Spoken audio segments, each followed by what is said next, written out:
Justin Freakin, the formidable voice of the culture.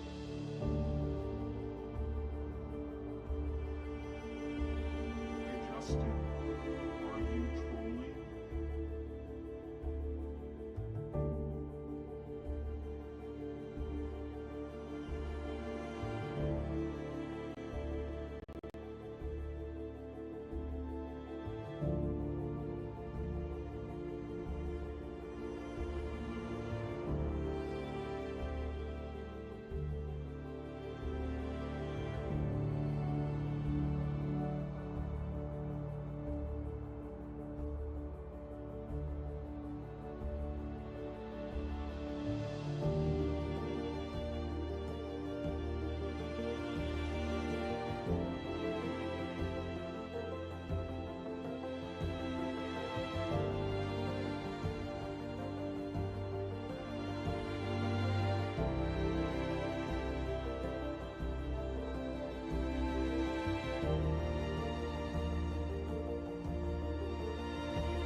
This is the Troll Patrol, live with Justin Freakin.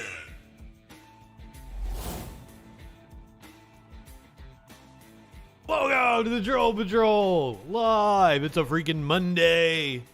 Sorry about that. Sometimes, like, I use every fucking second of that countdown most days, unless I'm banned on platforms and I don't have the video to share out. But no, we're at full power now. We're on Trovo, we're on Facebook, we're on YouTube, we're on Twitter. We're everywhere I can stick this fucking video, including up your ass. Welcome, Reverse Thread. Rich Nitrits, thank you for your fantastic, or what's the word I'm looking for? I'm not high enough yet.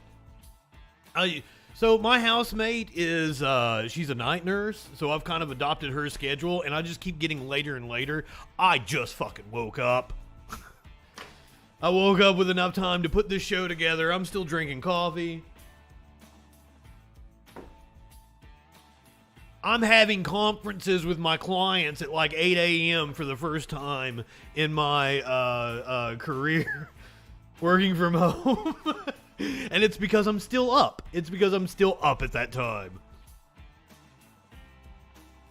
But I woke up and saw your comment, and it was very uplifting to me. Thank you for being a freaking follower, as we say here on the stream. Awesome to have you here for the live show. If you are a person who partakes in the marijuana, please join with me. 'Cause I'm not high enough for this shit. What we talking about tonight? What that news be doing? Your animal video tonight, I'm going to go ahead and spoil it for you. It's Biden pardoning a turkey. As you can tell by the graphics, we are in Turkey Day mode. We don't celebrate the genocide. We just like to eat.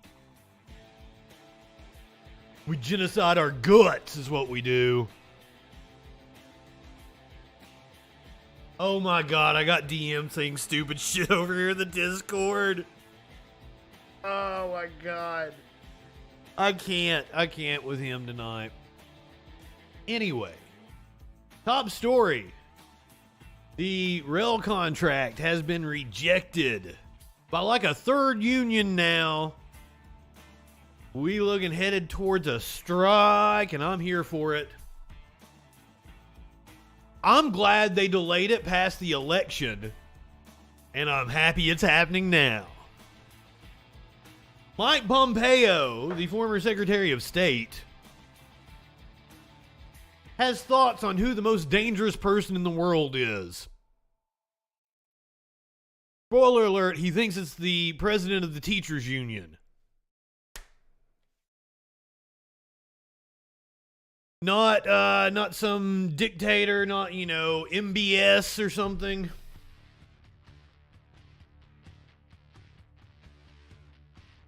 Not Xi Jinping, not Putin. Not Trump. No. The president of the teachers union. What a disgusting piece of shit. But you know what we always say around here. Right-wingers are morons.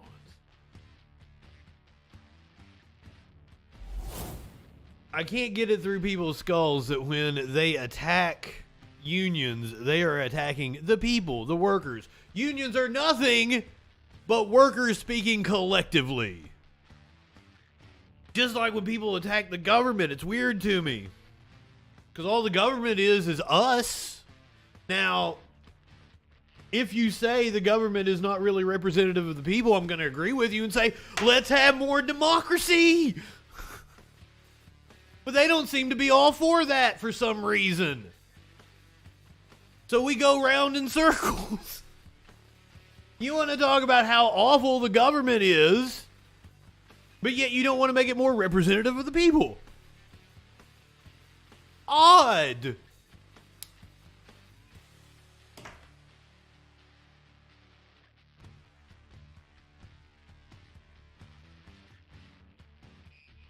We didn't get a chance to get to it last night because we were having internet issues. I don't know what's up. I talked to the housemate about it. She was like, if I need to call and be a Karen, you let me know.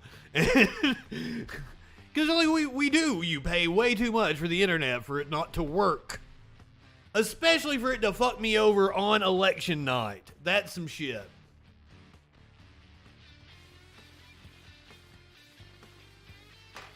But so far, so good. So if we're going to get... Hopefully we'll get to it tonight.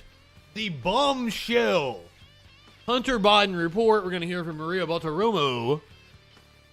Then we're going to get Repairman Dude. The dude with the golf hat. He was on with Hannity or somebody. I don't even fucking know. And he was talking some bullshit. Said the feds threatened him. So strap in for that kind of batshit crazy. Prosecutors rested their case. The Manhattan DA's prosecution of Alan Weisselberg in the Trump organization.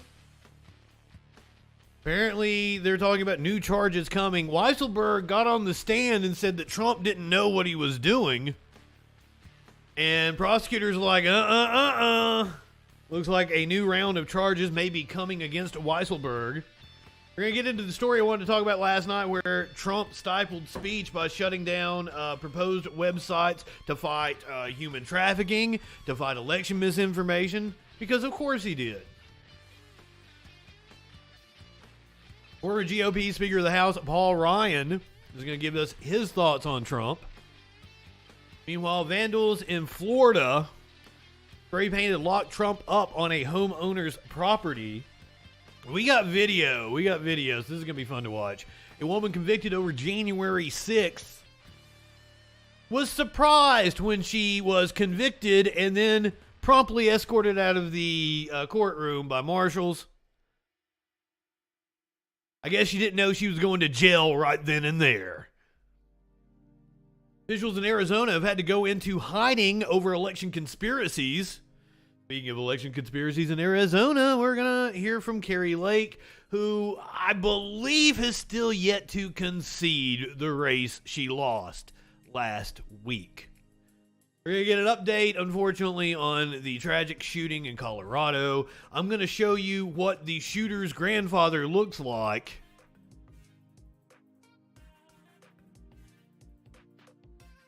He's going to have a familiar hat on. Might be red.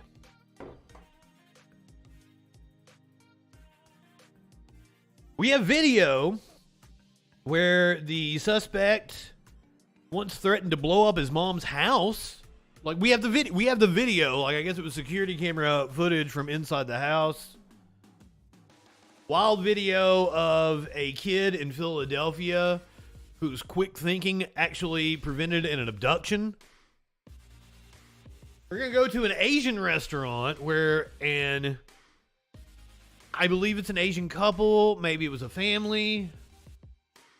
One of the patrons takes a picture of the other patron, and there's something fishy behind them. Something sticks out about the picture. We're going to discuss COVID cases. I didn't get around to it last night. Weird things are going on right now. COVID cases are rising in some places. They're dropping in other places. China is experiencing a surge. California is experiencing a surge. But like Michigan, cases are dropping off. So we're gonna discuss the latest in how to protect yourself. You should probably be wearing a mask when you go out. I would like to normalize wearing a mask just in flu season at least when you're sick. But like we can't convince Americans to do things to care about other people. We're going to talk about the historic snowfall that hit the Northeast over the weekend. And gobble gobble bitches, it's almost Thanksgiving. All that and more tonight on the Troll Patrol Live. Clinically, Rich, RB, I love you guys so much. Thank you for being here. Oh. News with Howard. Okay, I've been compared to Howard Stern a lot. I mean, like, I like Howard a lot. I was never that big. I was an Opie and Anthony fan. Because I never got Howard when I was like a teenager, probably when Howard would really have hit hardest with me. I didn't get Howard. Not I didn't get him mentally. I didn't get a broadcast of Howard. But later on, I had XM satellite radios. I was traveling the East Coast as a traveling photographer. And I would listen to Opie and Anthony. And I stand behind the fact that Anthony Cumia and I would do a fantastic show, but I would be afraid that Anthony would pull a gun on me. I'm sad at, yes, Jason David Frank, the Green and White Ranger, and I think he's actually some other, like he's been in all the other iterations of the Power Rangers. You know, I watched like the first season of the Power Rangers contemporarily as it was on, and then like the next year, I was telling my buddy about this. I was like, because like 5th grade is like when the Power Rangers came on for me. So like I'm all into it in 5th grade. 6th grade's like when puberty hit. And I was really like grungy. And I wore flannels and I had this army jacket and shit. And my jeans were all ripped. And I was growing out my hair. And all I cared about was pussy and looking cool. 6th grade, all I cared about was pussy. Totally didn't get laid till like freshman year of college. Pussy was very elusive because I totally wasn't cool.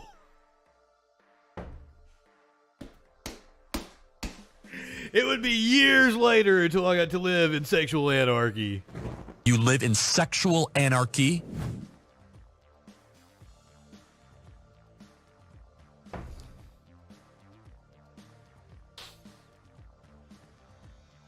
This is a bit I do on stage. If I had it to do over again, I would if I could go back and say to my younger self, like, dude, my very young, angry, angsty self, dude, it'll be all okay.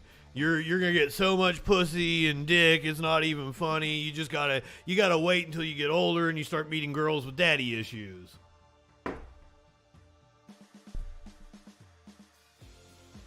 I had an ex used to call me daddy, but not daddy in like a whoosh, daddy kind of way. But it was like, daddy, in like a repressed child kind of way. You know, I'm a creative writer, so I wanted to say something, you know, passionate and emotional back to her. So I looked her in the eye and I said, like your daddy, I'll never leave you.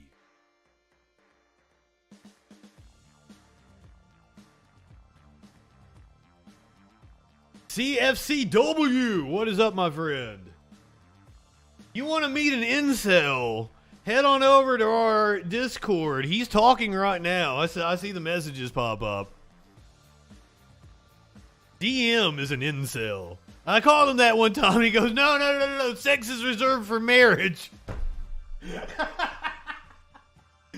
Or no. I did called him an incel, and then I said you've never touched another person's genitals. I don't remember how I said it. I was more eloquent about it. He's in the chat right now saying, like, you know, libs of TikTok was totally cool because all they were doing was posting publicly available information and directing people to harass teachers.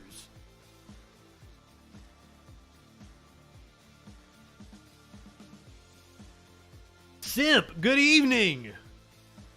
So glad to see you guys. We getting ready to find out what that dude's be doing. I've been bullshitting a little bit. Let me get a little more high. I might have to pack a bong here in a second.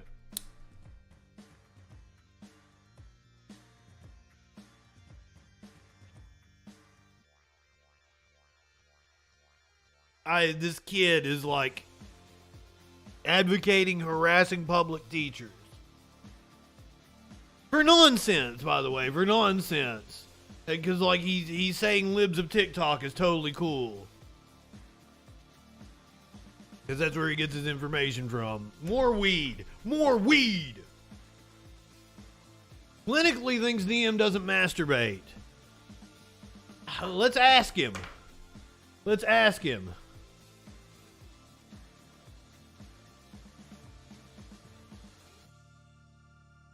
We're not going to talk to him for very long, but we're going to ask him if he masturbates. Well, Phoebe's in here. Okay, I can't fucking wait for this, bro. I can't. I need to see Oh, this. are you watching the stream? No, I am not. I have not. I'm playing Modern Warfare 2. Oh, okay. So you don't know what I'm getting ready to ask DM. I have no fucking clue now. I have no clue. Okay. We got to give him one moment. Oh, surprise me. Surprise me. Okay, this should be fun. The chat has brought it up, so we need to find out.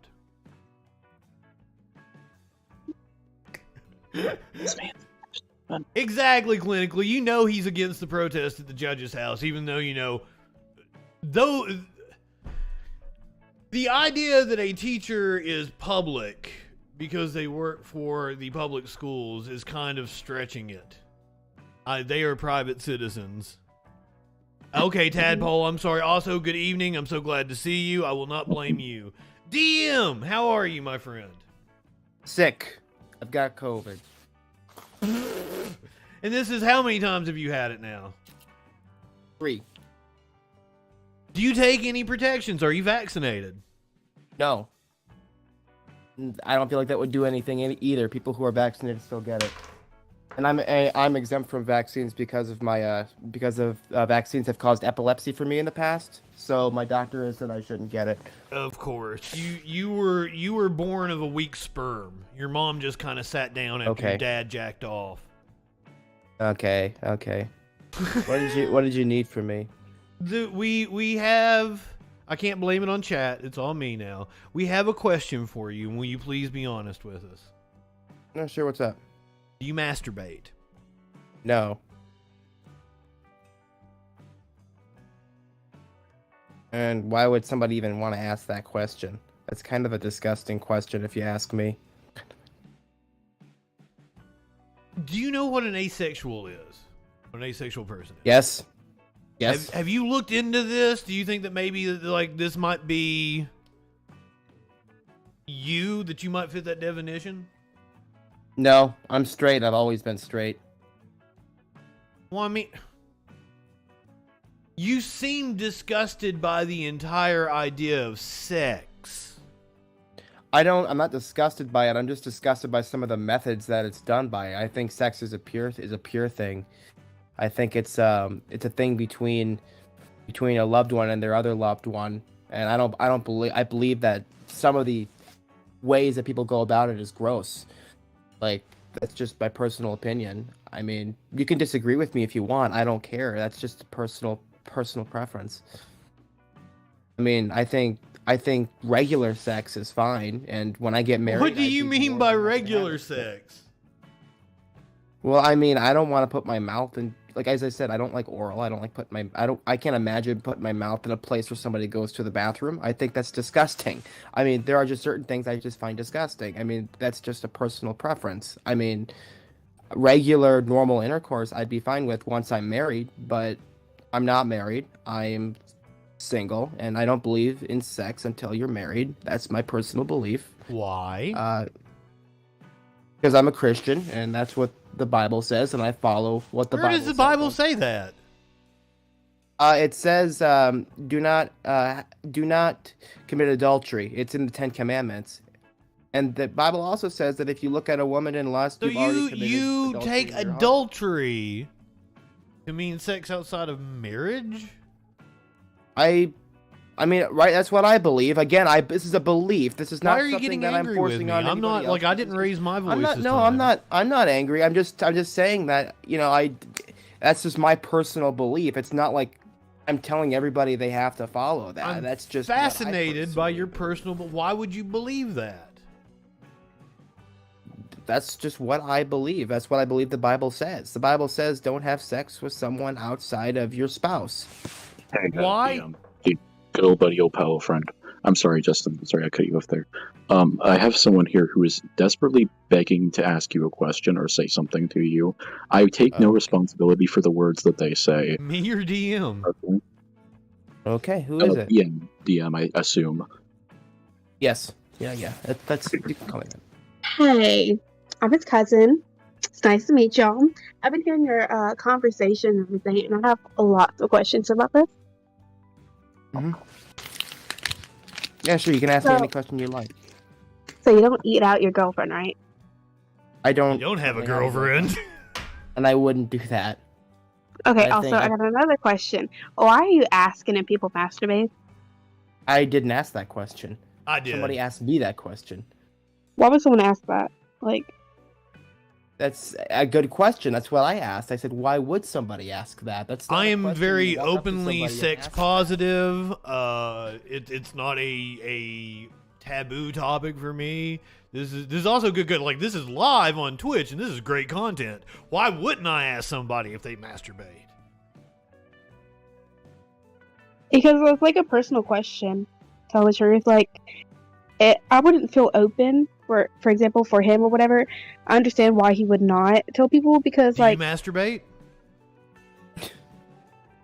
does it really matter if I masturbate? It's my personal business. It's my body. I've done don't like think I 3 should have- times today. Wait, what? Maybe 5. Oh. You know that this I'm person's sorry probably that you high, have right? no You know one this to person's share probably that high right now, relationship right? with? I'm so sorry you don't have any. I'm sorry you have to do that to yourself, and you have no one to love and do that too. But Well, that's a wild assumption. have fun, Who, I guess. Who says I don't have anyone to love? Like, I'm going and having dinner with a very nice lady here on Thursday. Oh, that's really nice, but that's Thursday. Why are you taking care of yourself? Do you have to do that so many times in one day? I'm probably what they call a nymphomaniac, ma'am. An nymphomaniac. Yeah. Interesting. Yeah. Okay, she's still on my phone. I actually Maybe it's not good to self-diagnose. It is good to self-pleasure. I'm sorry. I went to go get apple pie. I have no idea what she said.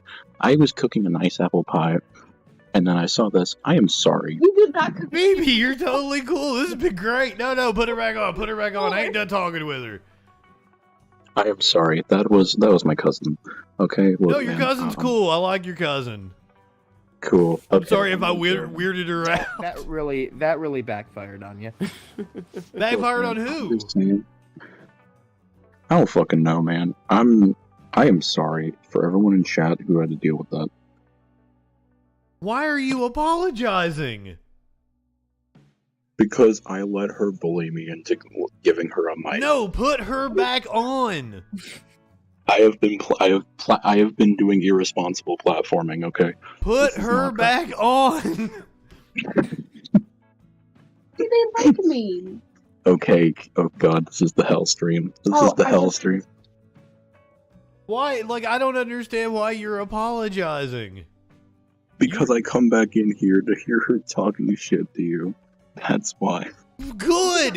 It was good shit. Fucking put her back on. You know what? She's setting back up her Discord account. She can get in here on her own damn time. Oh my god, Phoebe. Okay, man. You're signing up for this shit. I take no responsibility, man. Like, You totally cool. This is I sign off on that waiver. All right, good. So I'm back. Why was Phoebe embarrassed by you? Well, I don't know. Yeah, where did we leave off? What were we talking about? I can't even completely remember because we were interrupted. Talking Exactly. about apple pie that he did not cook. How rude. You were asking him why he asks questions about people's personal sex lives. Is basically what you Oh, were yes. asking. We were beyond that. I talk about my personal sex life on here all the time. It's nice to know. I guess. I have Definitely, ideas and for Discord. X-rated shows that I might stream to, like Pornhub and OnlyFans. Why is the idea of being sex Wait a positive? minute. For you to do that, how old are you? Me? Yes. I'm like 40. Oh, I hope you look a little decent at least. I'm on live video right right now. now. Live on like YouTube right now and He Twitch. is. All right, let me go on YouTube. Oh, What's your YouTube? Justin Freakin. Justin Freakin. Justin, You live in what? sexual anarchy. Justin Freakin. Freaking. Justin Yeah, and Freakin, Freakin yes. in all caps. I'm gonna get unmodded for this. This is the end. Oh, This is the end of my career as a moderator. I don't what's think it called? I don't think I'm the best. Okay, like I can be a good-looking guy if I want to, but I don't cultivate a look of a good-looking guy. wait, I look a little grungy. Is it the Paul Ryan on Trump thing? Yeah. That's us. That guy, yeah. That's his name. I look a little grungy. Is it Paul Ryan on I'm gonna wave at you here. That guy, yeah. Actually, you really don't look that bad for 40. Well, I mean, I don't have any hair up here. That's a thing. But other than that, like I don't think so. Actually, turn that down so that it doesn't echo.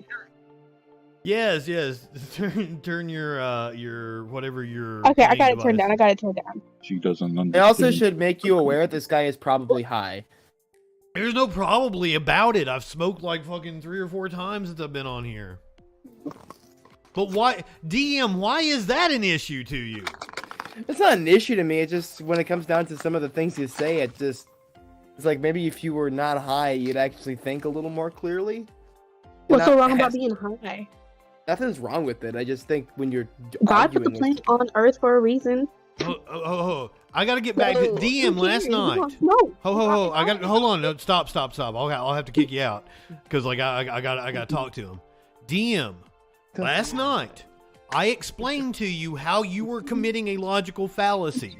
Put the definition up on screen, diagrammed what you said, and showed you how what you were saying was fallacious.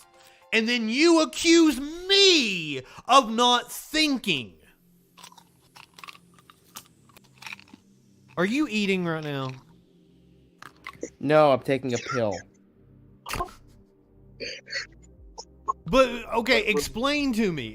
Are you eating Cheerios? Are you eating Honey Nut Cheerios, bro? No, I'm taking an omeprazole. I want a straight answer from DM. I explained to you how you are constantly committing logical fallacies. So how does it make any sense that you tell me that what I'm saying is somehow wrong? I mean, all you really do is call me an idiot in the chat. That's the only thing you do. No. That is yet again, you are committing a straw man. Every time I explain to you why you are an idiot and then call you an idiot. All right, well, let's go through the chat. Hey, you guys can't like talk over us while we're talking here. What the hell? So let's go. There we go. Thank you, Phoebe. So what did you want me in here for, out of curiosity? What did you To want ask you if you masturbated. But I want to the like. only reason you wanted me in here is to ask me if I did that, really? Well, now I'm on this. Can you admit like you don't know what logic is? Okay, well, give an example. I did. How you keep committing straw man fallacies. Okay, give me a straw man fallacy that I've committed. Just now, you said all you do in the Discord is call me an idiot. No, I don't. I explain to you why you're an idiot and then call you an idiot. I always explain why you are an idiot. So to say all I do is call you an idiot, that is not properly representing what I do. Okay, it's a so straw man that let me- makes it let me- easier let me, for you to attack and makes you look better. Let me read just what you just did as I was talking about the certain thing that I was talking about. Your response was, "My God, dumb shit over here." Continues with the most idiotic takes of all time. No, Yes, that's because I was what the live when I idiotic did take that. is. What time did that happen? just a little bit ago.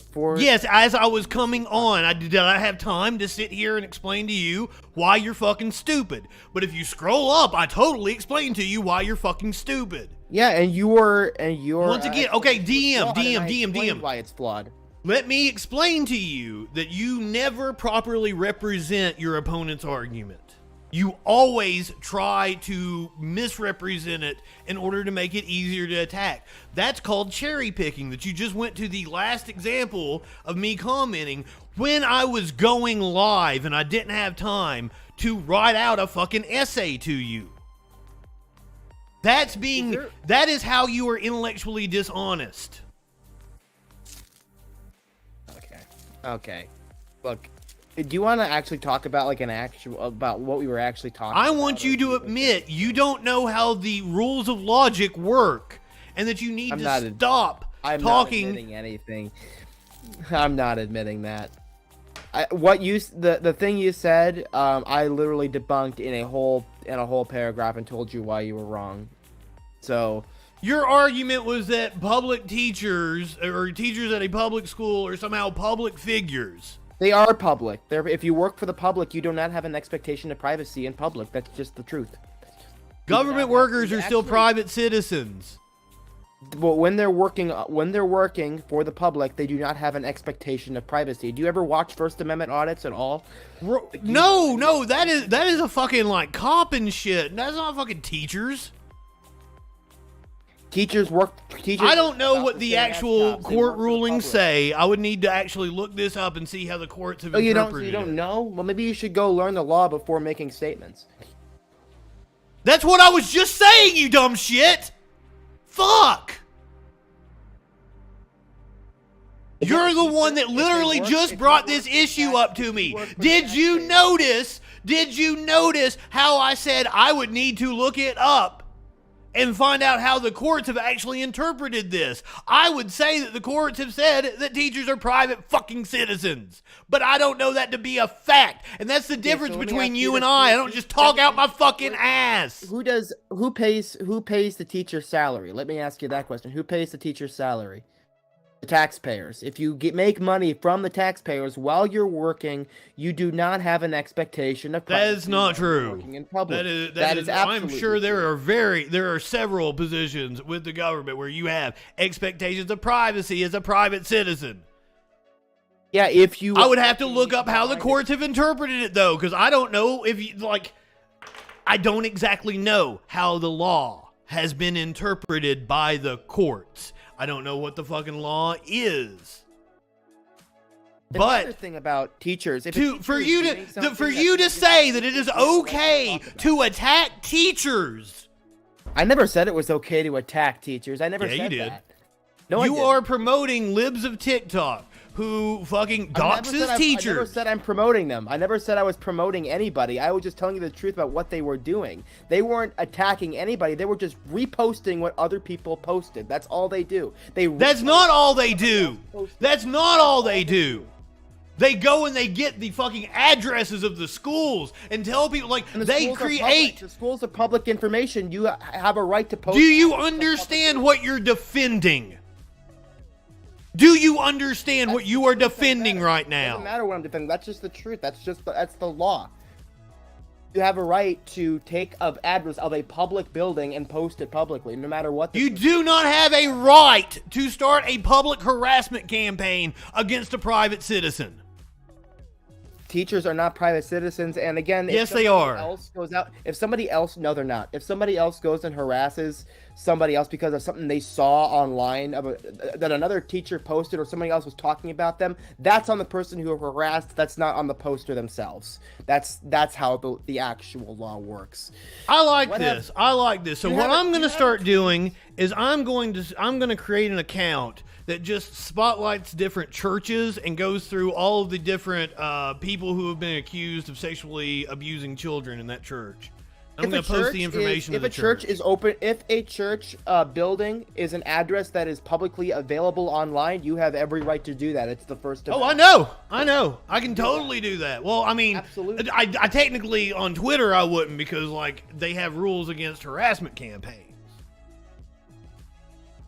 But legally, yes, I'm in the clear. Legally, we're not talking a legal issue here. We're talking a moral and ethical issue here. And I think you are bereft of any kind of moral. I'm not talking a moral or ethical issue. I'm always talking a legal issue. I'm talking a moral and ethical issue. Well, you know, Why do you moral think and it's ethics. okay to start public harassment campaigns against public teachers? Or against teachers I in never public said I schools? thought it was okay. I was talking Yes, you about did. it on a legal sense. No, I didn't. No, I'm asking you personally. Why do you fucking love libs of TikTok? Why do you suck their I dick? never said I love them. I never said I love Why them. are you I never defending said- them? Because you're saying that what they're Why doing is it that doxing, when and somebody I'm telling you brings that up it's libs not. of TikTok, your first inclination is to defend them? That's not what I'm doing. I'm telling you what. Why is it when you're there's a claiming school that they're doxing, I'm why telling is you it when what they're there's a doing is not shooting, doxing. your first inclination is to talk about gun rights?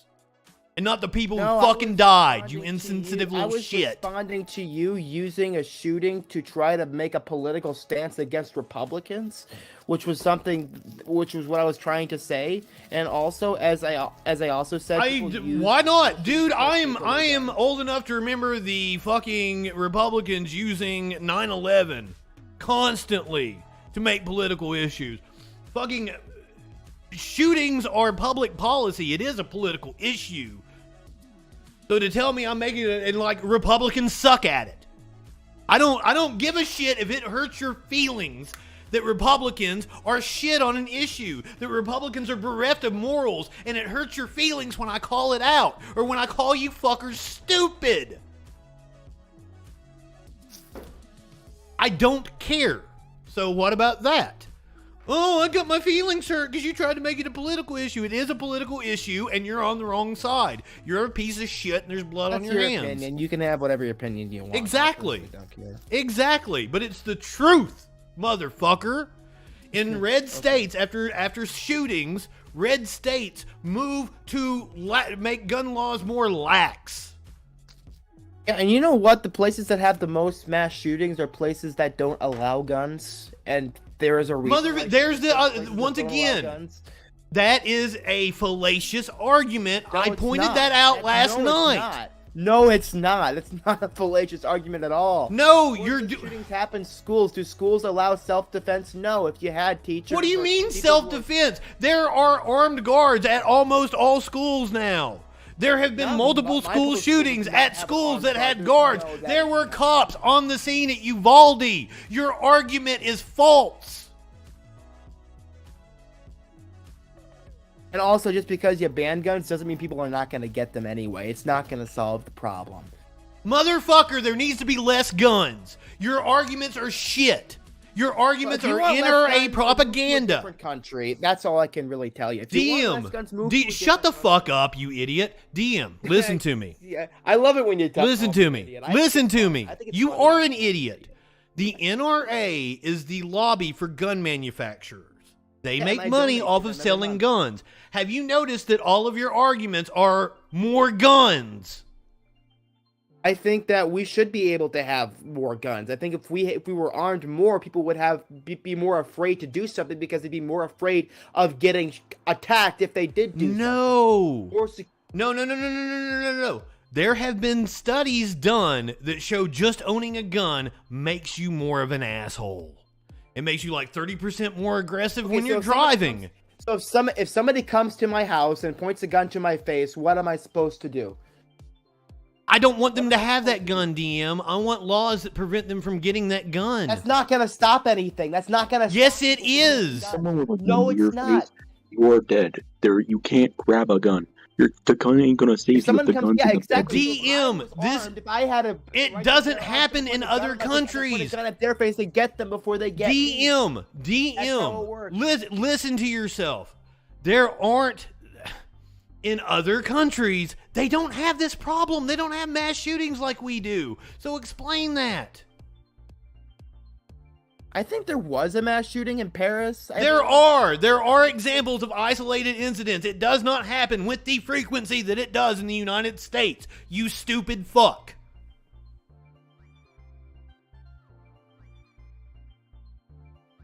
Now why? Why does it not happen with the frequency? I don't believe that. I don't believe. Well then look it the fuck up because it's true. If you if you don't like America or you don't The number of firearms directly correlates to the amount of gun violence in a country. Okay. here's a fact for you. New York City and London have roughly the same population. They're the same population size, so this is a good comparison. They have roughly the same amount of crime. But you are more likely to die in New York City in the commission of a crime than you are in London. Explain that one.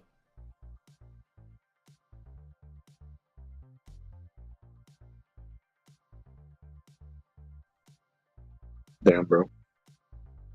You good, man? You okay? Sorry, I spaced out for a second. I was reading Oh, something. yeah, Can that's you fair. repeat that? DM, I'm done with you. Cyanide, I want you. You like I'm turning my attention away because I'm done with DM and his stupidity tonight. Cyanide said something stupid on my YouTube earlier. Let's see.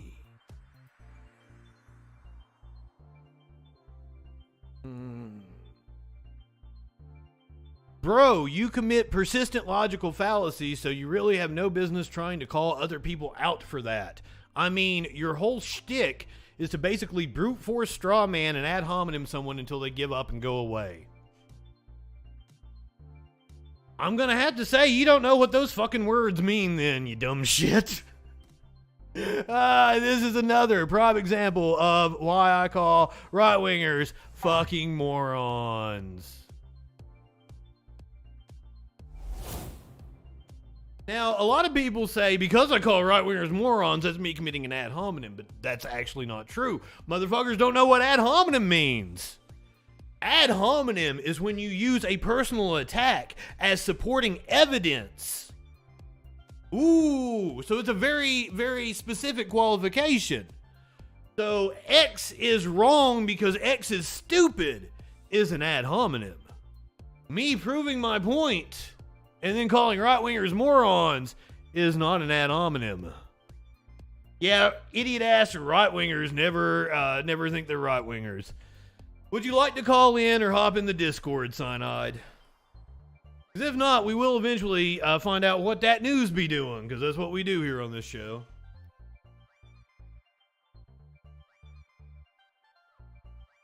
Well, tell me he's not a right-winger and then say, like, Jordan Peterson has some really good ideas. Up yours, woke moralists. We'll see who cancels who. Buddy, you didn't fucking... You said I commit straw mans, but gave no supporting evidence. You didn't point it out. In the video that you commented on, I literally put the definition of straw man up and diagrammed what DM said. And showed how it was a straw man. I did it again just now. Gave him an example of cherry picking. How did I prove you right, you dumb shit? What in the fuck? Constantly what? What have I done constantly? You can't just make a accusation and not give supporting evidence. And now this is your last opportunity. Please call in or hop in the Discord. Bang phone or bang Discord. We'll get you the addresses, or I think it's in the description.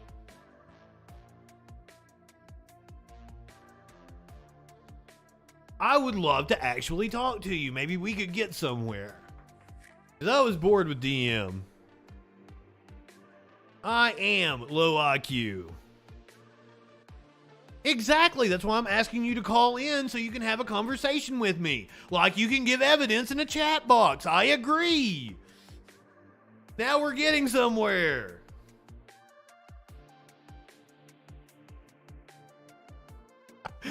That's why I want to talk to you.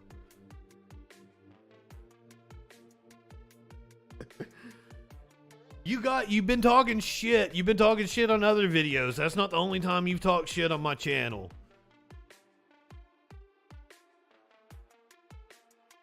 Well, then call in and have a conversation with me. Would you, like, I can show you different YouTube videos you can go to where I actually have had conversations with people. When they come in, they're not complete dumb fucks and piss me off with right-wing nonsense. Oh, I love people talking shit. Oh, I do a show called the fucking Troll Patrol. I am literally asking for it.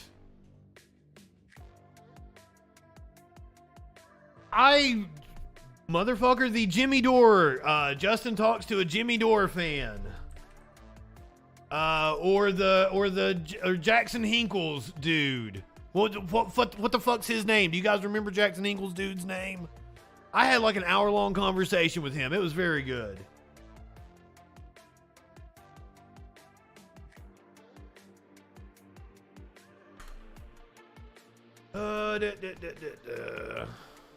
You would think typing Justin freaking Jimmy Dore fan. Turbo Jerko. Here's you one, and there's another one where I had very productive conversations with people. Yes, I'm a troll.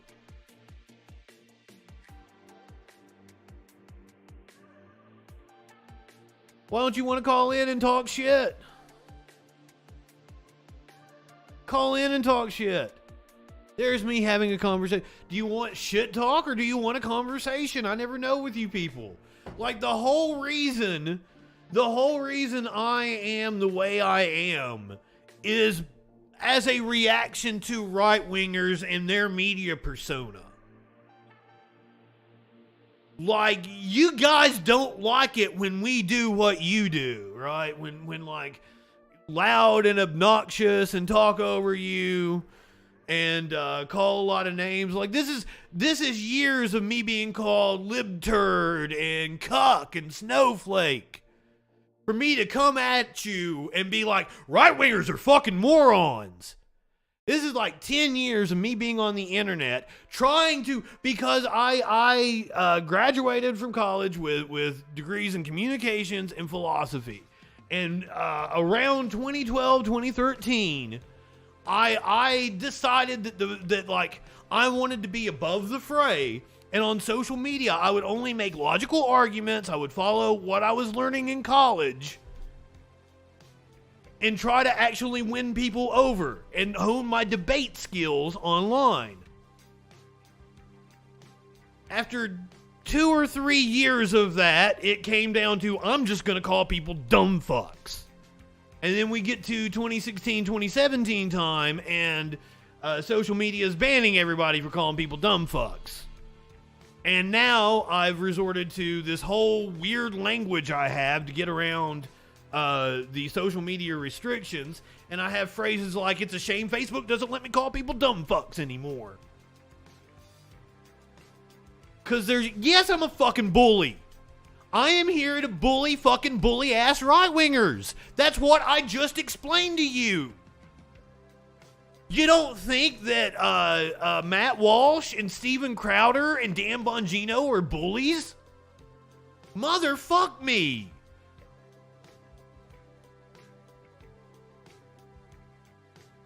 I literally, that is my persona, to bully dumbass right-wingers. I'm coming in here and I'm kicking authority in the balls. He's kicking authority in the balls. Trump's a fucking bully. Exactly, the entire right-wing persona is built on owning the libs. You guys don't have anything else. There's no fucking policy. We sit here and we're gonna do it when we get to the news. My top story tonight is the rail union rejecting the contract. We're gonna talk about actual policy and action that we take in order to get to a political ends. The means that we use to get to the end, fucking whatever the fuck. I need to break out the bong.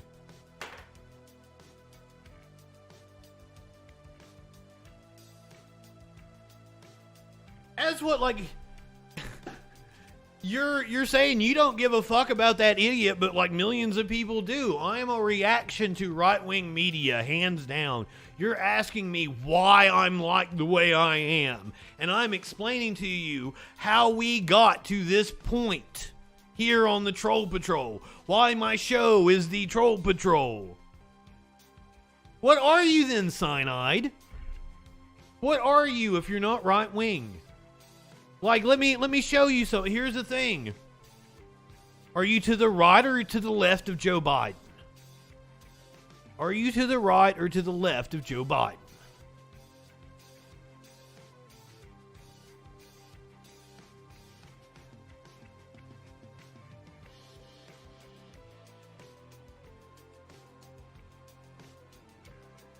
Are you to the right or the left of Joe Biden?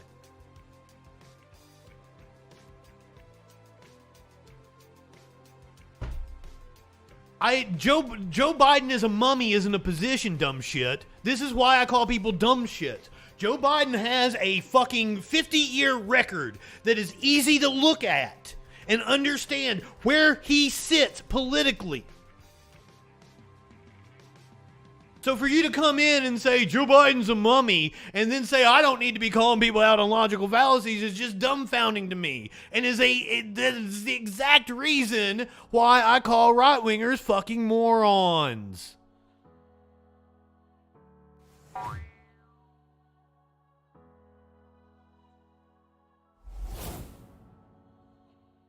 Come on, man. Come on, man.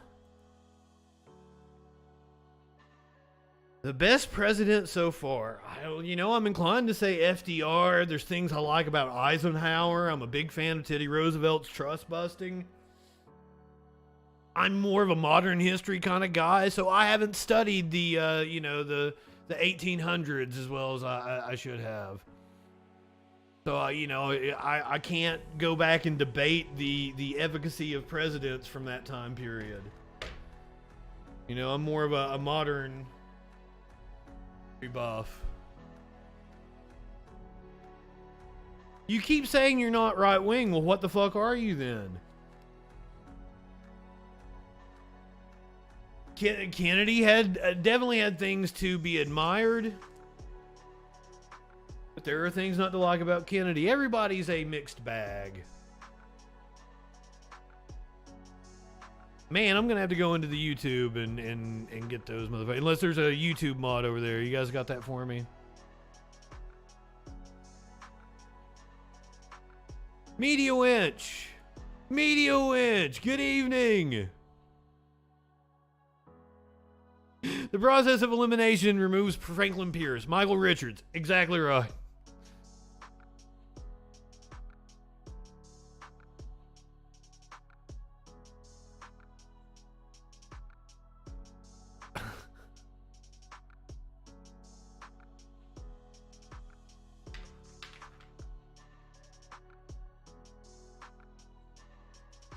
Well, let's find out then. Shall we?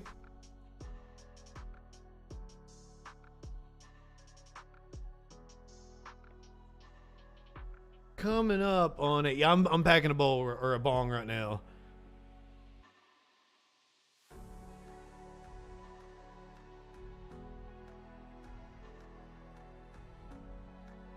The term originates from French Parliament, but let's see if we can get a good definition of what right-wing philosophy is right now. I really want to go to Wikipedia. Can I find a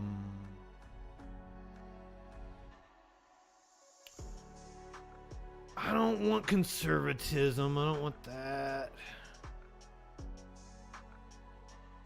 Right-wing ideology is from Britannica.com.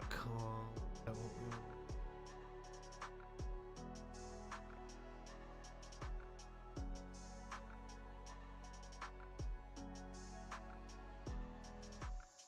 Not Khan Academy, that's for sure. 1985.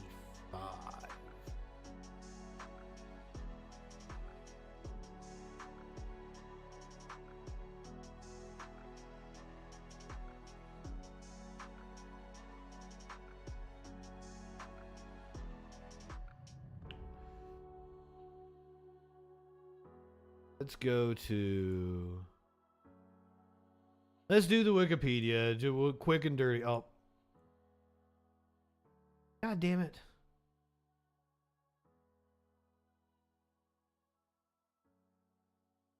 And shit. I don't know why it always does my displays like that.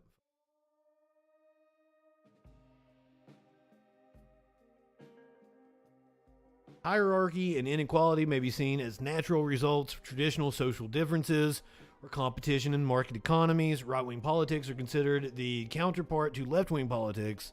The left and right political spectrum is one of the most widely accepted political spectrums.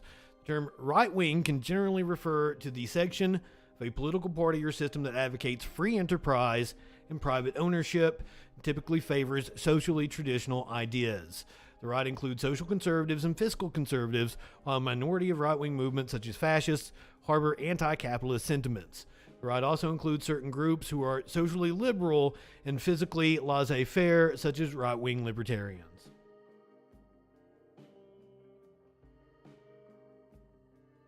So there's you.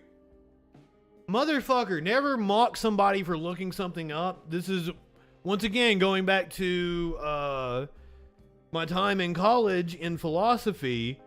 We constantly looked shit up to make sure we were using terms correctly. Why the fuck would you mock somebody for that? It's called getting a precising definition, because it's hard to have a conversation. This is why I get so upset with people like yourself. It is hard to have a conversation between two people if you don't agree on the definitions you're using. That's why I had some jackoff come to my YouTube and was talking about breaking down moral norms. What the fuck does moral norms mean? He wrote this entire dissertation. And I'm like, it's hard for me to respond to this because your very first statement was shit about moral norms. What the fuck is a moral norm? It's not hard to answer. I could have answered it, but I might not have been as precise as I would have liked to have been.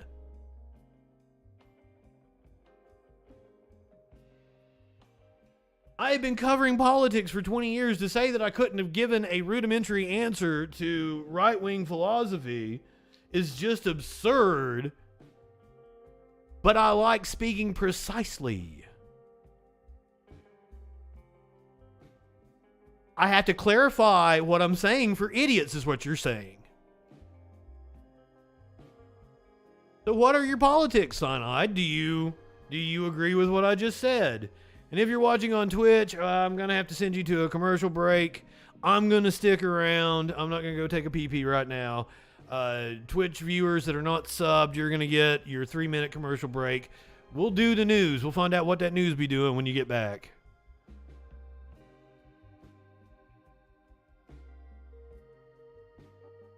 I don't believe that. I don't believe that people are apolitical. Why would you come to a political channel then? Why would you try to comment on what I'm saying if you are apolitical?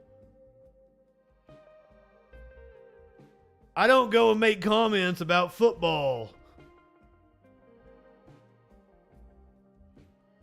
Though I did find out that the University of Tennessee, because my buddy was like, I may go and watch Tennessee play. And I'm like, dude, go see them in the playoffs. That's like, this is like a once in a lifetime thing, right? Because they've sucked for a really long time.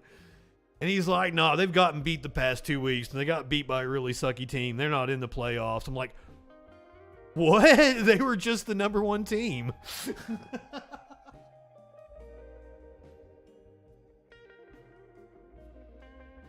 Nothing you say is politics. What the fuck are you talking about, dude?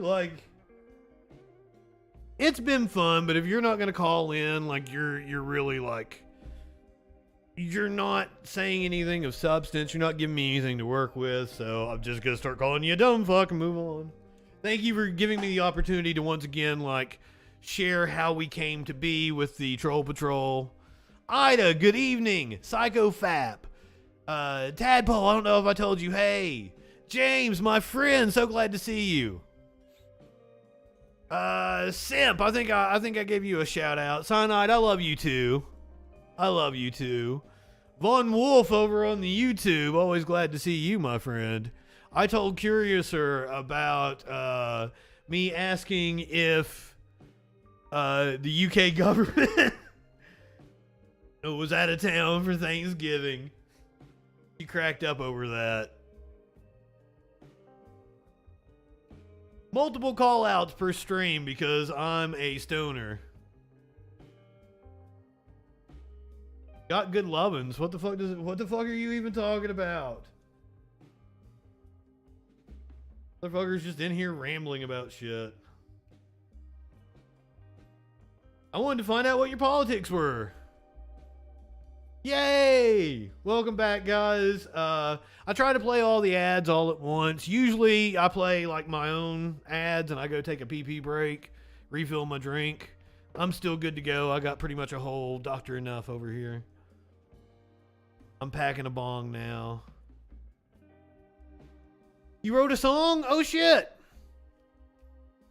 Is it on your YouTube channel? I will totally go. We'll watch your song. Can we play it? Can we play it?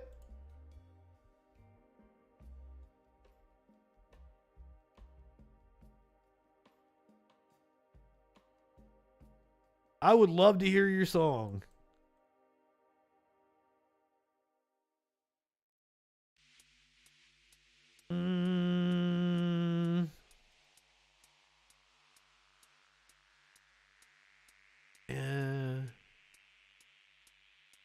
Are these your songs? Kid Rock does suck, and I've seen Kid Rock in concert. I can verify that Kid Rock does suck.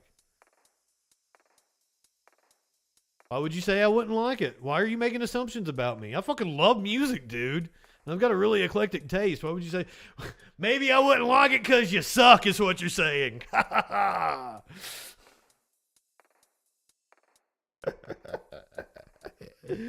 Oh shit! I can't believe we covered that one Kid Rock song. What, that We the People? It was just what Monster Truck song that he added a chorus to. Man, Monster Truck did that killer fucking riff.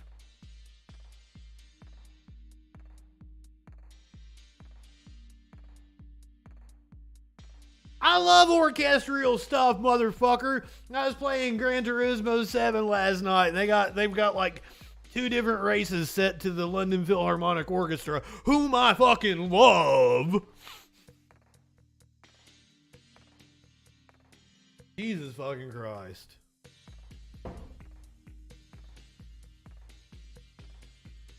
Granted, most of my orchestral stuff is like the what's the dude that does the music from Final Fantasy? Nobuo Uematsu. Mythic Lullaby. Yay, we're gonna watch Mythic Lullaby. I saw that one on there. You guys excited? We're gonna watch a Cyanide video. What do you play? Is this GarageBand? Is that what program are you using? I'm an AV tech. I like talking business.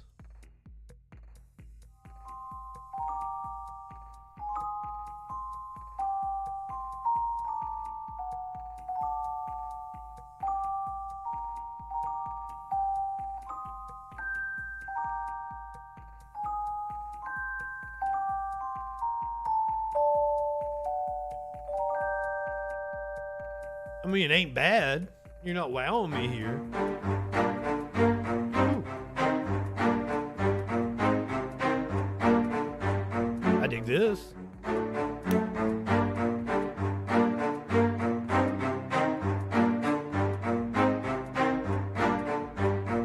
Don't like orchestral shit. I like Dream Theater and Nightwish and shit like that. This is killer. I like this. Is this even you? Did it autoplay something else? Oh no, this is still Mythic Lullaby. Hell yeah!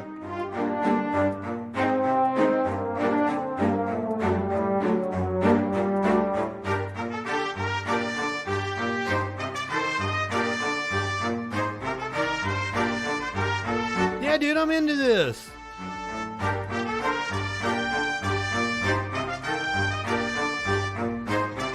I'd use this as an intro for the Troll Patrol.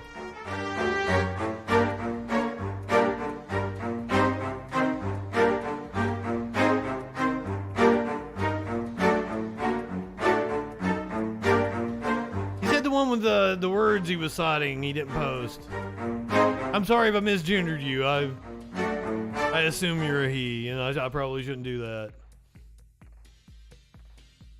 The Patriot Patrol. I wish I could be the Patriot Patrol. I lay awake at night wishing I could be the Patriot Patrol. Because, like, I kind of want to make money now. I like to make some money.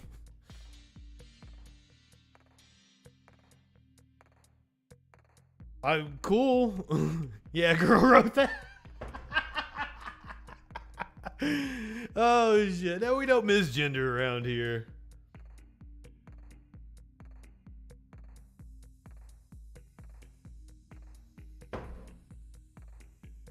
Now, are you gonna talk to us about your politics, or are you still gonna try to troll us? Because, like, here's the thing: is like I give talent props. Like when we come across right-wing broadcasters that are good, as a broadcaster, I admire them. I will give them a shout out for being good.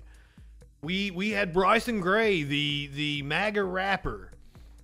He came in and paid me $50 to watch one of his videos before he blew up. This is how he blew up. By going into people's Twitch channels and paying for people to watch his video. And I gave him props on, like, the message of the song was fucking stupid and I bashed him for that, but, like, his rapping skills are good. Like, the beat was cool. I was into the music of the song. I am never going to Jimmy Dore. No, I promise you that. You guys clip this right fucking now. I will never Jimmy Dore you. I'm never going to go right-winger and sell out. The Patreon pitch where I'm like, give me your money or I'm selling you out is never going to happen, just because I can't even put myself in the mindset of being a right-winger. I can't think the way they do. I could never come up with their, or I mean, like, I realize all the right wing is just repeating the same arguments, but if I was going to do it, I would want to come at it from a different approach. You know, I'd want to have something unique to say that was fun to watch. And you can't do the Stephen Colbert thing, because Stephen Colbert already did it way better than anybody else could do it. Too fucking white to rap. Thank you you have self-awareness, Cyanide. Maybe you aren't a right-winger because there is a hint of self-awareness with you. So, like, I can never get up here and not speak my truth. And I'm pretty set in my ways. I feel like I'm always going to take the side of the little people. In the movie Where the Buffalo Roam, it's a Hunter S. Thompson movie. Bill Murray plays Hunter S. Thompson, and Peter Boyle plays Laszlo, his attorney. And Bill Murray is sitting in the front row in the courtroom at like fucking 8 o'clock in the morning on a Monday, making himself a Bloody Mary. And the reporter's like asking him about making a Bloody Mary, and he's like, I'm here to see my attorney Laszlo. He lives to fuck with the cops. And if I had life to do over again, I would become an attorney. Like, I would have went to school, and I would have finished college the first time. And I would have went to law school, because honestly, all I really needed to do broadcasting was money. And I would have had money if I was a lawyer. And I would have been a lawyer that fucked with the cops, that just took civil rights cases. Tried to fuck with, I like to kick authority in the balls. He's kicking authority in the balls. And I'd like to think that if there ever was some sort of left-wing authoritarian administration, that I would stand up to it. And I'd call it out just like I call the right-wing hellscape we live in out. I am definitely not part of the authority. Like, I had the political compass up here. So I was going to ask you if you were to the right or left of Joe Biden, who is a far-right politician. Because most of our politicians fall in this far-right authoritarian quadrant. I'm way down here. I'm down here in the bottom left. At least that's what it said when I took it. It seems that my chat would say, fuck. It seems that my chat would say that I'm an institutionalist. That's for sure. I think we can work within our system. I think the system needs a lot of reform. One of the things that I want to do is do away with a lot of the people on the left want to do away with the Senate. I say we leave the Senate in place. We do away with the House of Representatives. And then all of us collectively, we do fucking Athens style real fucking democracy. And we all vote. And we're the House of Representatives. And we get a universal basic income from being in the House of Representatives. And doing it like, you gotta vote. You gotta be present for 70% of the votes or some shit in order to get your stipend.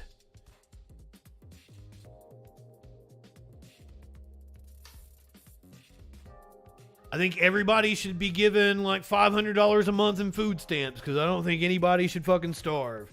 And I think if you give everybody $500 a month in food stamps, and you provide everyone health care and education, K through doctorate, completely fucking free on the government, robust education, and you provide people with health care, a single payer universal system, preferably, or a mix of the government is the predominant single payer, but there are supplemental fucking private insurances. Sure, what the fuck ever. Because I get called out on that a lot by right wingers. Like, there's no system that's fucking single payer. I think you do those things and you provide that's Maslow's threshold. You get up to that second threshold. You've got everybody fucking taken care of. Then you are going to see a new age of innovation.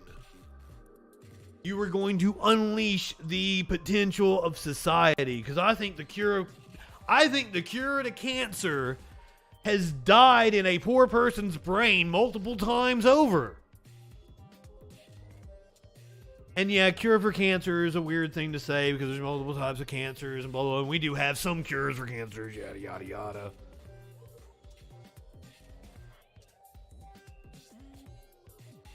I think that unleashes the full power of society. And I want to work to make that a possibility. I think if the baby boomers die off, it'll happen. Sorry, RB. I know. It's just that mind. It's that you can't deny. It's the as you say, the fucking KKK lost cause propaganda. Predominantly rooted in the South, but man, it took hold in places you would never fucking believe. It's that Cold War mentality, Red Scare fucking bullshit, and millennials don't really understand it. My mom has told me the stories of having to hide under her desk for the nuclear fucking war drills. The government grows and sells and taxes weed. That's a fantastic idea. I would love for it to be far more accessible. I don't like the way a lot of the private markets have worked out. But the private market is also lowering the cost on the black market. And because I don't live in a legal state, that benefits me.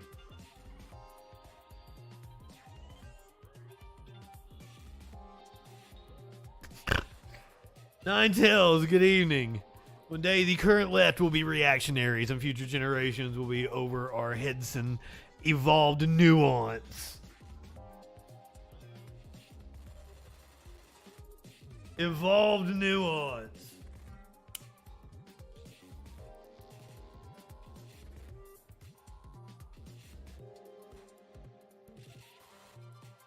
I don't know. Am I still bitching about cyanide? Has this been entertaining? We need to find out what that news be doing. We ain't even got to the first fucking story. Man, I was so happy. That the first story tonight, I get to lead off with the story I thought was most important. And now I still have a lot of the old school media mentality built into me that when it bleeds, it leads. But no, the bleeding shit is way far down tonight. What I felt was most important was the U.S. railroad workers vote down proposed contract. A strike could freeze up to 30% of cargo shipments as workers voice frustration over quality of life issues. Members of the largest railroad union in the United States have voted against a potential contract deal, raising the possibility of a strike. We were doing the stories all along and saying there's still a good chance they're going to go on strike. In a vote on Monday, train and engine service workers in the Transportation Division of the International Association of Sheet Metal, Air, Rail, and Transportation Workers rejected a tentative deal that was reached in September. I thought I had a video with this.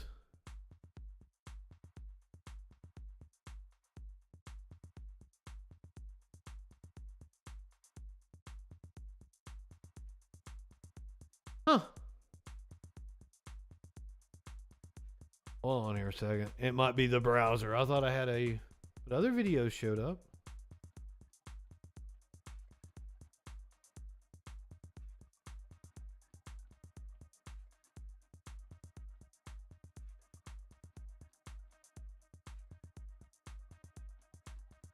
Yeah, that's about the UK strikes. No, we want to talk about the... All right, I'll read the fucking story. The deal stems from an emergency board convened by U.S. President Joe Biden earlier this year to avoid costly freight disruptions. A rail shutdown could freeze up to 30% of U.S. cargo shipments by weight, impacting various sectors such as agriculture, manufacturing, and retail. Biden's presidential emergency board issued a 124-page report in August that laid the groundwork for the 5-year contract deal. The proposal includes a cumulative 24% raise for workers and a $5,000 bonus over 5 years. Railroad companies have called the agreement the most generous wage package in almost 50 years.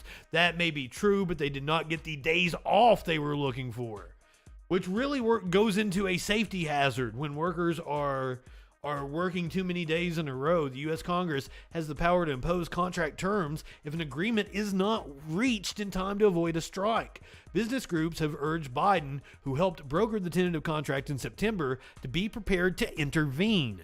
White House Press Secretary Karine Jean-Pierre called a shutdown completely unacceptable last month and said it was the responsibility of the parties involved to resolve the issue.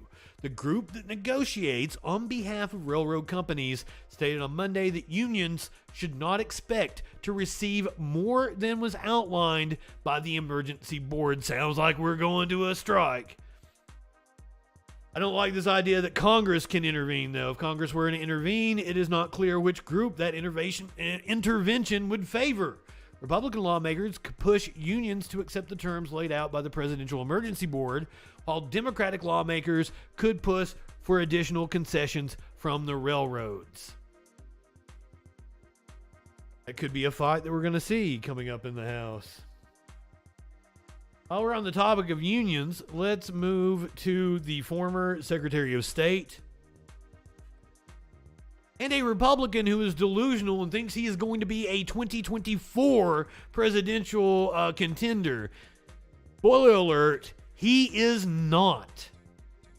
Mike Pompeo says the head of Teachers Union is the most dangerous person in the world. Now, I would like to take this time, this is a gratuitous plug here, but today's freaking news was Saudi Arabia resumes beheadings, and the thumbnail that I use for YouTube is MBS laughing at the picture you are seeing is a man who is indeed getting ready to lose his head. That's a real picture, because we are a news product. You should totally go watch this, because it's quite possibly my funniest freaking news. But also, as I'm laughing my ass off doing it last night, I am also like, this is not funny in any way, shape, or form. This is a horrific human rights abuse.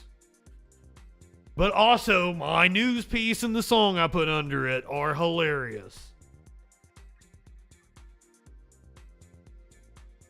But Mike Pompeo says the head of the teachers union is the most dangerous person in the world.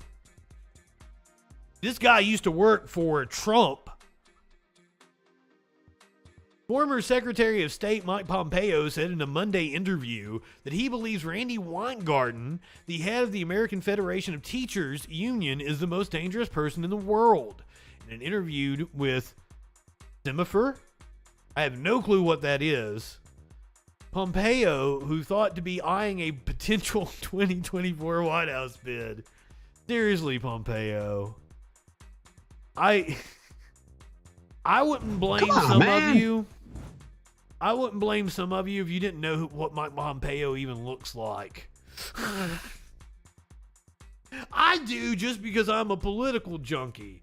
And like, chances are you guys are political junkies too because you're watching the news, but I wouldn't blame you if you didn't know what Mike Pompeo looks like. He is that unforgettable of a personality, and he is never going to be president. Pompeo, who is thought to be eyeing a potential... I'm sorry. I might be stoned. That might be why I can't get through it. The education is one of the central issues that Republicans should focus on, noting his criticism of Weingarten and the current teaching curriculum in the U.S. school system. I tell the story often. I get asked, who is the most dangerous person in the world? Is it Chairman Kim? Is it Xi Jinping? The most dangerous person in the world is Randy Weingarten. Notice he did not say MBS. Didn't even throw him out as a potential in the running. It's not a close call, if you ask. Who's the most likely to take this republic down? It would be the teachers union, and the filth that they're teaching our kids, and the fact that they don't know math and reading or writing, the former top U.S. diplomat added. These are the things that candidates should speak to in a way that says, here's the problem. Here's a proposal for how to solve it. And if given the opportunity, these are the things I will go work on to try to deliver that outcome that fixes that problem, Pompeo concluded. Pretty straightforward stuff. Like the banning of CRT and making sure that there are no drag shows within like 1,000 feet of the school. That's the priority of Republicans. Come on, man.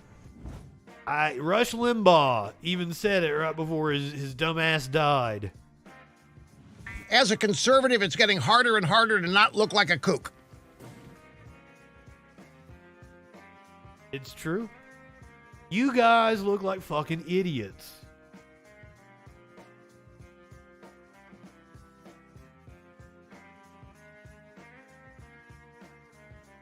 Let's go to Fox News.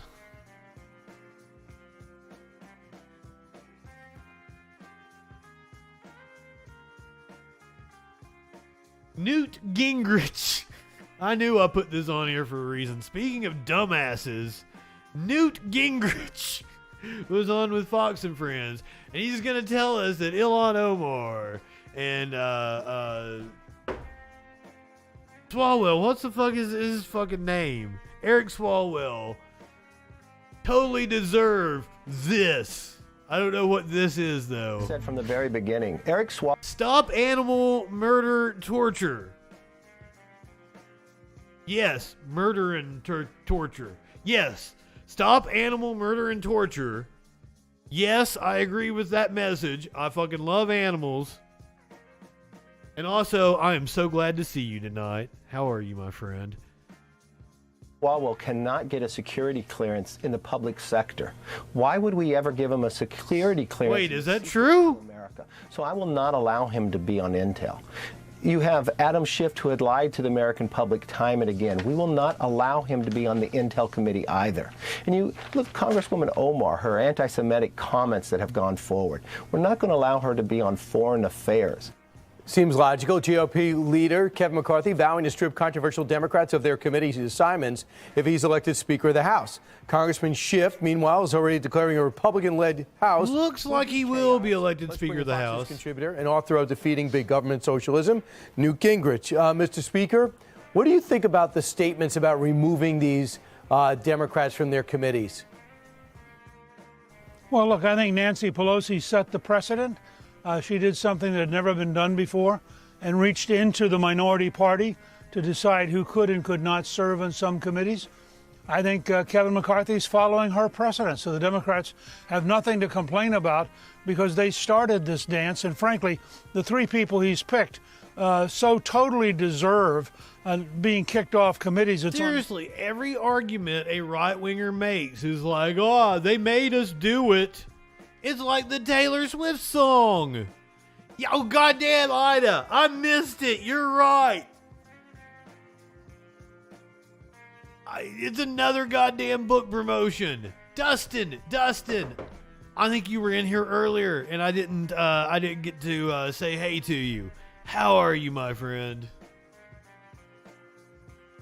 It looks like, I don't know, the Freedom Caucus is I don't think they have the power to overtake Kevin McCarthy. It looks like they have capitulated. But that's just like the rumor I saw reading headlines. I'm not sure that that is the truth. Fox is kind of setting it up as if Kevin McCarthy is going to be the leader. Hell yeah, Dustin, I'm looking forward to Thanksgiving. I don't even know what is on the menu. I am going to a sweet young lady's house for Thanksgiving. She is very much wanting me there because her cousin or brother or something is bringing a new girlfriend. So I'm happy to get out of the house. She's happy to have me over. We're going to have a good time. I'm sure she told me she was on pie duty.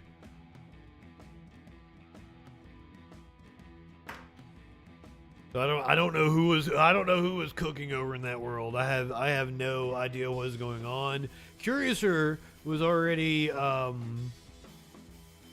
Curiouser was running down what all she, because she's already got her shopping and shit done. She did the last of it today. But then I popped on her the last couple days like, I don't think I'm going to be here. I think I'm going to be taking a trip out. I'm going to do a little mini vacay. That's also programming note. We are going to do a morning stream on Wednesday morning. We're going to do Prime Minister's questions at 7 a.m. Eastern. We're going to do call in on Washington Journal. And then I will not be on Wednesday evening. I will not be on Thursday evening or Friday evening. Saturday I'm usually off. I'll be back on Sunday. If I'm back here physically on Saturday, I might do a fucking around stream. Just because I miss you guys. And I like playing, I've been playing a lot of video games. I've been playing Gran Turismo over on the PS5. I don't know what we're going to play on the PS4 now. Maybe another Dark Pictures anthology. That was a lot of fucking fun. I like that people came in here that like I don't think normally do video game streams and enjoyed watching Dark Pictures anthology. Nope, James. I'm gonna be in another place physically. I know we usually do the Black Friday Night Freak Show. My apologies for that.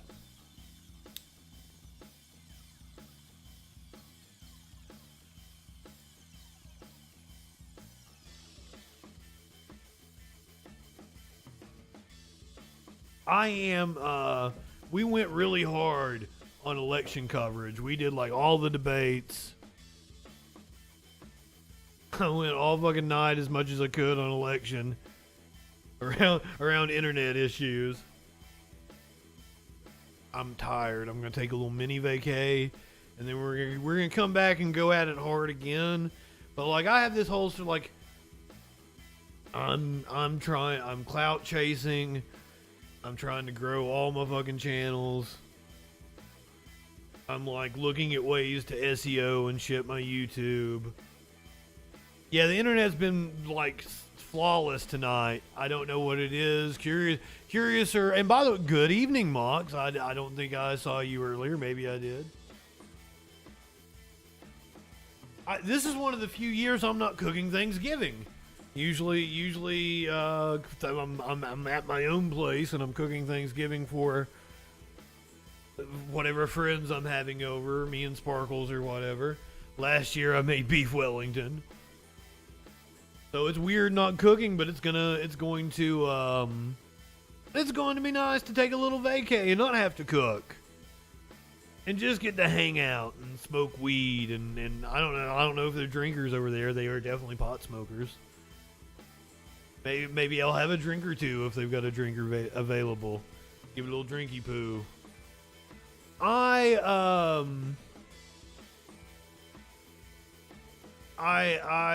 made, and let me see, Twitch did not approve them yet, did they?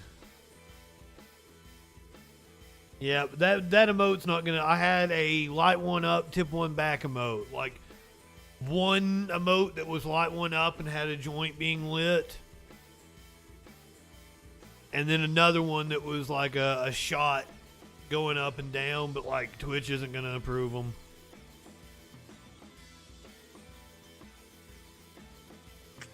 I'm trying, because like I got like a gazillion emote slots. Maybe like 2 more that I can actually give you guys. Dude, okay, so I'm a big Gordon Ramsay fan. And one of the things that he always had them cook was beef Wellington. Like on like Hell's Kitchen. It was like one of the main fucking offerings of Hell's Kitchen was like a beef Wellington. And it is a test of a lot of different skills, right? It is a good test of a cook's skill level. Now that I've done it. If I do it again, I'd fucking rock the shit out of it. And like it was fantastic. It tasted amazing. It just didn't look good. And if I had it to do over again, it would look good. Like it wasn't that it looked all that bad. It was just the back of it looked like I'm not good at wrapping paper either, right? So like presents I wrap always look like crumbled on the end, and that's kind of what that's what the Wellington's ass end looked like. It was all crumbled up together. Sometimes the way my joints look. And several people have requested a cook. And here's the thing. And man, I'm going to tell you guys this story. And this pissed me off. This pissed me off so fucking bad. So, I've always, I would like to enter into, a relationship with a woman, someone on the feminine side of the spectrum, who's also like a cam girl and OnlyFans. And it would be not, it's picking out potential partners. It would be nice if they were on the, they need to take their shit to the next level and then we can both make some money streaming and shit. I have several ideas for X-rated content, and one of them is, I called it Tits and Treats. Because at one time, I had a friend, a potential partner, possibly. We flirted a lot, and she's an exhibitionist and was thinking about, trying to monetize the fact that she's an exhibitionist. And she is a baker, like a pastry chef. There we go. And I came up with a show called Tits and Treats. Tits and Treats. And you fucking be on Pornhub or OnlyFans or whatever. But the other day, I was watching something cooking relating, and they said a word. They said a culinary universe type word, and it hit me like a bolt of lightning, and I made a play on that word with cum. But I can't for the life of me think what that word was. And I went back through my YouTube history. Bear cum? And dude, I don't, it was so perfect. And I was like, that's the name of the X-rated cooking show. It's like, that's spot on. That's so fucking good. That is brilliant. I can't believe no one's thought about it. But that's the downfall to the fact that I lost a lot of my shit. That, like, I don't have my idea book to write shit down. And that's, I just now realized I do have a book in my fucking... Curiouser gave me this fucking notepad. Specifically because when I was debating Rob Noer, I said I don't even know if I wrote anything down in it. No, I think I did. I did write shit down in it. I had notes. I know I gotta write. I forgot I had fucking paper. I'm kicking myself now. I do have pen and paper over here. I need to start a new fucking idea book. I lost fucking years worth of ideas because I did have, and some of it doesn't make fucking sense. You go back and look through the fucking like, well, that's stupid. That's fucking blah blah blah blah blah. But some shit, man, I'm like, holy shit, this is great. When did I come up with that shit? I'm very forgetful.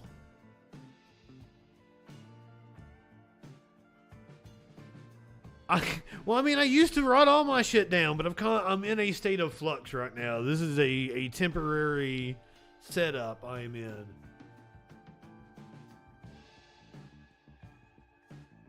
I'm out of my element. Oh, God. Oh, Newt Gingrich's just staring at me. This is horrible. This entire time, I've just had Newt Gingrich leering at me like that. Ooh. All right, what that news be doing? Look, I think Nancy Pelosi set the precedent. She did something that had never been done before and reached into the minority party to decide who could and could not serve on some committees. I think do not reach into minorities. That got your former colleague Dennis Hastert. No, that was minors. Yeah, I'm really off my game tonight. Cicero, good evening. Have nothing to How are complain you, my about friend? Because they started this dance, and frankly, the three people he's picked this is a safety dance. Totally deserve being kicked off committees. It's unbelievable. Adam Schiff made a career out of lying to the American people while serving as chairman. Newt fucking Gingrich has the audacity to say that. Yep. Swalwell has had a relationship with a Chinese communist that's unimaginable for somebody who's going to have security clearance. And of course, Omar is a viciously anti-Israel, anti-Semitic orator. Yeah, dude, I totally have a notepad up here. Norms of civilized behavior. So I think those are three. Never even like I have numbers and codes and passwords and shit on a notepad, but I never even thought about using the fucking notepad program to write down my shit. God, I'm stupid. It's like last night asking Warlord if the UK government was off for Thanksgiving. I want to go back and clip that for the TikTok and shit, but I'm tired. I got off here and played video games, and then I had work to do for clients. Yeah, what lies did Schiff say? That's a very thank you, RB. What that news be doing? What lies did Schiff say? You piece of shit. Pretty good targets, and I commend Speaker Designate McCarthy for taking them head on. Mayor Marjorie Taylor Greene was one who just said you're not allowed to serve on any committee because did he say Mayor Marjorie Taylor Greene? Elected, which is a little disturbing and set a bad precedent again, just like Harry Reid with the filibuster. It blew up in the Democrats' face. Real quick, do you think Kevin McCarthy is going to get over the threshold and become Speaker? And if so, what do we have to do to get there? Look, I mean, he's got to be patient. He's got to listen to everybody. But in the end, on January 3rd, what Republican is going to vote for chaos? And are they going to vote for a Democrat? They want Hakeem Jeffries to be the Speaker of the House? So McCarthy will be the party's choice. He has overwhelming support in the conference. And in the end, people have to... Why not? Why? Like, we get the accelerationist argument all the time from the left. Why do we not get that from the right? Why do we not get right-wingers that embrace left-wing politicians and be like, oh, let's torpedo their party? Where's the force the vote from the right?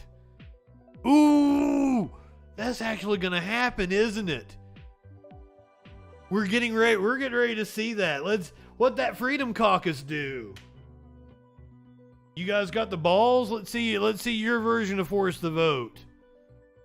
Face reality. I think it's perfectly reasonable for them to try to get as many concessions as they can. Oh, thank you, James. It's perfectly reasonable for them inside the conference to offer an alternative. But when you get to the floor, there's only one realistic choice, and I can't imagine any member who would want to cause chaos and expect to survive the next primary. Mr. Speaker, you were one of the first people to meet with Herschel, and you could see how dedicated he was to learning the issues in running for Senate. Herschel? Now he's in a runoff, and the difference is now no libertarian, and Governor Brian Kemp says, here's my get out the vote list, and I'm going to help you too.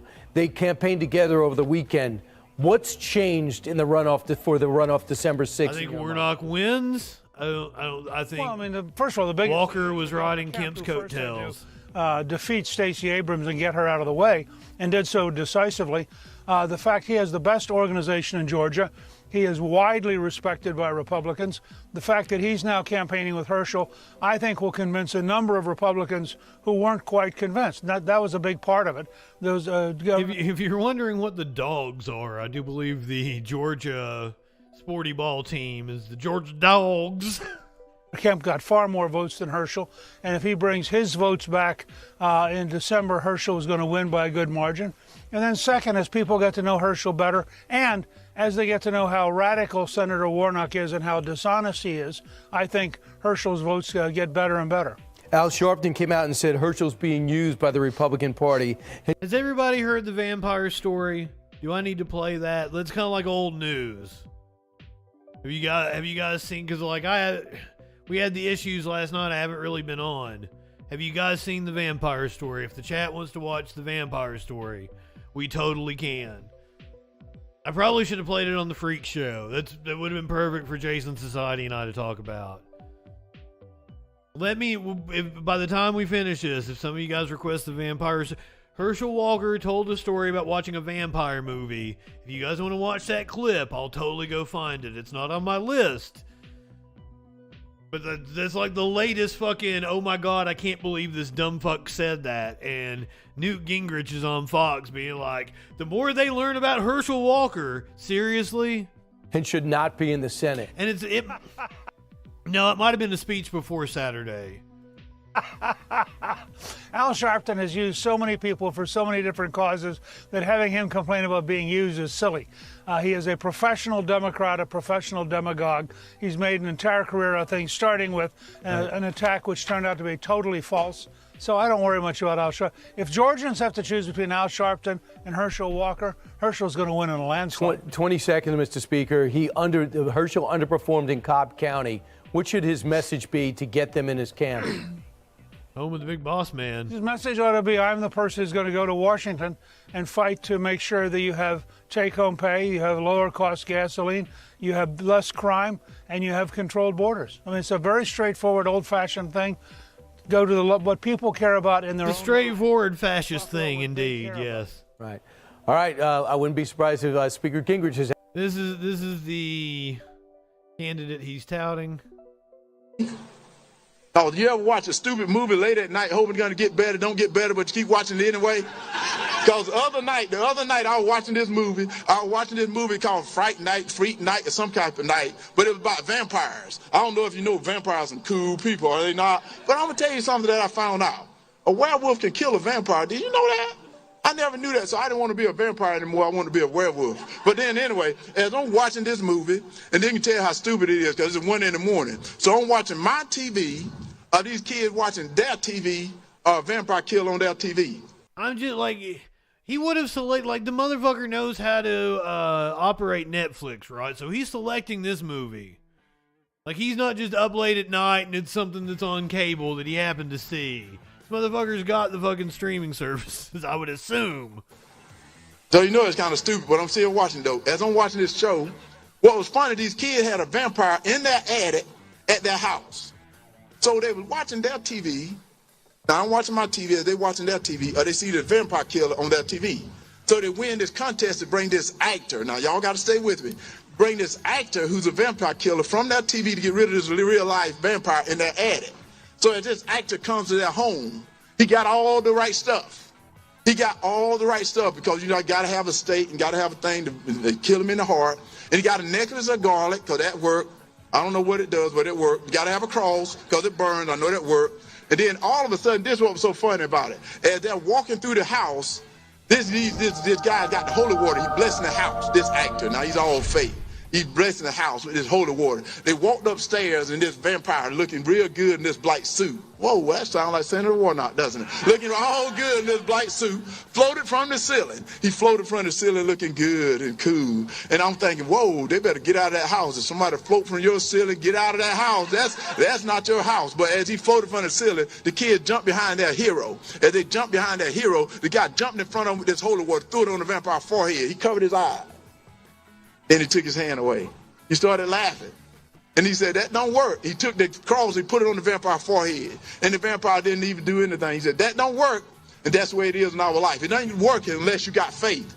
It is time for us to have faith. We got to have faith in our fellow brother. We got to have faith in this country. We got to have faith in the elected officials. And right now, that's got to have faith, faith. Hell yeah, he's a George Michael fan.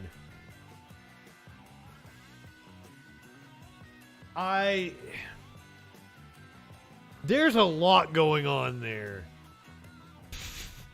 There's a lot going on there, and that's the Republicans' shining star that Newt Gingrich was shining up there. Shining up a turd is more like it. I hyped it up last night. We never got around to it. Now we're going to hear about it. The bombshell Hunter Biden investigation. Why else would we cancel the China initiative, the DOJ program designed to investigate China's theft of our intellectual property from colleges and universities? It made no sense whatsoever. There's only one explanation. Joe Biden is compromised.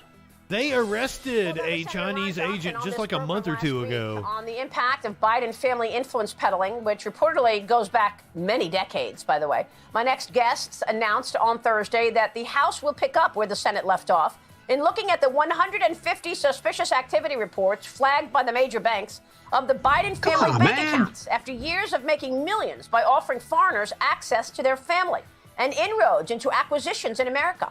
Joining me right now is the ranking member of the House Oversight Committee, James Comer, and the ranking member of the House Judiciary Committee, Jim Jordan. Look at these chuckle fucks. The role of the chairman of those respective committees. Good morning to you both, gentlemen. Thank you so much for being here. Good morning. Good morning. And that's another thing. We do the Wednesday morning stream. You're going to hear me say good morning a lot.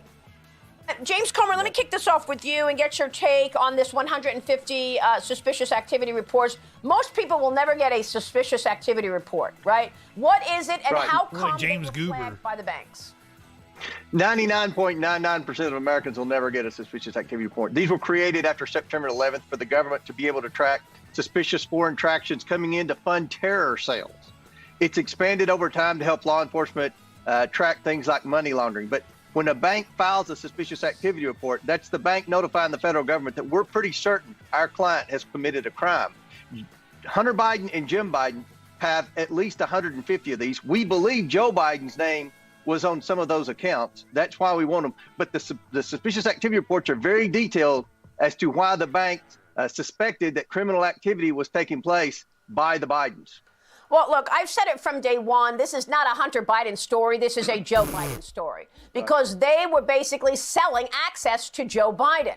We know we have all the emails, the big guy email where Joe Biden was supposed to be holding 10% equity into CEFC, the Chinese energy company. Mm-hmm. How are we supposed to trust that the commander-in-chief of America is going to make the right decisions on behalf of America when he's taking in all of this money? Hunter Biden's been paying his bills. That also is indicative that a good question, James. Really the one that they were selling. Right. That's very troubling. What we showed at the press conference was a map of the United States in Chinese, where all the natural gas distributors were highlighted. And the business model that Hunter Biden was presenting to the Chinese was a way for China to come in and not only buy liquefied natural gas from America, but also to start buying ownership in the drillers. I would want to see exactly what I would want to see what suspicious activity entails. Hey, Rich. No. I'm from Kentucky. Ooh, but no, I like totally bash it. I recognize Kentucky as a state because I've spent a hell of a lot of time there. Rhode Island, however, you're never going to convince me is a real place. I've never met anybody from Rhode Island. That is a fictional state from Family Guy. It does not exist in real. Totally rag on Kentucky. It deserves it. An energy company. And remember, we also showed emails and text messages that showed Joe Biden was going to be a 10% equity owner in this business. He was even going to have office space in this business. This is very troubling at a time when America is faced with record high energy prices. But I will say he's from the western part of Kentucky. You can see it highlighted over there, the 1st district. I'm from the 5th district over here in the eastern part of Kentucky. On that part of the map over there in the tip. Just the tip. When I went to college, from Eastern Kentucky, I wanted to get as far away from my hometown as I could. I went to Western Kentucky University, which was over here in his district in Bowling Green. And I found out that over there, because I'm from the mountains. I'm from Appalachia that runs up into Pennsylvania, West Virginia and shit. You get over to this part, you're starting to get into farm country. And meth had already started taking a hold when I'm in college in 2002.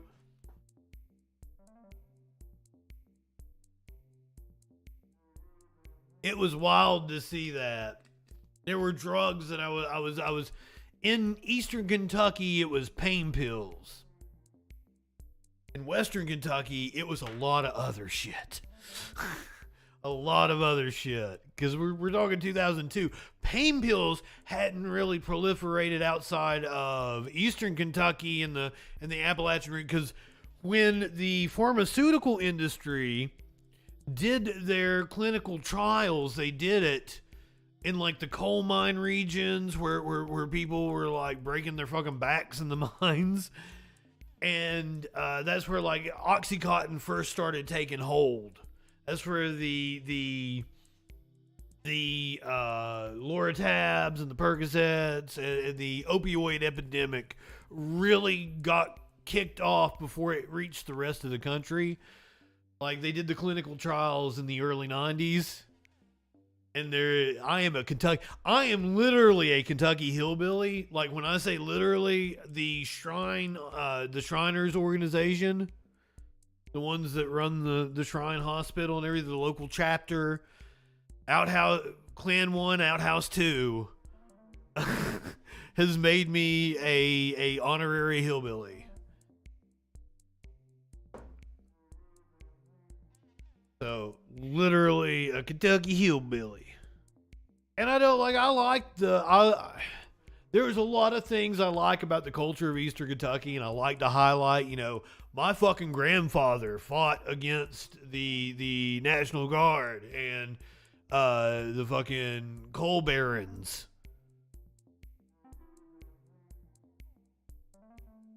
And I love to highlight that and the rich history of unionism. Fucking Matewan, West Virginia, what the movie Matewan's about. It's about the coal strike in the early 1900s. Hell yeah, you're my people. You're my people because my grandfather was from West Virginia. I'm second generation that ended up over on the Kentucky side. I'm originally my family is all of Virginia. If you are a Mullins and you are from Virginia, hello cousin. If you are a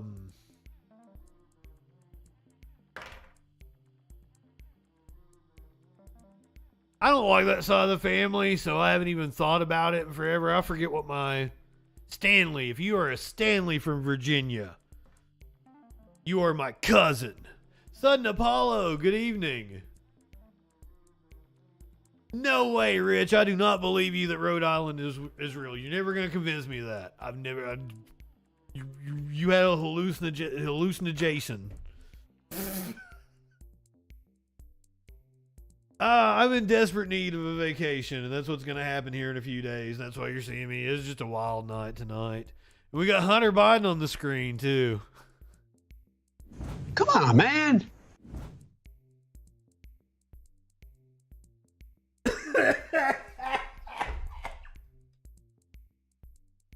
Choked up.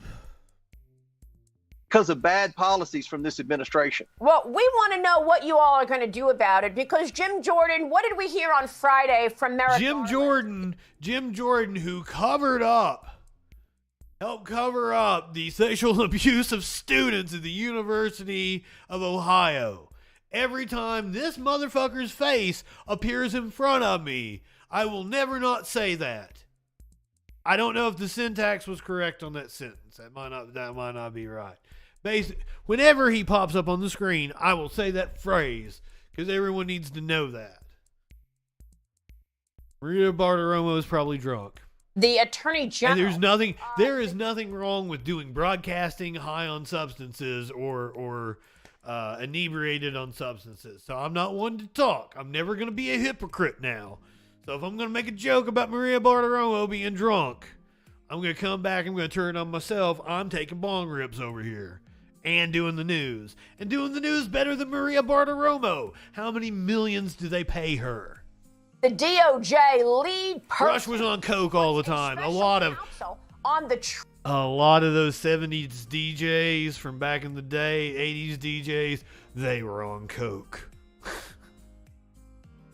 Trump investigations. Yeah. Where is the special counsel on the Biden family influence peddling? Yeah. Well, I think it's just one more example of how political the Justice Department has become, and it's why 14 whistleblowers have come and told us that, 14 FBI agents. But I want to go back. I've had a wild life, Rich. The Inspector General at the Treasury Department issues a report and says Obama's IRS targeted conservatives.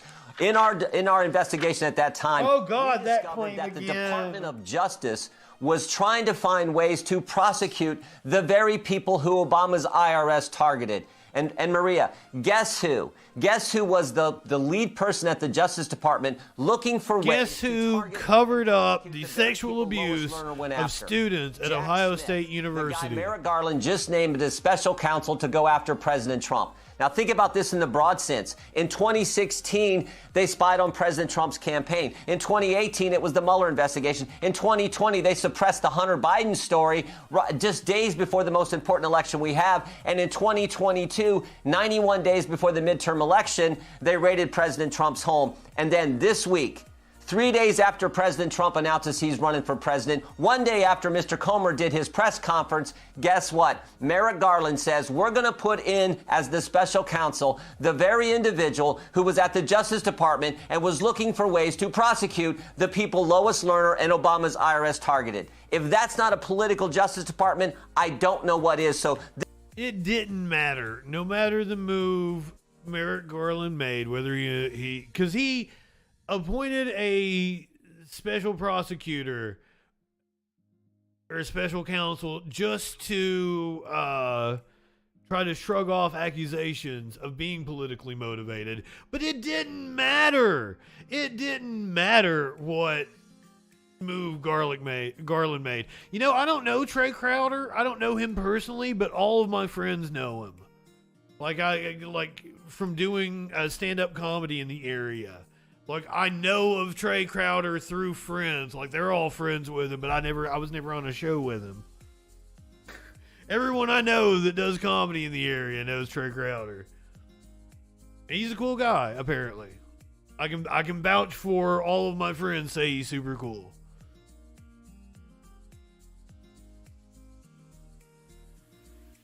I don't... Once again, I'm in temporary digs. I don't know where I'm going to end up. I need to move to a city that has public transportation because I don't have a vehicle. I don't know what I'm going to do at the moment. I would kind of like to make some money, and I need health insurance. I'm getting to the age where, like, I need a finger up the butt. All men should get the finger up the butt around the time that they turn 40. And,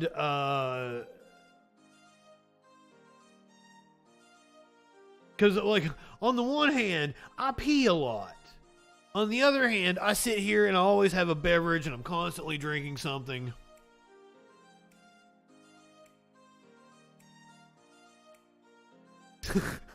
Sorry, son Apollo. I'm just, Justin coming in here with if you're a man, you're nearing the age of 40, you probably need to look at getting your prostate exam. And like that's goddamn, that's a really adulty thing to say. Sassy popping in right as I'm talking about prostate exams and encouraging men around the age of 40. Because I pee a lot, and that's a symptom of it, but also I drink a lot. Like, I'm constantly got the dry mouth because I'm talking, and I've got a bong going and shit. A lot of times. I don't, like, that's like a public service announcement. I don't know, like, I can't sell advertising on that. But it's like, it's something I've been thinking about, and I need health insurance to make that happen. There's a lot of things I need health insurance for. So I'm thinking about, like, seeing what my options might be if I could get on with Vice, Vox, TYT, something like that. Making the move to California for TYT would be kind of hard, but they also have, like, an affiliate kind of program and shit, but I don't know if I'm big enough for them to consider me for that. I could get on with Vox, but, like, also I do other things, right? So I'm not just, like, when I'm applying for those jobs, I'm not necessarily wanting to be on camera and wanting to be a personality, though that's always a thing that I'm open to.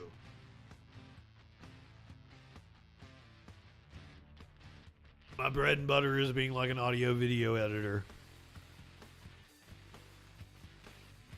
RB, I need to get my eyes checked out. That's another one. People keep telling me I can't see very well. I've had multiple people that I've been in the car with, like, quiz me, like, all right, tell me when you can see that sign. And apparently I'm not good at that. And, well, my memory's always been just a thing.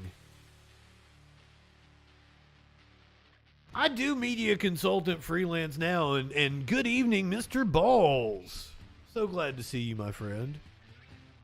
But, like, I need to work for a company.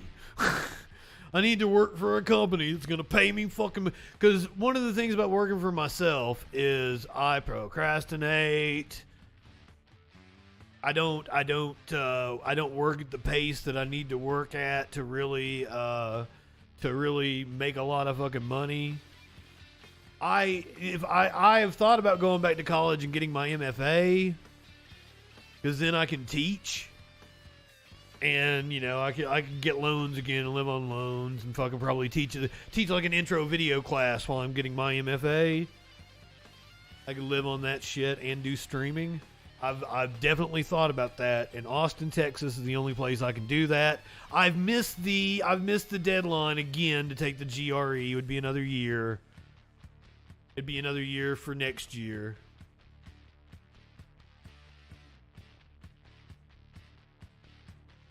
So like the progressive aggressive brand, I don't even know if anybody does that anymore, but like I would be so good on that brand. Like that's kind of my shtick. I don't know anything about sports, and I don't like sports, James. That's the only problem with being a sports announcer. And I have actually, when I was in high school, I did the footy ball games. But like I'm sitting next to the scorekeeper, and they're telling me what to fucking say. I don't know what the fuck's going on.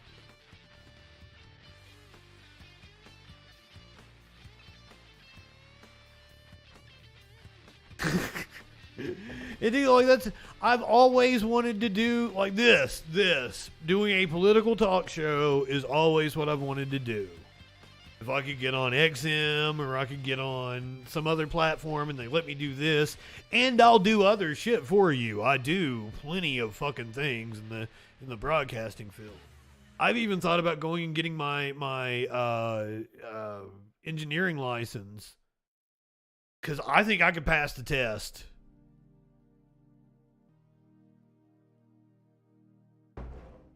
They get paid good fucking money to do goddamn nothing.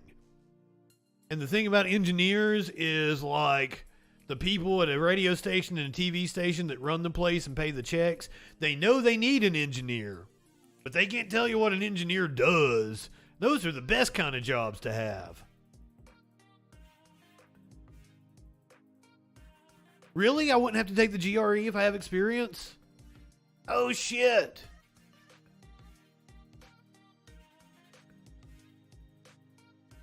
I don't know. I mean, I definitely have experience. All right, we got to take a commercial break on the Twitch. I got to go get something to drink and shit. I don't know where my tea glass went.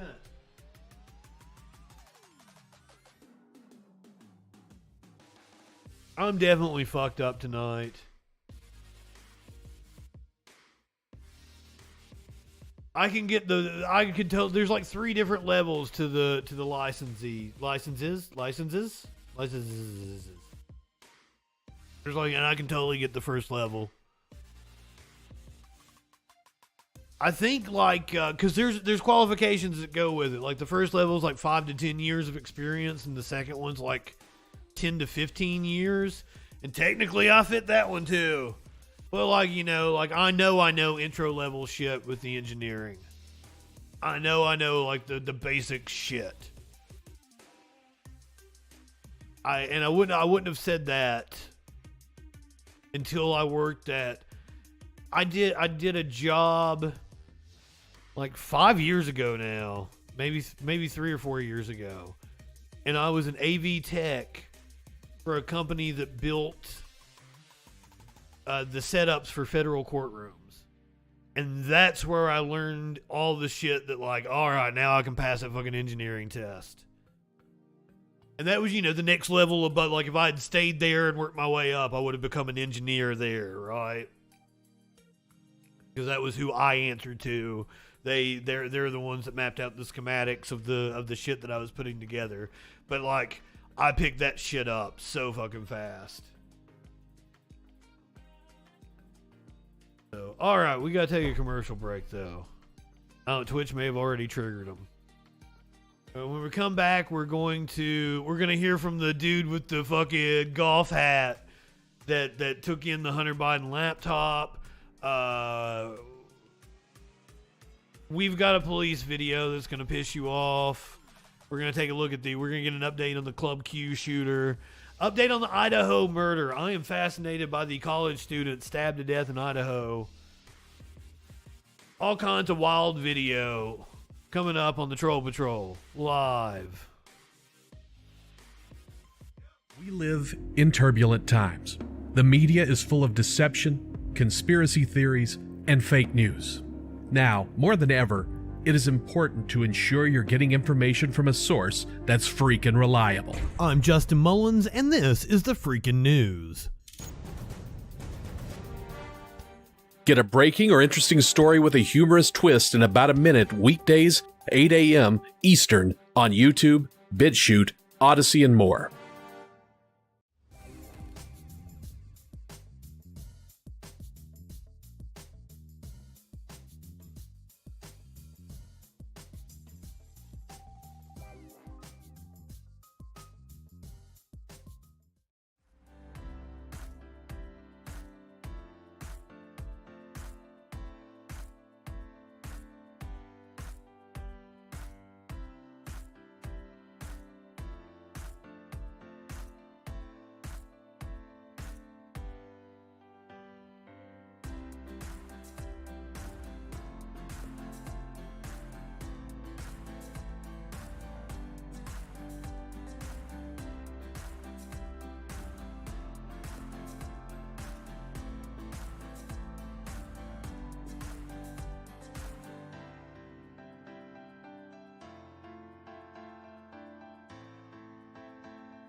Hi, I'm Justin FREAKIN. I'm a leftist broadcaster and comedian. Not liberal. Leftist. And despite what you may have heard from right-wing propaganda, George Soros isn't handing out Soros bucks and funding people like me. There are no Koch brothers, Mercers, or any number of right-wing think tanks funding content on the left side of the spectrum the way they fund people like Ben Shapiro, Dave Rubin, and Dennis Prager. And YouTube doesn't monetize videos that are controversial or deal with politics unless you're someone like Steven Crowder. So this is an ultimatum. Become a patron. Support my Patreon, or I'm going to become a right-winger and get some of that easy money. You know for a fact that I could be bigger than Charlie Kirk or Jesse Lee Peterson. Amazing! All I have to do is talk about how I used to be an SJW snowflake, but the left went too far with their cultural Marxism, and Republicans are stupid enough to buy it, even though this video exists.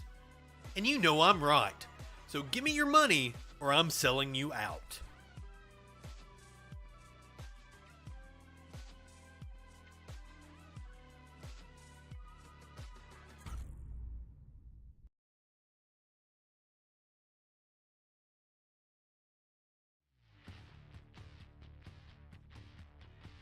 They're that nice cotton feel. They're not like, even my Tool shirt. This is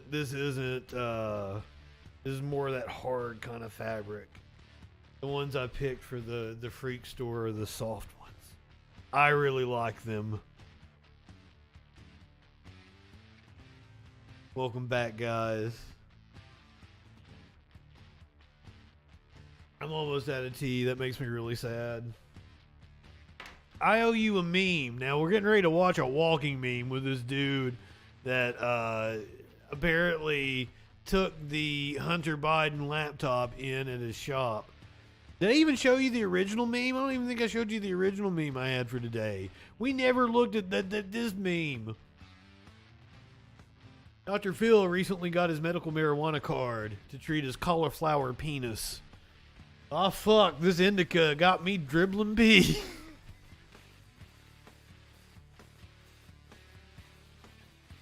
This meme is from a page I fucking love on Facebook called Cash Dr. Phil Outside. Cash Dr. Phil Outside. And it's just stupid fucking Dr. Phil memes, and I love them. They all crack me up. Not anonymous. What's up, my friend? We're looking at this Dr. Phil meme. Cauliflower penis.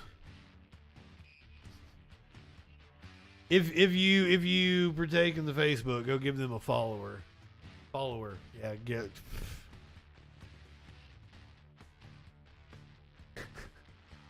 Dr. Phil. So sometimes Dr. Phil is based, and sometimes Dr. Phil isn't based. He's really fucking dumb, I think. I've seen him have the right take before. The repairman. We're doing Hunter Biden still. Do you guys know about the repairman? This is the guy that ran the shop that took in Hunter Biden's laptop. Fox News. I'm totally Fox Newsing you out. The incoming Republican majority in the House promising to investigate Hunter Biden, the president's brother, and ultimately the president himself over their business dealings. What can we expect to learn from that? I want to bring in the laptop repairman whose new book, American Injustice, is out tomorrow. Details what happened after he discovered Hunter Biden's infamous laptop. John Paul Isaac is with me now. Sir, how you doing? Good morning to you. And we've spoken before. Welcome back here. A couple things I just want to update our viewers on. You worked for Apple for 6 years, and then you started your own shop. You fixed Apple products and Mac computers. Were you the one who was at the counter when Hunter Biden dropped off his laptop? Unfortunately, yes. I'm sole proprietor, so I was the only one in the shop when he came in. Refresh my memory. Did you recognize that it was him at the moment? You know, I really never cared enough about the Bidens to pay attention to what the offspring looked like, so I did not recognize him. It wasn't until the Also, he's legally blind. when he announced who he was, and then also I kind of put the pieces together when I saw the Beau Biden Foundation sticker on one of the laptops. Was that immediate or was that over time? It was kind of, you know, it was, at first I thought when I saw the Beau Biden sticker that this was actually Hunter's deceased brother's laptops, because often is the case that a customer will come in with equipment that belonged to a deceased loved one and they want to get the data off. So I figured this was no different. It wasn't until the next day when I realized that the person that came in my shop was also the person that starred in a lot of the homemade porn. Wow. Okay, yes. And you quote an FBI agent as saying, Is it a homemade what? Nothing ever happens to people. What the fuck about homemade porn? You quote an FBI agent as saying, it's the case that a customer will come in with equipment that belonged to a deceased loved one and they want to get the data off. So I figured this was no different. It wasn't until the next day when I realized that the person that came in my shop was also the person that starred in a lot of the homemade porn. Wow. Was the person that starred in a lot of the homemade porn. And you quote an FBI agent as saying, it's our experience that nothing ever happens to people who don't talk about these things. What do you remember from that conversation? Basically, they were saying, don't go anywhere with this conversation. Well, and I kind of was asking for it because, first off, when the agent showed up to my shop with a subpoena, I don't think, and those FBI agents had ever seen somebody so excited to be handed a subpoena in their life.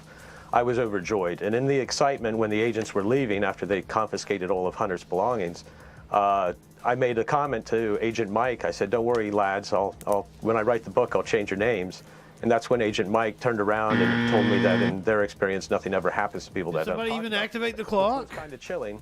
But out of respect, I did change Agent Mike's name in the book. Wow. Oh, wow. Okay. Was So I here's on the Jim clock? Jordan just last week on this. Did I miss that one? On what we might get to eventually. Listen.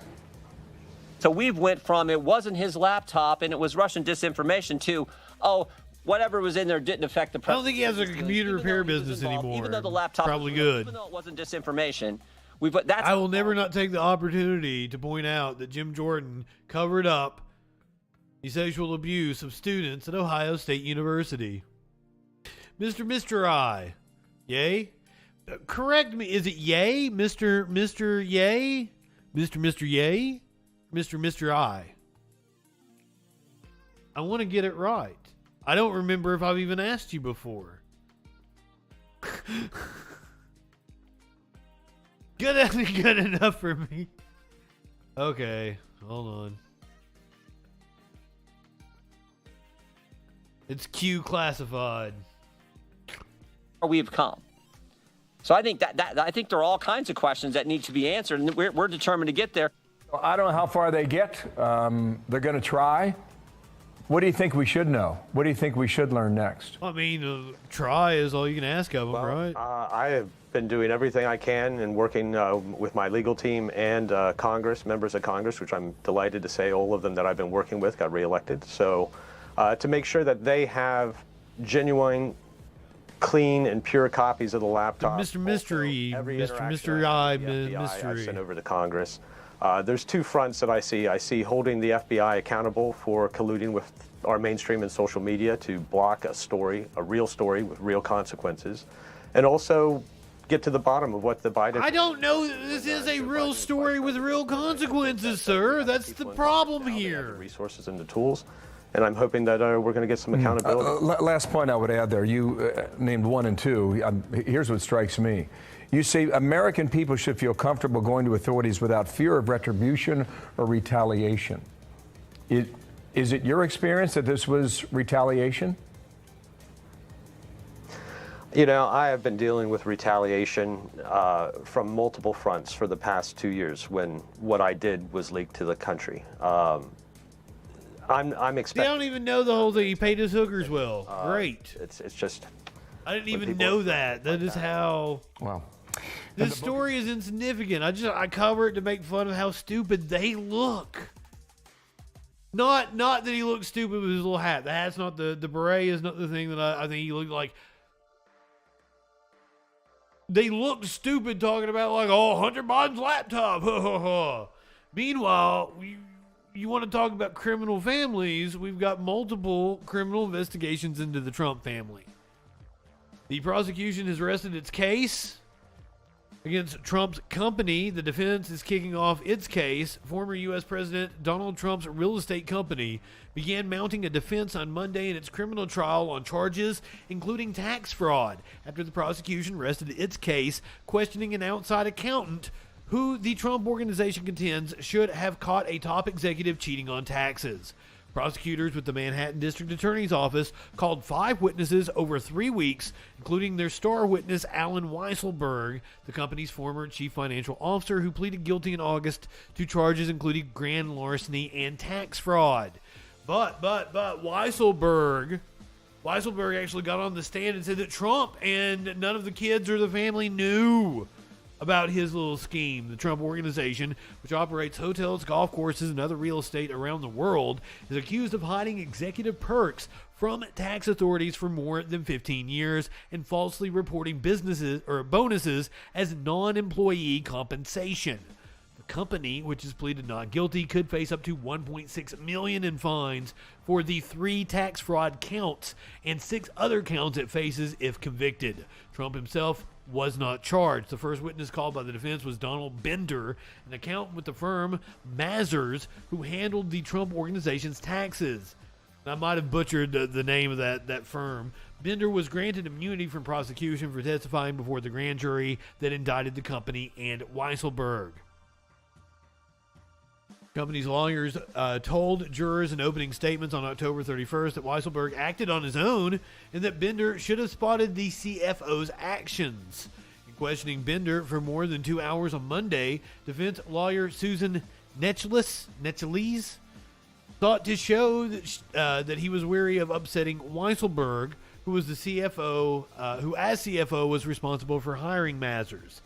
Bender said he prepared tax returns for Weisselberg and his family members free of charge as an accommodation. Now, because of Weisselberg's tepid testimony saying that the Trump family wasn't involved, prosecutors are actually considering a new round of charges against Weisselberg in order to get him to actually flip on Trump. Now, we're going to Raw Story, a little bit less reputable of an organization, to probably what is an opinion piece. But Raw Story is usually pretty on the up and up. Longtime Trump Organization CFO Alan Weisselberg pleaded guilty to committing tax fraud earlier this year, but he notably did not implicate his boss. The New York Times reports that prosecutors may not yet be done in trying to get Weisselberg to flip, however, as they are considering a new round of charges against Mr. Weisselberg in hopes of securing his cooperation against the former president. One area where Weisselberg could potentially provide cooperation, reports the Times, is detailing the illegal hush money payments that Trump authorized for adult film star Stormy Daniels in the weeks before the 2016 presidential election. I thought we were done with old Stormy.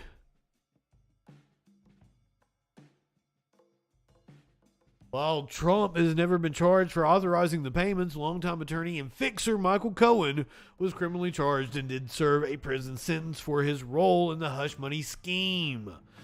However, the Times report cautions that even new charges may not be enough to get Weisselberg to flip.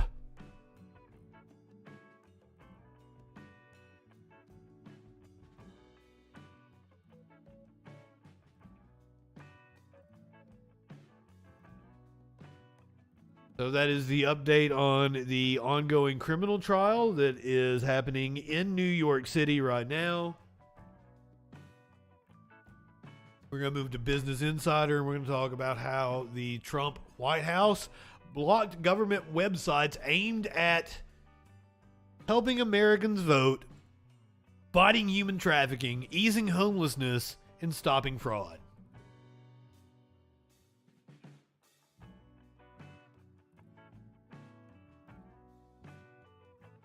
Trump's White House blocked government websites aimed at helping Americans vote, fighting human trafficking, easing homelessness, and stopping fraud, because of course it did. Federal agencies asked the Trump White House to approve dozens of new .gov websites, but Trump officials rejected many of them, according to records obtained through a Freedom of Information Act request. In contrast, the Biden White House has approved almost all such website requests. He's getting ready to dance. He's getting ready to do his dance there. Story I had on the notes for last night, but we didn't get around to it because of the internet issues we were having.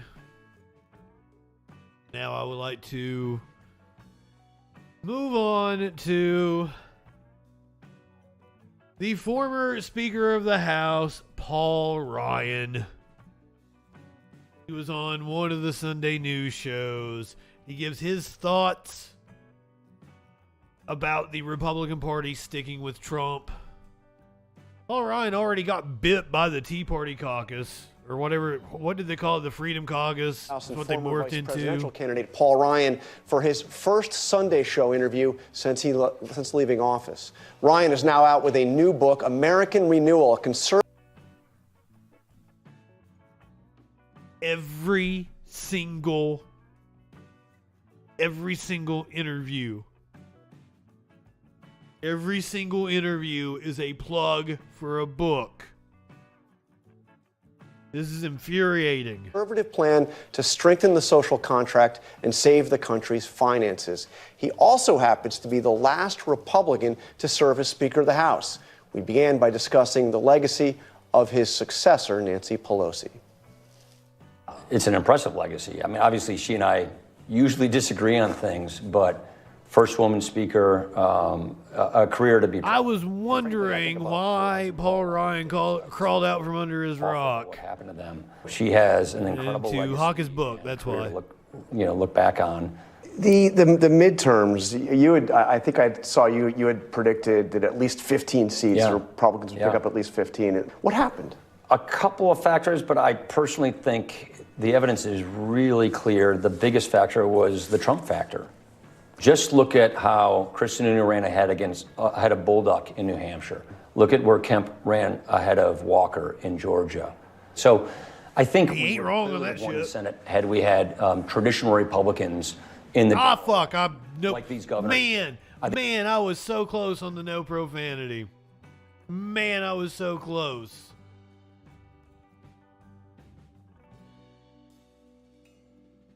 And I think, like somebody suggested, it should be 5 minutes. I think I will indeed change it to 5 minutes.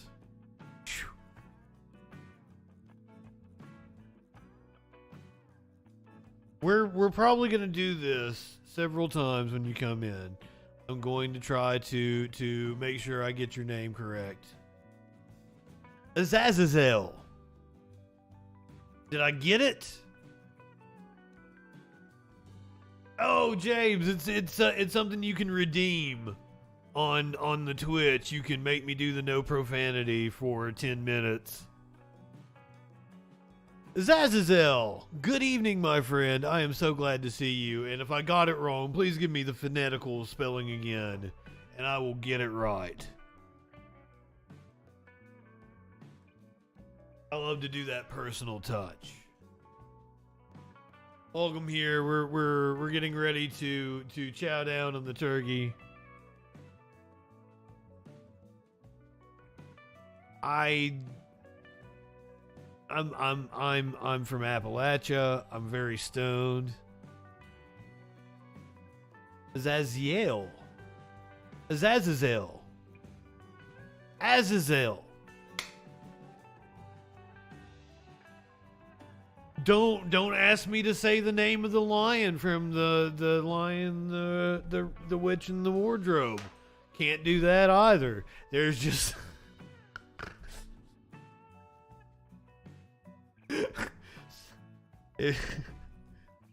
I get the dumb sometimes. Oh, I need to reset the clock. But very Azazel. Azazazalon. I've never read The Lion, the Witch, and the Wardrobe. I know enough about certain pop culture things to make some jokey jokes. Speaking of jokey jokes, here's Paul Ryan. I think we would have won places like Arizona, places like Pennsylvania, New Hampshire. Had we had a Craleo, good evening. Republican, not a Trump Republican. So I think I love me some Smurfs. What we now know, it's pretty clear, is with Trump we lose. So I don't mean this personally. It's just evidence. What would Paul Ryan's Smurf name be? You got Whitey Smurf?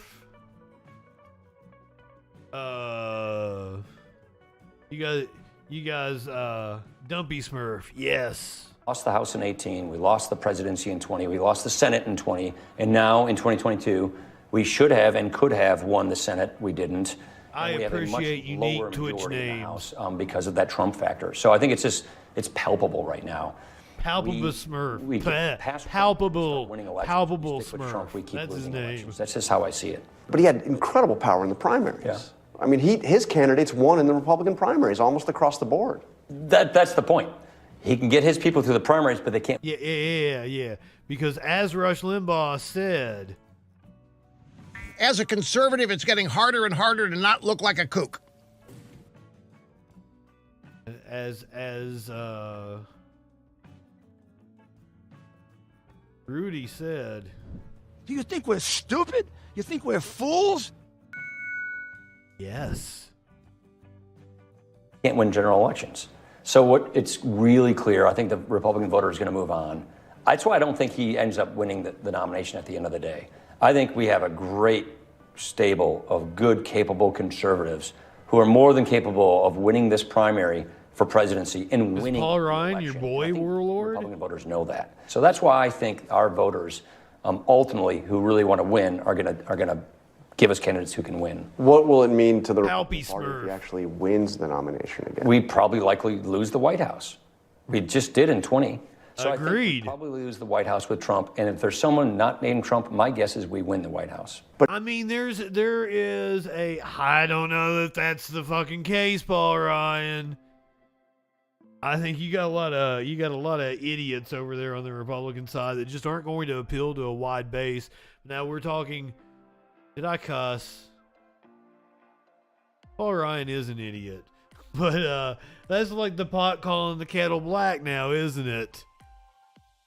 But if I'm saying if he wins the general election, if he becomes president again, I mean the way Liz Cheney has put it, it's like an existential threat to the country. I just don't think he's going to. I don't think that's going to happen. I don't think he'll win. He's just unelectable. I think he's unelectable because that suburban voter. You think he's more popular since the 2020 election with the swing voter in America or less? No evidence of that at all. But he does seem to have a hold on a good chunk of the Republican Party. Whether or not it's a majority, we'll see. That's right. But I think he's going to continue to lose altitude because we want to win. And we know with him we lose. We have a string of losses to prove that point. And there are a lot of really good, capable conservatives who people I think like. I doubt that. Conservatives in office, but can win elections. As you know, the fear that Republicans have had, and this goes back to 2015 when he first announced, the fear that they have is that Donald Trump loses the primary, but then marches across the street and declares. I'm not high enough for this. Then he Paul gives Ryan. the left the country, and I think he would not want to be blamed for doing that. So you think that he has the ability Look, I don't talk to him, so I don't know what's going on in his mind. Look, here's how I was not an ever Trumper. You worked with him as speaker. I mean, I governed with him, and I'm very proud of those days. I'm proud of the accomplishments of the tax reform, the deregulation of criminal justice reform. I'm really excited about the judges we got on the bench, not just the Supreme Court, but throughout the judiciary. But I am a never again Trumper. Why? Because I want to win. And we lose with Trump. It was really clear to us in 18, in 20, and now in 2022.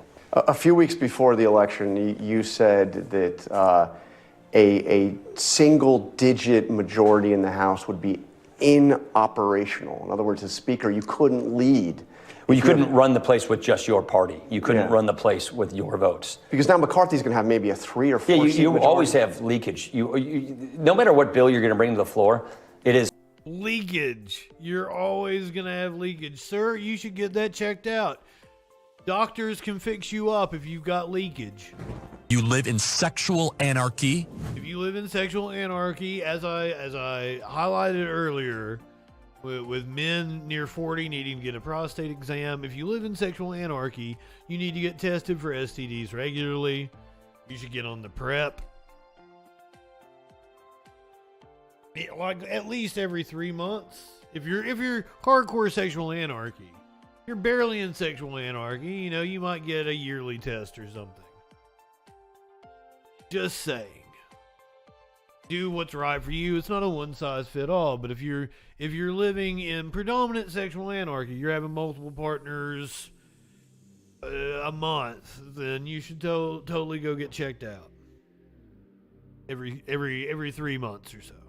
It's almost impossible with that tight of majority to have just only your party passing. Well, test with every new party. When I was speaker, we had better majorities, bigger majorities. We could pass bills on our own. But if you have such a narrow majority, it's going to be really hard. Having said that, there's nothing as unifying as a really razor-thin majority. That is a unifying thing in and of itself. I've been in the House where we've had pretty tight majorities. Not this tight. I mean, it wasn't this tight. Tight. You had double digits to be clear. Yeah, I had double digits when I was there. But it's a couple in the Hastert days, we had a couple really thin majorities. And it does bring people together. It makes people realize I can't get everything. Dennis Hastert, who he just referenced there, nonchalantly is an admitted child molester. I love pointing out all the things about the Republicans, like how they're fucking horrible. God damn it. I was close again. Everything I want, I have to be a part of it. DM 2,000 mules. My God. No, that movie is just complete nonsense. You're upset about something that doesn't go on. The media is not ignoring a story. Oh my, no, I would never watch that movie. I'm pretty sure producer Dave has. So I would say by proxy, some people in this chat have. It is nothing but conspiracy theories. I can show you where the officials from all of these states have said, we have asked these people for the evidence and they will not give it to us. The evidence doesn't exist. These people won't show what they're talking about. The stuff in the movie is just complete nonsense. There are enough video essays on YouTube going into debunking 2,000 mules. It's amazing you still come here and try to highlight. I even gave you a John Oliver. I gave you a John that showed all the people that are in the videos and what was going on. Like the one video of the dude putting the ballot in the box. And there's a dude looking at him suspiciously. He's actually looking at the dude's dog. Like that's what you're calling evidence. No, you're an idiot. You've got that wrong.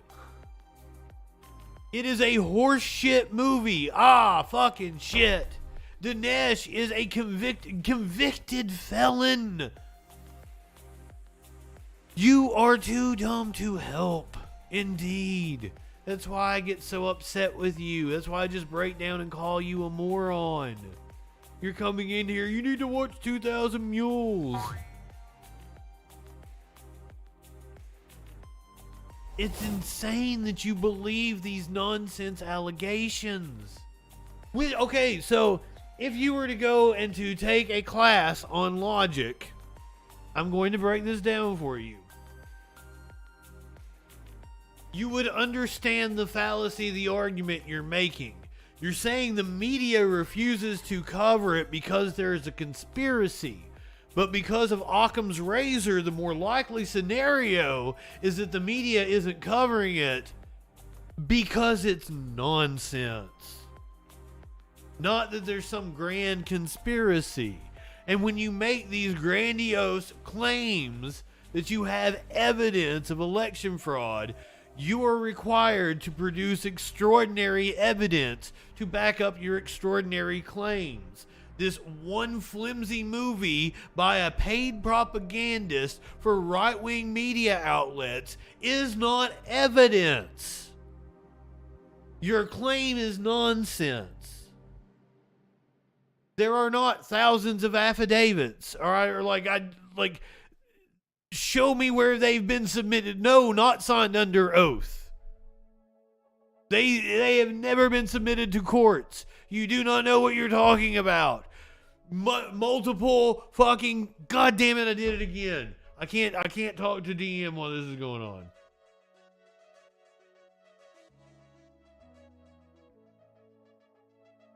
No, nothing has been submitted to courts. We're going to cover the nightclub shooting later.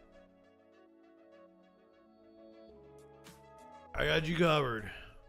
We're trying to get there, but I keep having to tell DM how stupid he is.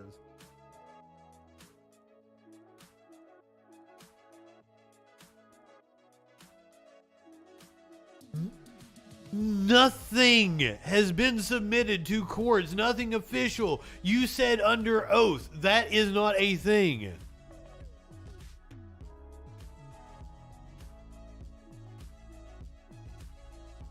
Sassy, so glad to see you again. Wolf Glenn, I am so glad to see you.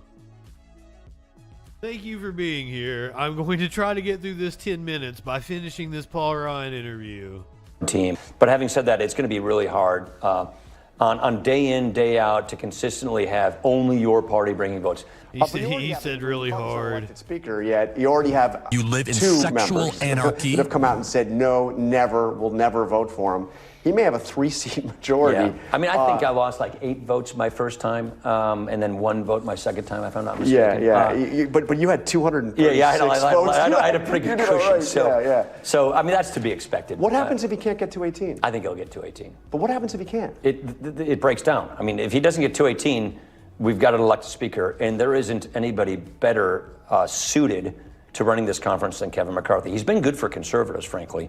But he's also a person who really understands how to manage a conference. Adam Kinzinger said if McCarthy becomes speaker, he will be, quote, led around on a leash by Marjorie Taylor Greene and members of the Freedom Caucus.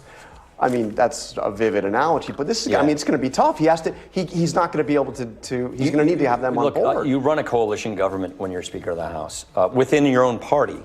And there are we just elected a bunch of new people from New York and California from what I would call more centrist, moderate leading districts. Those are the majority makers. Kevin understands that. So you have to run a coalition. But do you get uneasy when you see like Marjorie Taylor Greene over his shoulder when he was announcing the commitment to America? He's running a coalition government. Everybody's going to be in the tent. He needs the entire conference to work with him, and he needs to motivate that entire conference. So you do have this book out which looks at the I don't care about his book. Facing the country. I'm done. You pull out the book, I'm done. It's just a book blog now. We're going to go down to Florida.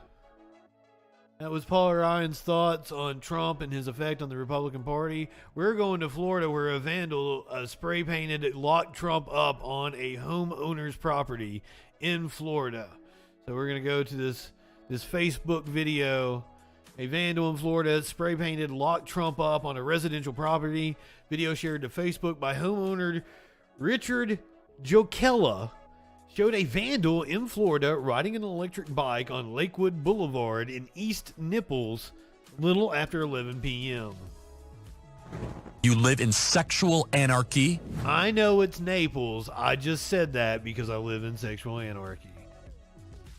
A vandal is seen spray painting the grass in Jokella's front yard with locked Trump up. So we got the video here. We might not have audio on it. Can I make it big? Come on, everything pop up. Facebook sucks. No audio.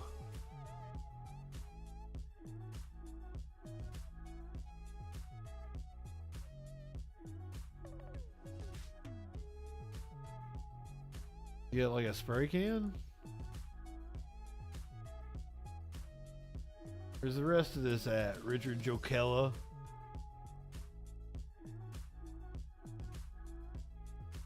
$11 Oh, we got audio over here. How many cameras you got on your place?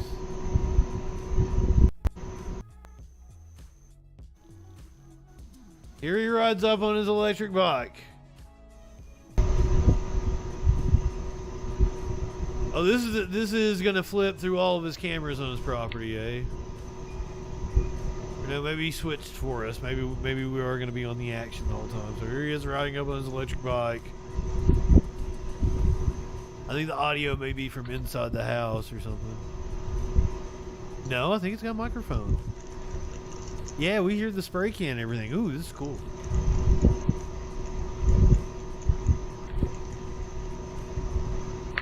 Now this is a home security setup.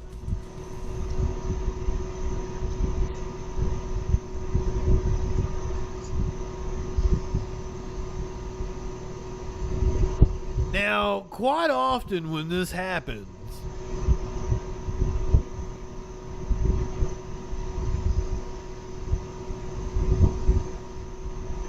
yeah, I wasn't expecting it to be this awesome.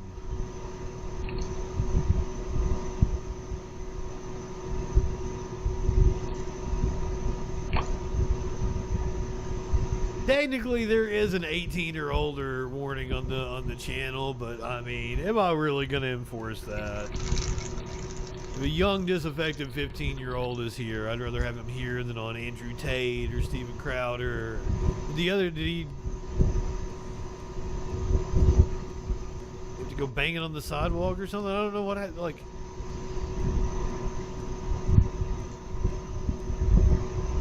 Doesn't look like it's doing a good job. Is he shirtless? I can't tell what's going on here. Is he wearing he's wearing a really tight shirt. Possibly gloves. He's spray painting Lock Trump up. And he's got it. His bike even has a flashing light on it, drawing it. Like, this is sus. Also, it's 11:14 p.m. on a Friday evening.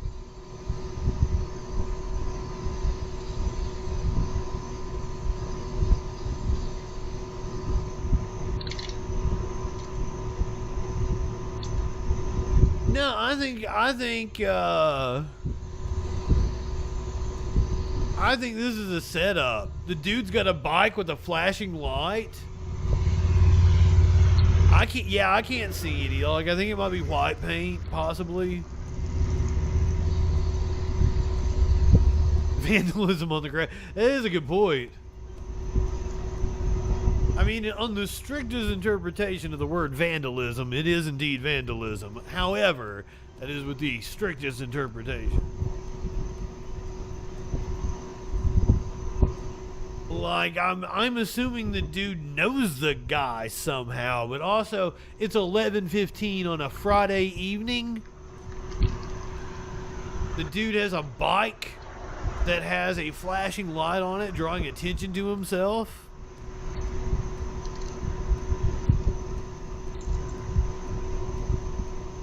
The cameras just happen to be perfectly placed. He has microphones and everything.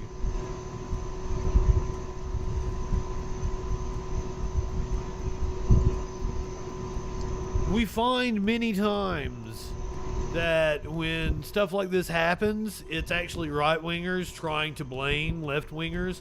That's where the left is best comes from.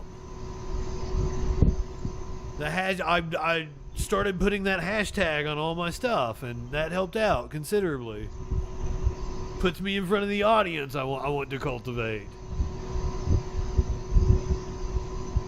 And the Majority Report adopted it. I've got the Left is Best t-shirt.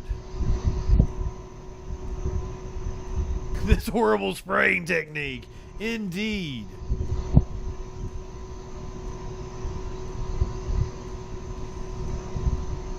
I can't believe we've watched this much of it. Excellent security camera footage. Jokella shared the photo that depicts locked Trump up, painted. Oh, we have that. Yeah. Spray paint on the garage door, apparently. Locked Trump up. Shit technique. The vandal's work comes a week after Trump announced that he was going to run for president in 2024. I don't know. Sus. I find it sus. He should have used a brush. I don't know. I'm not a painter. I don't make those kind of decisions. Sassy, do you paint? You might be one to consult on that. Should he have used a brush for his vandalism? Maybe he comes. I've been playing Tony Hawk. Maybe he comes from the school of tagging. Maybe he's reliving his late 90s days. Maybe he as well has been playing the Tony Hawk remake. He have used a brush on his vandalism. You need to see the picture again.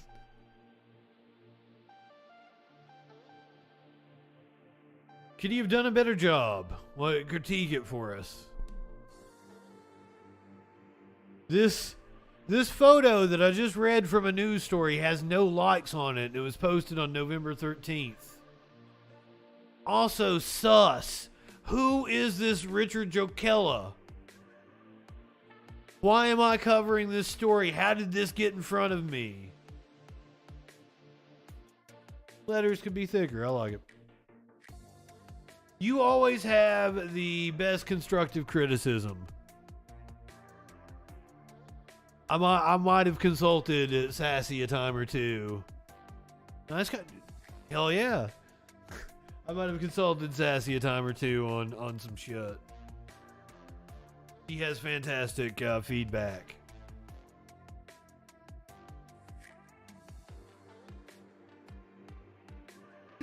A woman has been convicted for storming Nancy Pelosi's office on January 6th. Jurors convicted Riley. I think my Appalachian accent came out there. Jurors. Sorry about that. I don't need to apologize for my Appalachian accent. I need to embrace it more.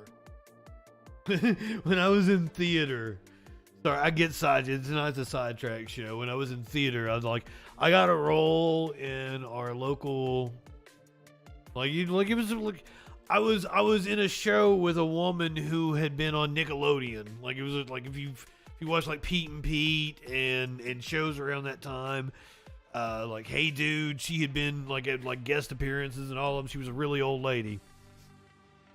And she was into because it was like a professional theater shit, right? I made it to 10 minutes. I just looked at that. I was like, oh shit, I just cussed.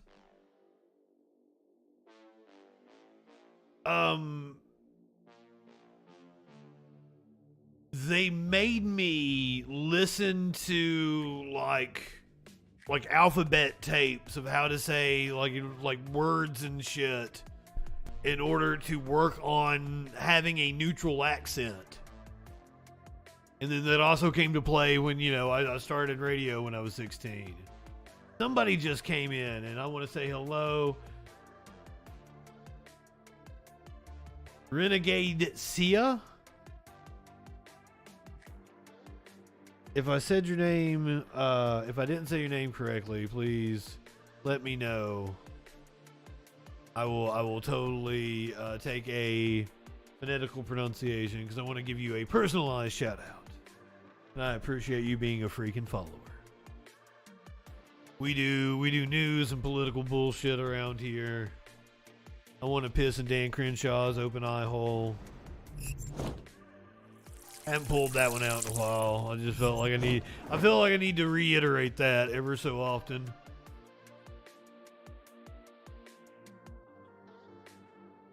Also, programming note, don't forget to tune in this Wednesday morning, 7 a.m. Eastern. We're going to do Prime Minister's questions from the UK, and then we're going to move over to C-SPAN, and we're going to do Washington Journal call-in. If you are up at 7 a.m. on Wednesday morning, Check out the Troll Patrol. This is a test run for a possible new stream. I love Prime Minister's questions. I love Washington Journal. So I'm really looking forward to trying. And I keep getting up later and later in the evening. So I'm gonna be up at 7 a.m. anyway, pretty much. So why not stream? And I think it's gonna be amazing content.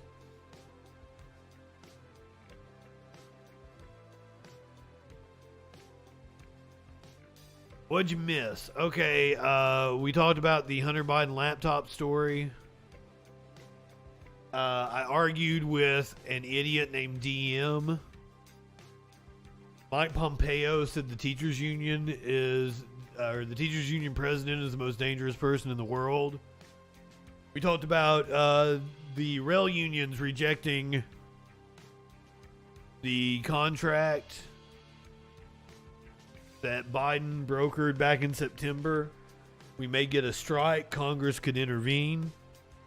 Prosecutors rested their case in the Manhattan DA's office, prosecution of the Trump organization. And when we come back from the other side of the break, we're going to hear about a woman who was convicted over January 6th and was apparently surprised she was going to be led away in handcuffs that very moment. Officials have gone into hiding over election conspiracies in Arizona. We're going to talk about Carrie Lake, who is apparently still not conceded, or maybe she has in the last day or so. I haven't checked. Maybe I need to get an updated story. Has Carrie Lake conceded in Arizona? And we're going to move on to getting an update on some of the more tragic stories we've covered in the last few days. I'm going to show you a picture of the Colorado shooter's grandfather, and it should come as a surprise to no one what he looks like. We're going to get the latest update on the investigation from the cops. We're also going to watch video from inside the suspect's home where he threatened his mom, threatened to blow up his mom's house in Colorado. We're going to get an update on the case in Idaho where college students were stabbed to death. Body cam footage shows a Louisiana cop shooting a man in the head. We're going to go to an Asian restaurant where a family or a couple was out. One of them took a picture of the other person, and behind them, there's a really racist thing going on. We're going to check in with the COVID cases, which is totally a mixed bag. Some places COVID cases going up, some places COVID cases going down. And we're going to watch Biden pardon some turkeys. All that and more on the other side of the break here on the Troll Patrol Live.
We live in turbulent times. The media is full of deception, conspiracy theories, and fake news. Now, more than ever, it is important to ensure you're getting information from a source that's freaking reliable. I'm Justin Mullins, and this is the Freakin' News. Get a breaking or interesting story with a humorous twist in about a minute weekdays, 8 a.m. Eastern, on YouTube, BitChute, Odyssey, and more.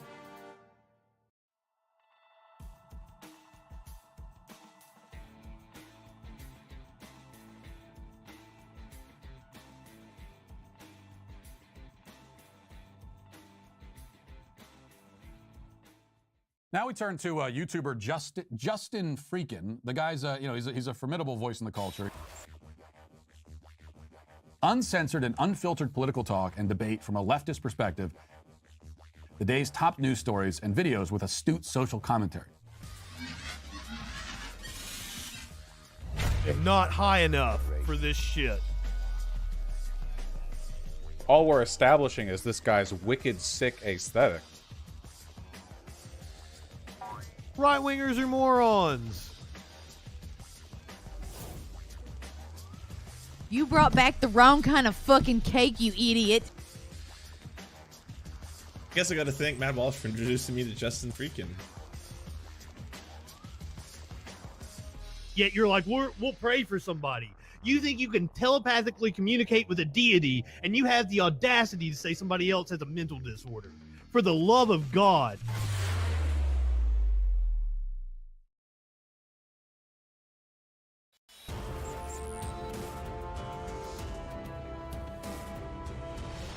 Have you heard the freaking news?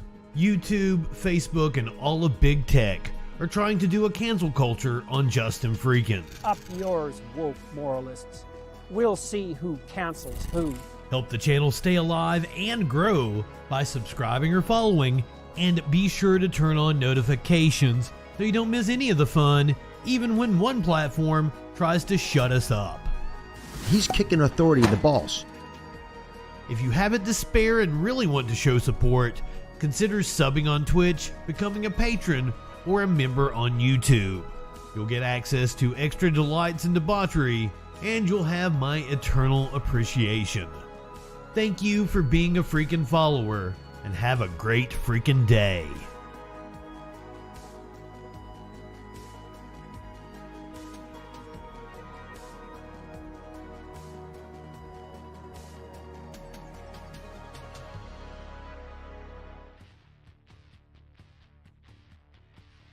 All right. Play the commercials all at once. We get those out of the way. Nobody misses anything. Everybody's got a chance to go get them a little, maybe go outside and have a smoke.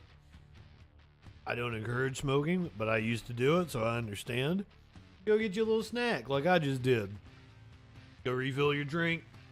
Take a tingle. You come back. We make fun of this woman that was convicted for storming Nancy Pelosi's office. But I owe you a meme. We come back from commercial. I owe you a meme. Here we go. What if we have a child allergic to cats? What do we do? Fuck that kid.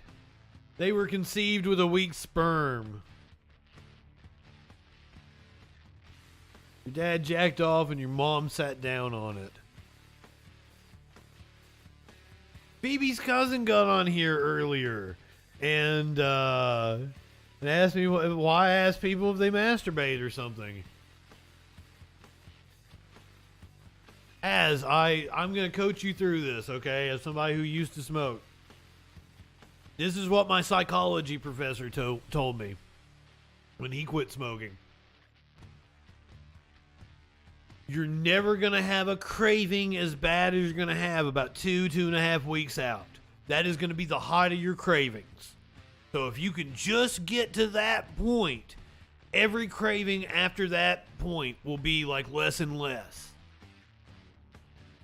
And everybody, you can make it 2.5 weeks. If you like, it was always putting a no, I only have to do this for so long, right? Like when I was a kid, my grandfather's house was back up against a hill. And he'd pay you $100 to go and shovel all the rocks that fell off of the mountain next to his house. And fucking, I just have to do this today, shoveling these fucking rocks. Oh, it's been a month and you disagree? Oh shit. I am so sorry. I felt like it was that way for me after 2.5 weeks. The cravings got less and less. I went and watched Louis C.K. back when Louis C.K. was cool. Before he got canceled. I mean, apparently he's not canceled. Apparently, he's Grammy Award winning and has multiple successful specials. But people say he's canceled. Tones, good evening, my friend. But I watched Louis C.K. I might not have, Tones. A lot of times I have Echoplex on in the background, and then I'll hear something, and I'll put my 2 cents in, and then I go back to doing what I'm, whatever I was doing on another screen. Wait, Dave's show got canceled? Oh, Louis C.K. I think it was ending anyway. I don't even think like Louis on FX. I think it was totally in but there were other shows that he was a producer on. Is that a euphemism for sex, Tones, or is that you telling me you got a cat? Oh, okay. You adopted a pussy. Ironic, since the meme we have up here. Solid black. I love black kitties. I say I love black kitties, but I also love all kitties too. Kind of like the Mitch Hedberg. I used to do drugs. I still do, but I used to too, I love black cats, but I love all cats, so it's a given that I love the black kitties too. All cat lives matter. Cancel me, bitches. Cancel me. Up yours, woke moralists. We'll see who cancels who. I never get monetized on YouTube.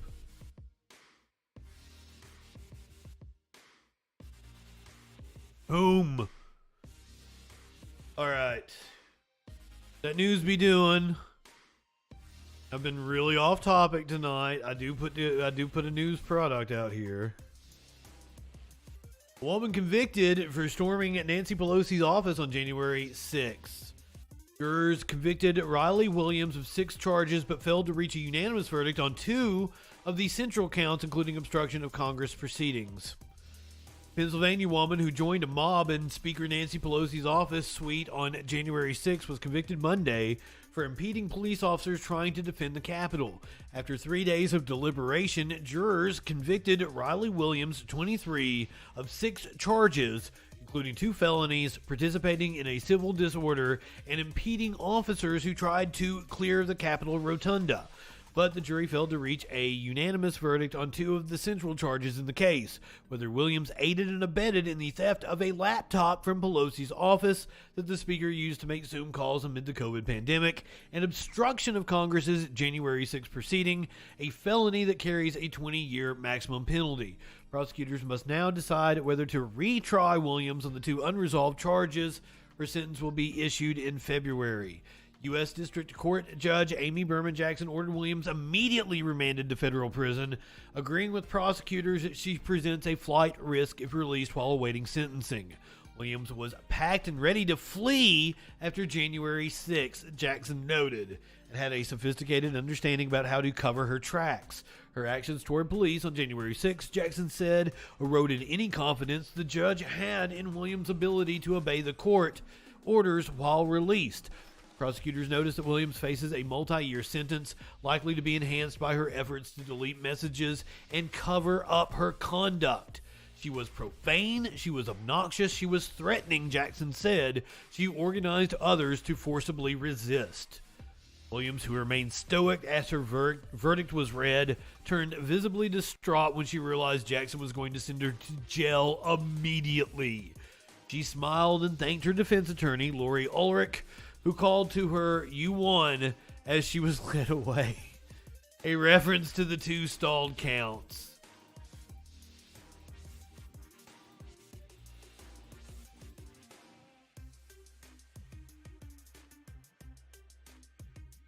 That was what I loved about when we watched the verdict in, what was the cop's name in the George Floyd trial? When we watched that verdict, that was my favorite part, that he would be led away right then and there.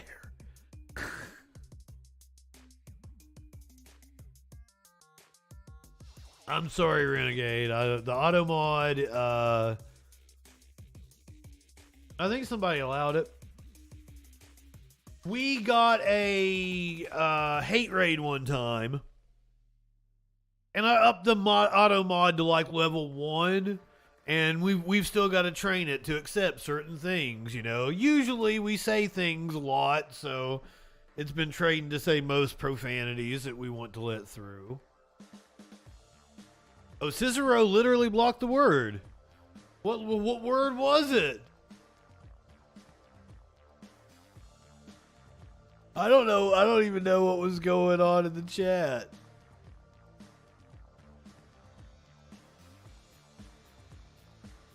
I'll allow it though. Mostly as long as you're not pedos.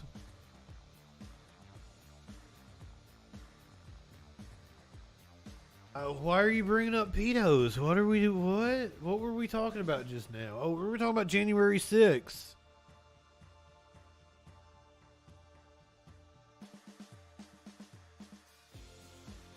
Is that true? I don't think that is true at all. Pedos get sentenced to less time. I don't think that's true at all.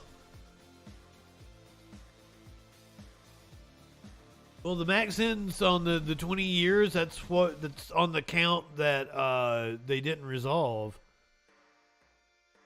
Prosecutors have the ability to try her again. But I mean, it is kind of a serious offense. You know, trying to overturn an election and install a dictator and shit. You should probably get some time for that. An Arizona official has gone into hiding over escalating death threats. As Republican Kari Lake refuses to concede she lost the Arizona governor's race, and Arizona Attorney General Mark Brnovich investigates unsubstantiated allegations of voter fraud. The GOP chairman of the Maricopa Board of Supervisors has had to go into hiding. Maricopa County Supervisor Bill Gates, no relation, confirmed on Sunday that he was transferred to an undisclosed location and provided a security detail after workers at the Arizona County Elections Office faced months of escalating death threats that made it increasingly difficult to do their job.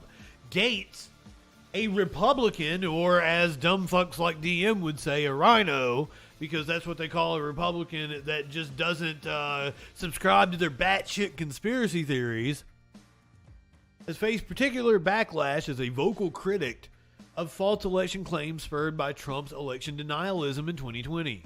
The top lawyer for the county has also reported feeling threatened by an RNC attorney working with Lake's campaign. On Wednesday, the Maricopa County Board of Supervisors received abuse at a public hearing after Lake's campaign urged her supporters to attend. Do we have video of this?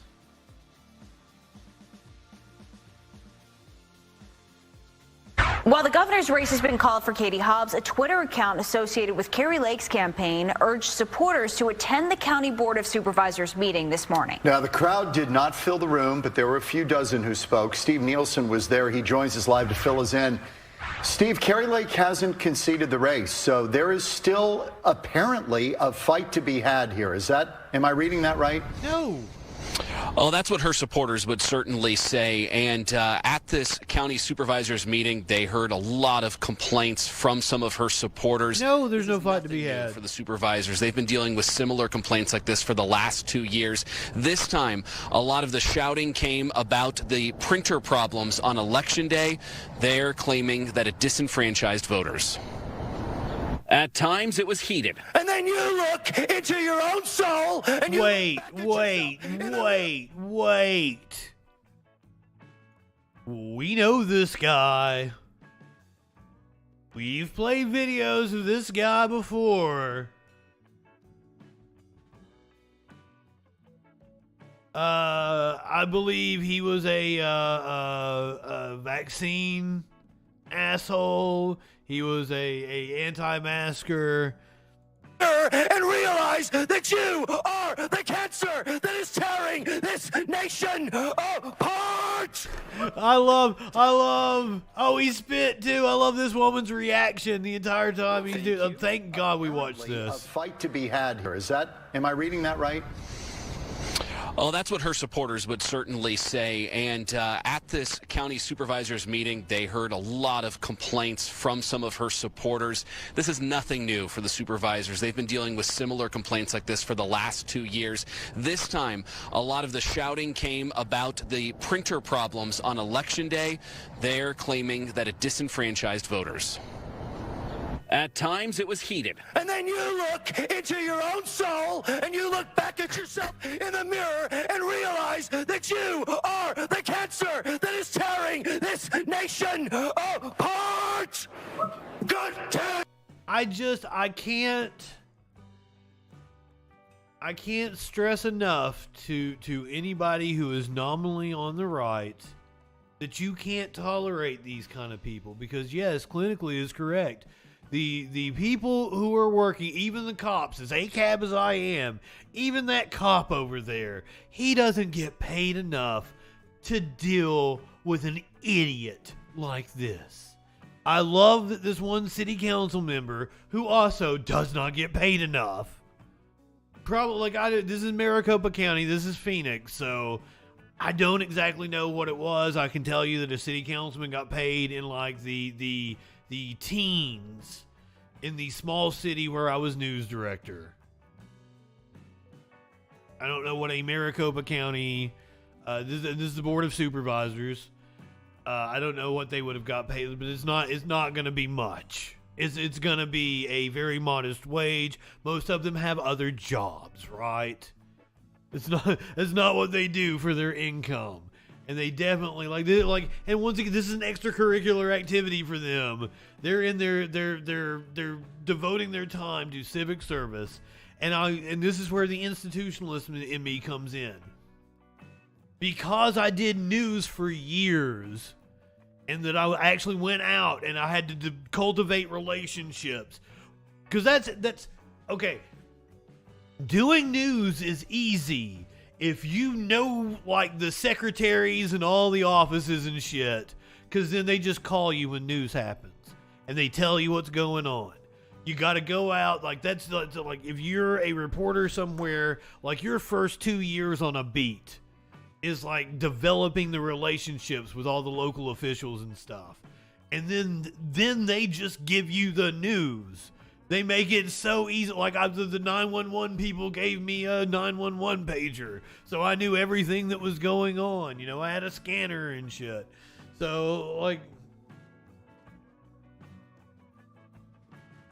because I know all of the people in the local governments and shit, like, they're just people. They're just other people like us. Don't go in there and yell at them like that. You are a complete asshole. And this is not how a polite society is run. Hey! Thank you. Thank you. The County Board of Supervisors meeting turned to public comment. The 2020 election was center stage. And may the consequences of your actions be on your heads. I warn you and I caution you. A few dozen election deniers. That is a threat. Attacks on the board and Chairman Bill Gates for the election, most focusing on printing issues that required several thousand voters to place ballots securely in a box, the so-called Box 3. It temporarily led to longer lines at some locations. You both have lost all credibility and any shred of integrity. Before public comment began, the online stream failed. I've just informed we've... And all of you right-wingers, like, you love to make accusations, but you don't give supporting evidence. All of you have failed, and it's a moral failing, and blah, blah, blah, whatever you got to say. Like, how about giving evidence? I know Fox News or whatever right-wing outlet that your media consumption is splintered off into has told you to be upset at these people. You don't have an argument. We've lost the YouTube feed. I want to confirm that. Well, that happens. Believe me, I know it. Watching at home, know what's going on. They promised to post it after the meeting. There were several in attendance defending the board and the election, noting a judge ruled that there was no need to extend voting hours on Election Day, pointing out anyone can vote early by mail. It doesn't make it easier for people to cheat, as many have claimed, and in fact... Okay, again, we're no outbursts. When history looks back on this moment, that you will all be recognized for your courageous public service and commitment to free and fair elections. They're laughing at him. And Chairman Bill Gates, he thanked everyone who came and spoke today, and he said they would look into any issues that were raised today. By the way, just a few minutes ago, we passed that deadline in Maricopa County and many counties throughout the state of Arizona to cure any ballots. So we are now in the home stretch. We'll find out soon enough how many of these close races have to be. I believe I have a Kari Lake speech for you, because of course we want to hear from Kari Lake.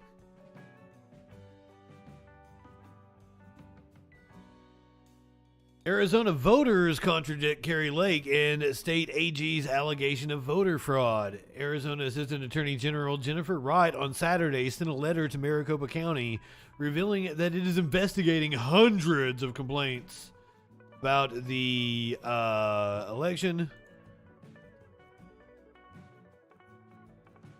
Oh, this is, the letter says that AG's Election Integrity Unit hereby requests Maricopa formally respond to and address the following concerns that have been raised.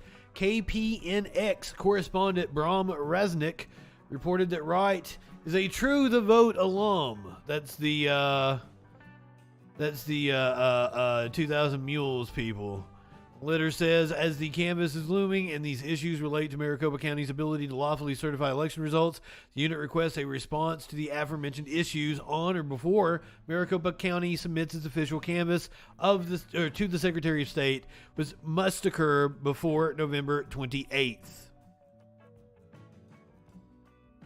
So this is video of Kari Lake here. Gubernatorial candidate Kari Lake refuses to accept that all signs point to her opponent winning. The Republican raising concerns over the election process, indicating she's assembling a legal team, as Democrat Katie Hobbs is poised to become Arizona's next governor. Lake, a Trump-backed candidate who falsely claimed the 2020 election was rigged, said in a video address she is collecting Arizona's gubernatorial candidate. Oh shit, it's that thing where this fucking MSN winning. Rest assured, I have assembled the best and restarts the video for no reason. And we are exploring every avenue to correct the many wrongs that have been done this past week. I'm doing everything in my... Arizona's gubernatorial candidate Kari Well, Lake we don't need to hear from her anyway. Screw Kari Lake.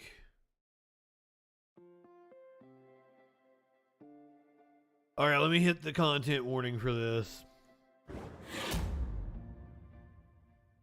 I'm not sure if she got fired. She may have quit in protest or something. Over some, her station went too woke or some shit. Hit the content warning for this one because we're going to talk about the Q Club shooting. I'm getting ready to show you a picture of the shooter's grandfather. Now, you don't want to judge the family by other members of the family, but like I feel like I give you this picture and things might start to make a little bit of sense. There he is with his red MAGA hat, his eagle flag tie. He's got a big thumbs up. That is the grandfather of the shooter. Late Saturday night, a 22-year-old man identified as Anderson Lee Aldrich allegedly killed 5 people and injured dozens more at the LGBTQ nightclub Club Q in Colorado Springs. Aldrich, who is currently in police custody, has also been identified by Heavy as the grandson of California State Assembly member Randy Vopel, a pro-Trump Republican who likened the January 6th insurrection that killed 5 to the Revolutionary War. To the extent of Aldrich's relationship to his grandfather isn't immediately clear, But tellingly, the Republican Party has spent the last several months in particular escalating their attacks on queer and trans people.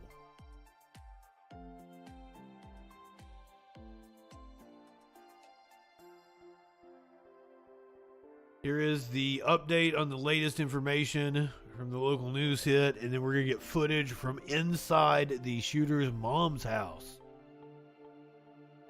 We have like security camera footage from inside the shooter's mom's house where he threatened to blow it up. Suspected gunman in the LGBTQ nightclub shooting in Colorado over the weekend faces murder and possible hate crime charges. 5 people were killed in that shooting. A dozen others were injured.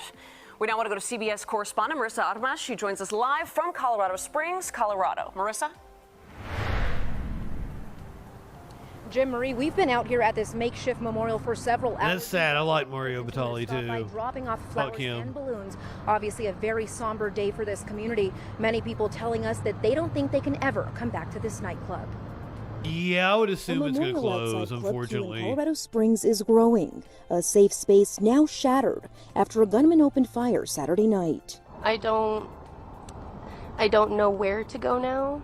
It's probably going to take a long time for us to even be able to feel safe out there anymore. Police say 22-year-old Anderson Lee Aldridge walked into Club Q Saturday and immediately began shooting with the long rifle, killing 5 people and wounding more than a dozen others. Patrons were able to subdue him until police arrived. All we heard was just him kind of gradually going through the club and just shooting as he was kind of like walking. It was almost like target practice really for him. The suspect was arrested on 5 murder charges and 5 charges of committing a bias-motivated crime, according to records obtained by the Associated Press. The DA's office says it's still reviewing the case before filing formal charges. On the surface, it certainly has the trappings of a hate crime. Investigators executed search warrants Sunday and scrubbed the suspect's social media accounts to see what kind of statements he made to other people. As the community mourns victims and rallies around survivors, Colorado Springs mayor is drawing a line in the sand. We are intent on ensuring that the actions of one lone male, regardless of what his motivations were, are not reflective of our community and don't define our community. The flag at the state capitol is flying at half-staff in memory of the lives lost. Now here in Colorado, several vigils are being planned across the state to honor those victims. We are expected to get an update from police on this investigation in about 30 minutes. Jim, Marie? Marissa, thank you. Oh, well then, we have probably gotten an update on the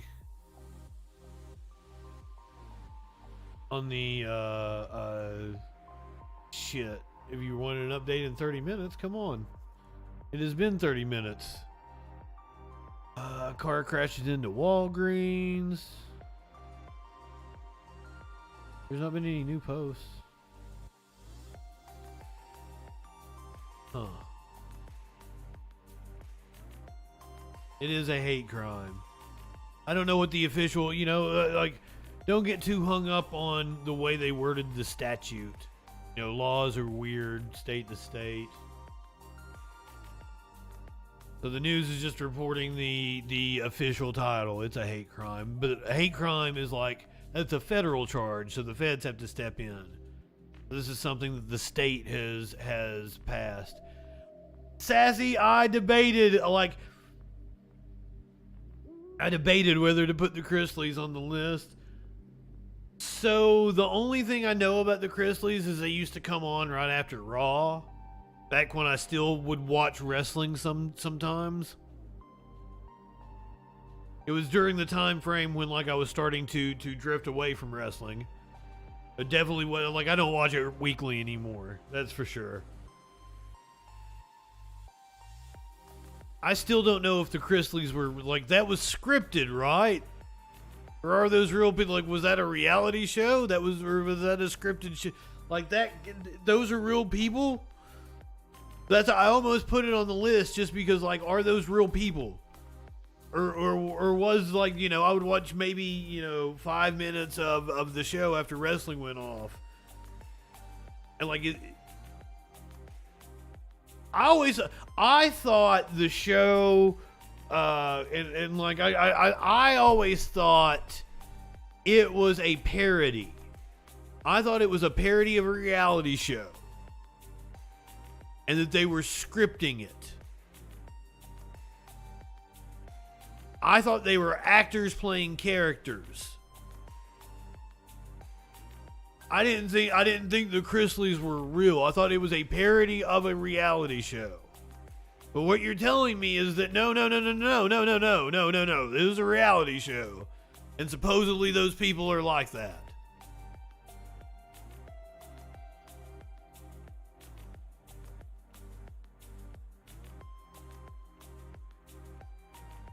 So many questions. Anyway. Well, okay, so like the fact that I'm starting to get a lot more like YouTube spam, I think I'm just doing something right. If one of you beautiful people could pop over to the YouTube and take care of that, I would greatly appreciate it. We are going to hit the content warning again. We are going to see video from inside the mom's house of the suspected shooter. Video shows Club Q suspect threatening to blow mom's house to holy hell. So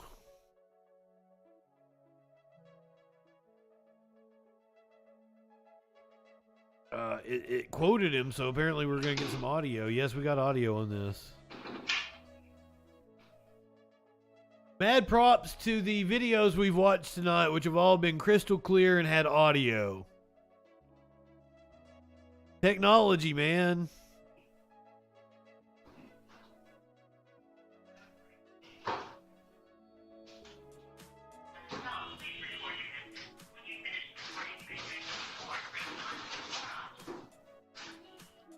Andy's out front. Going crazy. What's going on? Please answer the phone. Call me. He's help. Hey. Police have surrounded the house. Our house? Yeah, their house. Why? What? Very cute puppies. This is the next video. Police have surrounded that house.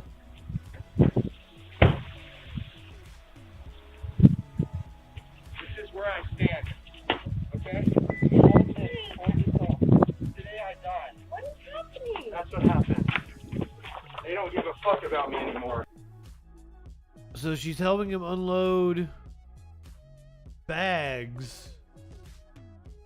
He said, "This is the day I die." This is your boy. I've got the fucking shitheads outside. Look at that. They got a beat on me. You see that right there? Fucking shitheads got their fucking rifles out. If they breach, I'm gonna fucking blow it to holy hell. Whoa. So, go ahead and come on in, boys. Let's fucking see it!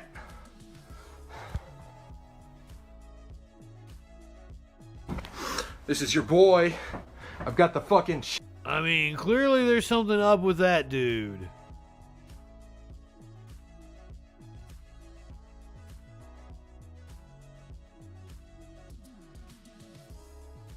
So 3 hours later, after the video we just watched, Aldrich surrendered to heavily armed police who descended on the neighborhood after Vopel called 911 and said her son was threatening to cause harm to her with a homemade bomb, multiple weapons, and ammunition. Aldrich was booked on 2 counts of felony menacing and 3 counts of first-degree kidnapping, but cops said at the time they never found any explosives and Aldrich was never formally charged. So this is him surrendering.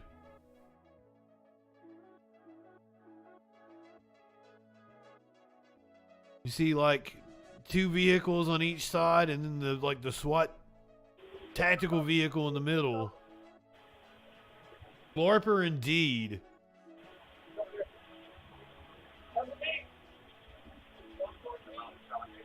After something like this, why did he not have all of his weapons taken from him?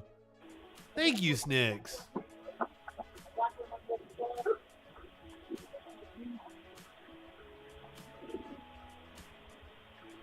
I will at least they allowed him to surrender, but I mean, like, why was this not... This incident not the end of this? Why was this man not given the help he needs? Why were his guns not taken from him? Absolutely. Should never be allowed to purchase a firearm after something like this. Oh shit, I didn't even notice. The cops are on the porch of the other house with their guns drawn. Allowed to surrender because he's white, of course. We're in a middle-class neighborhood. He's a white suspect. This happened June of last year. I don't understand how they don't have to undergo psychological testing. Indeed.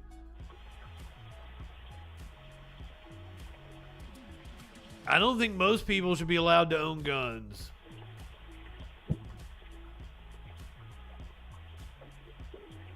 I'm not against gun ownership, but I think there should be a hell of a lot less guns on the street.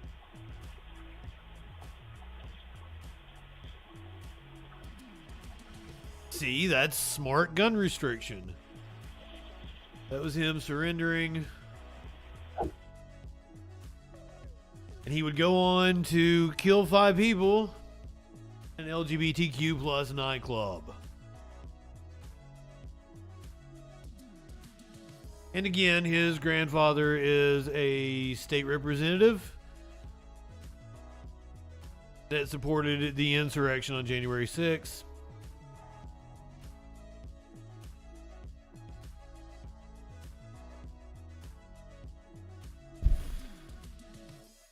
We hit the content warning again. You're going to Idaho. You're going to check up on a story we did the other night where multiple college students were murdered, stabbed inside they were sharing a house. I'm fascinated by this. This is like a small college town. And it's a very sus set of circumstances. We have new developments. They apparently made phone calls to some of their friends to try to get them to come over. Still unfolding in Idaho. Police say 4 University of Idaho students were stabbed to death last weekend. And now we're learning more details about the 911 call made hours after they were killed. ABC's Rena Roy reports. New details in the murder mystery that's rattled the small town of Moscow, Idaho. Police now revealing that before a 911 call was made, the 2 surviving roommates of a deadly rampage that killed 4 students summoned friends to the off-campus home near the University of Idaho, telling authorities they thought someone on the 2nd floor had, quote, passed out and was not waking up. They woke up later in the morning. They recognized that something was amiss as far as they believed that the roommate wouldn't wake up. Police say multiple people spoke with the 911 dispatcher before an officer arrived. Detectives do not believe they were involved. I haven't seen the scene, and I'm not exactly sure what they saw in the morning.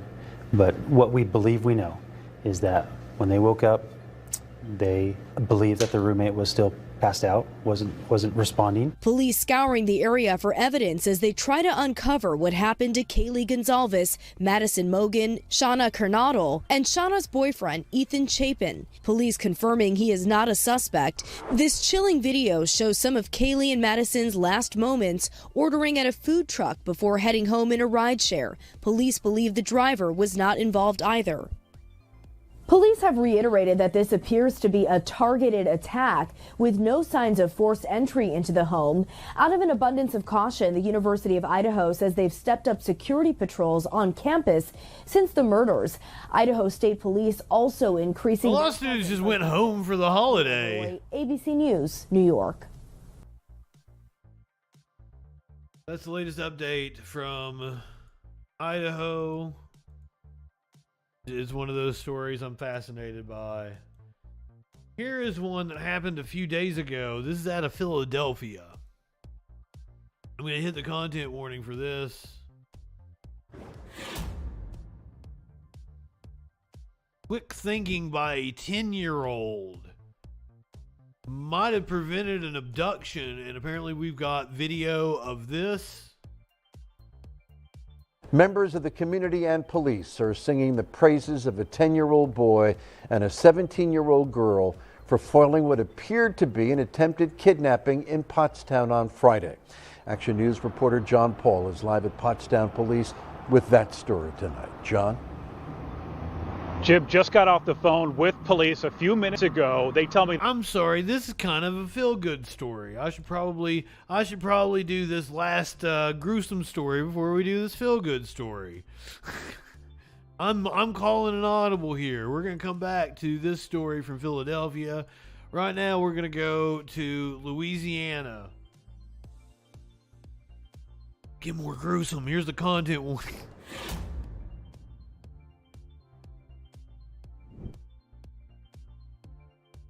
I do put a lot of care into the order of the stories and how I do them. It may not seem like it sometimes. I should have flipped these. Body cam video shows Louisiana sheriff's deputy shooting an unarmed black man in the head. Derek Kittling was fatally shot during a traffic stop with a white Rapidas Parish officer.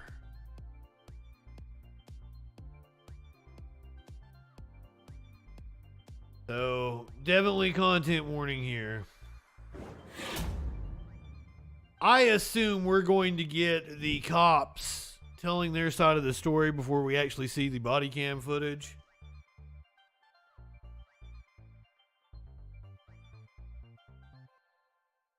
I am Lieutenant Melissa Mady with the Louisiana State Police Public Affairs Section. I know how they do these things. On November 6th, 2022, the Rapides Parish Sheriff's Office was involved in a deputy-involved shooting in the city of Alexandria, Louisiana.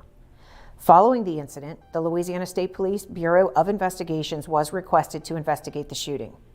At the direction of Colonel Lamar Davis, Superintendent of Louisiana State Police, the Public Affairs team has coordinated with the Louisiana State Police Bureau of Investigations and DJ Dub. What is up, my friend? This critical incident community briefing pertaining to the deputy-involved shooting. This critical incident community briefing is intended to give the community a better understanding of the incident that occurred. We will present the evidence that we...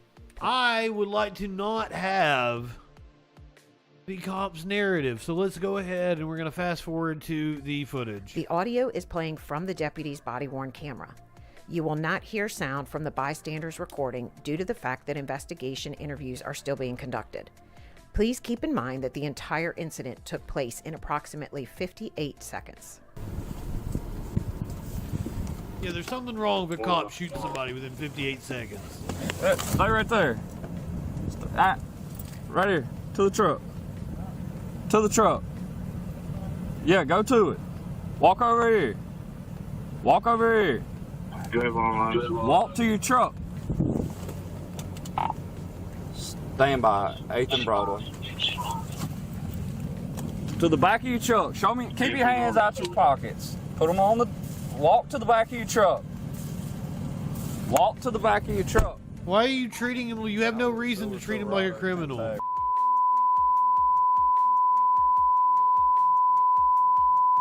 Five. Sorry about that. Face the back here. Face your truck for me. Face your truck. Huh? Renegade, like I'm sure. Is it Renegade? Yeah. Or is it Renee Gandishia? I bet seeing police interactions in the U.S. is very baffling to you. What's the issue? Because you agitate, you turn around, you ain't following nothing. I am following. Look, turn. I don't hear you. Can I get my phone, sir? We'll get to that. Just turn and face the truck. Turn and face. Why are you treating him like a criminal? The truck. What is wrong with you? Why is you grabbing on me, man? Give me a unit. Why you grabbing on me, bro? Turn around and put your hands behind your back. What's wrong with you, bro? Put your hands behind your back. For what? Put your hands behind your back. For what, bro? Mass Effect. I've just been waiting for it to go on sale again. I'm gonna pick up the remaster trilogy. Heard nothing but good things. For the longest time, I was not a fan of playing first-person shooters. But I'm totally interested in picking them up. I can play first-person shooters now. I can give Mass Effect a go. I'm glad they remastered them. I'm the target audience for that. Thank you for remastering a game. Let me play it. Sorry, I said that right in the middle of this wild fucking footage. This all happens within 58 seconds, so we're getting ready to see some shit go down, like right now. What's this? Huh? What's the issue? Because you actually tell you turn around, you ain't following nothing. I am following. Look, turn. I don't hear you. Can I get my phone, sir? We'll get to that. Just turn and face the truck. Turn and face the truck. What I did? Face the truck. What is wrong with you? Why is you grabbing on me, man? Yes, exactly. Grabbing on me, bro. Turn around and put your hands behind your back. What's wrong with you, bro? Put your hands behind your back. For what? Put your hands behind your back. For what, bro? Put your hands behind your back. For what? 10-8-3! I mean, I'm all about him beating his ass. He probably deserved it. I mean, look at the fucking... The cop had no business acting like that. No business acting like that.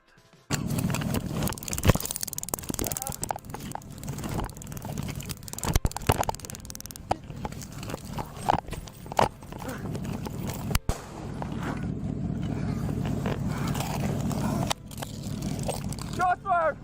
Shots fired!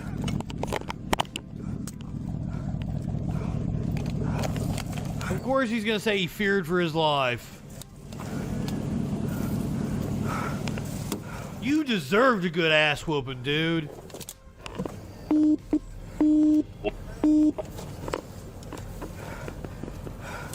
Go 3. Shots fired, one subject down. Gunshot wound to the head. I'm bleeding from my head. Gonna need a Acadian. Emergency medical services arrived on the scene at 1:30 p.m. and they were en route to the hospital at 1:33 p.m. You will now view a full screen of the deputy's in-car dashboard camera. This video will be slowed down in order to give you a better understanding of what exactly took I know exactly what took place. Cop wanted to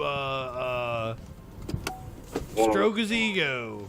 Had no reason to treat that man as if something was wrong. Right here, to the truck. To the truck. Yeah, go to it. Walk over here. Walk over here. Walk to your truck. Stand by, 8th and Broadway. To the back of your truck. Show me, keep your hands out your pockets. Put them on the, walk to the back of your truck. Walk to the back of your truck. Out with a Silverado, temp tag.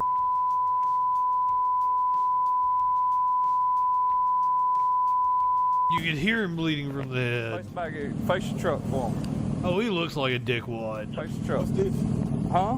What's the issue? Because you actually tell you turn around, you ain't following nothing. I am following. Look, turn. I don't hear you. Can I get my phone, sir?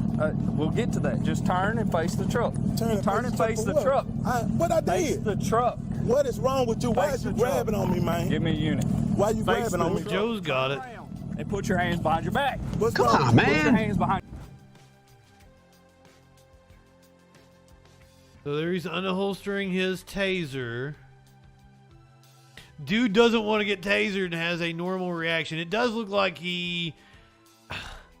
You can make the argument he was grabbing for his gun, but it looks more like, you know... 10-8-3! He was just trying to take him down. Ow.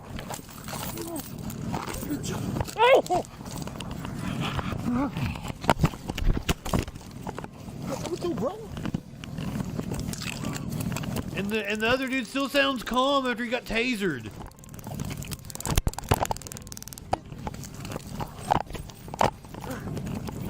A car comes by, slows down, and doesn't stop. Of the deputy's body-worn camera. This video will be slowed down in order to give you a better understanding of what exactly took place. Hold on, 9 dispatch.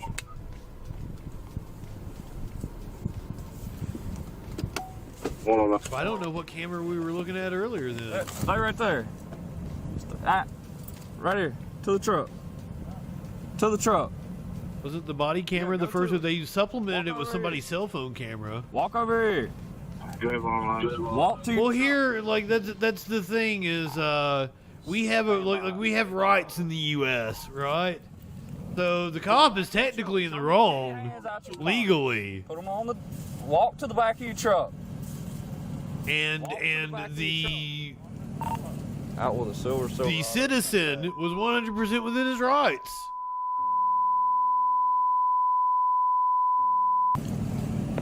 Face the back here. Face the truck for me. Face the truck. What's this? Huh? What's the issue? Because you agitate, you turn around, you ain't following nothing. I am following. Look, turn. I don't hear you. Can I get my phone, sir? I want to make sure there's not lunatics working as cops anymore. What I did? Face the truck. What is wrong with you? Why is you grabbing on me, man? Give me a unit. Why you Face grabbing on me, truck. bro? Turn around and put your hands behind your back. What's wrong with you, bro? Put your hands behind your back. For what? Put your hands behind your back. For what, bro? Put your hands. For what? Your back. For what?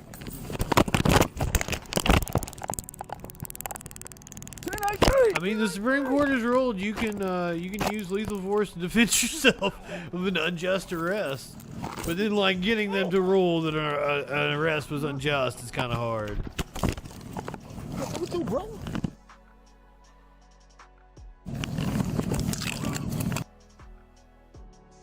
Well, I mean, they actually discriminate against higher IQs, which not that IQ is a measurement of anything other than how well you take a test. Oh God.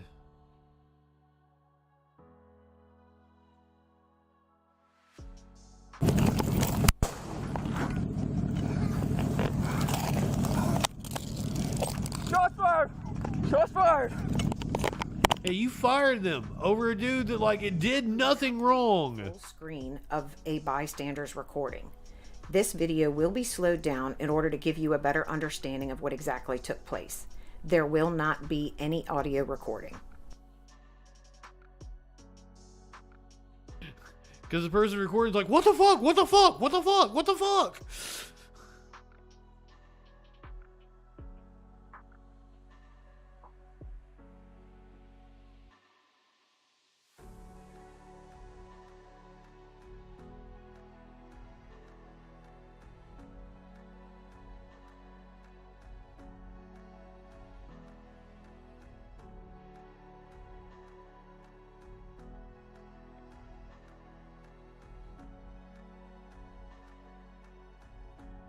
I think he'd already shot him at that point. The Louisiana State Police Yeah. Bureau of Investigations will continue to investigate and analyze this incident.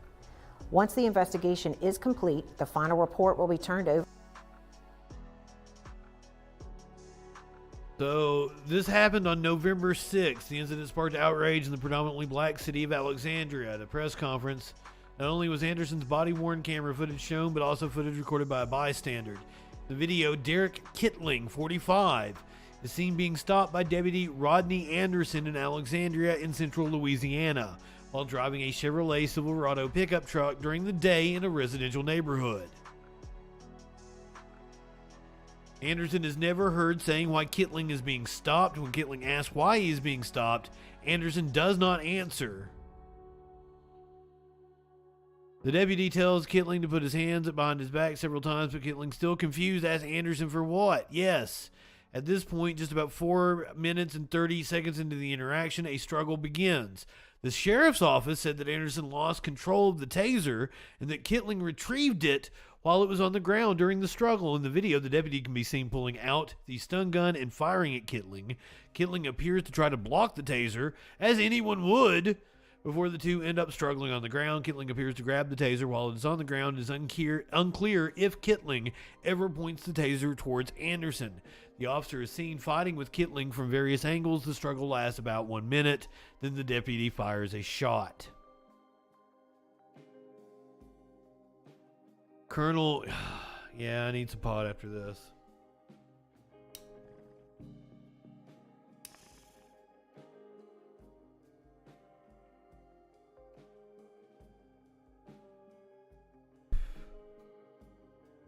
Colonel Lamar Davis, head of the Louisiana State Police, told local media during the press conference that Kittling was stopped for a window tint violation and having a modified exhaust. Fuck you. When asked by reporters on Sunday, Louisiana State Police did not indicate whether Anderson violated department policy. We are also gathering that information with regards to their protocols, their policies, their training, and so forth. We will be able to better determine that information once we receive that, Davis said at the press conference. Davis also said the agency had not determined whether Kittling was tased. Davis also would not say if the taser ever struck Anderson during the struggle. Kittling's family has retained its civil rights attorney Benjamin Crump to represent them since Kittling's fatal shooting protests have been held throughout Alexandria. So this is starting to pop off. That sheriff's department under the current sheriff, Mark Woods, has a plethora of problems when it deals with African Americans. Reverend Randy Harris, an organizer and protester in Alexandria, told the Huffington Post. It's tragic what happened to Derek, but unfortunately, it is more than likely to happen again. I have zero faith in the sheriff's department. I have zero faith in cops. Every now and again, we see a story about a cop doing something correct. All right, it's one of those weird nights where I'm not going to be able to pause the commercials long enough to get through all these stories, but also don't have that many stories to cover. So when we come back on the other side of the break, we're going to talk about an Asian restaurant where something weird happened in a picture. Caught a little racism on camera. Beijing has some confusion over its current shutdown policy. LA County is recommending masking. We're going to go over the historic snowfall in the Northeast. And Biden pardons a turkey because it's almost Thanksgiving time. All that and more when we come back on the other side of the break here on the Troll Patrol Live. This is WWE superstar and multiple-time champion Seth Rollins. Seth is one of the top wrestlers in the industry, and never in a million years would I expect that Seth would be spying on me, or at least following me on social media. You see, a few years ago, around 2015 or 2016, Seth started referring to himself as Seth freaking Rollins. Now, Justin, you may say, your name is Justin Freakin. That's not very similar. And you'd be right. But I actually rebranded myself as Justin Freakin after Rollins blatantly stole my gimmick. Before last year, I went by Justin Freakin Mullins. Justin Freakin Mullins. Justin freaking Mullins.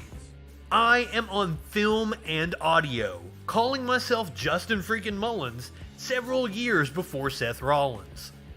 And if we take a trip in the Wayback Machine, we can see that I've actually been using the appellative since I was in high school. If this was Seth's only offense, I might let it slide. But recently he started referring to himself as The Monday Night Messiah. I wonder where I have heard something like that before. I am the new media messiah. I am the new media messiah. Self-proclaimed new media messiah. The new media messiah. So, Seth, since you and the WWE are clearly paying attention to me, consider this video your cease and desist to stop infringing on my intellectual property, and issue me a check for a cut of that sweet merchandise money. Obviously, you and the WWE are big fans of my ideas, so maybe you should offer me a slot on the creative team. Anyone who has watched Raw in the past decade knows you could use the help. And if you're watching this video and you're not Seth Rollins, check out the links below to learn how you can contribute to my legal fund.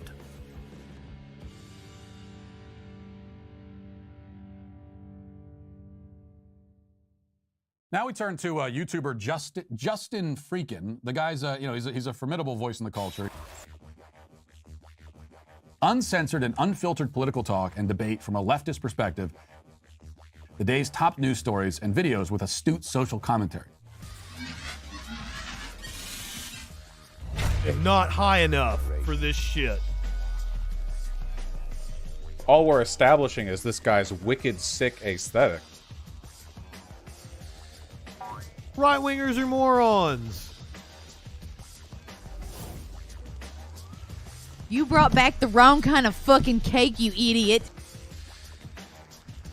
Guess I gotta thank Matt Walsh for introducing me to Justin Freakin. Yet you're like, we'll pray for somebody. You think you can telepathically communicate with a deity, and you have the audacity to say somebody else has a mental disorder. For the love of God.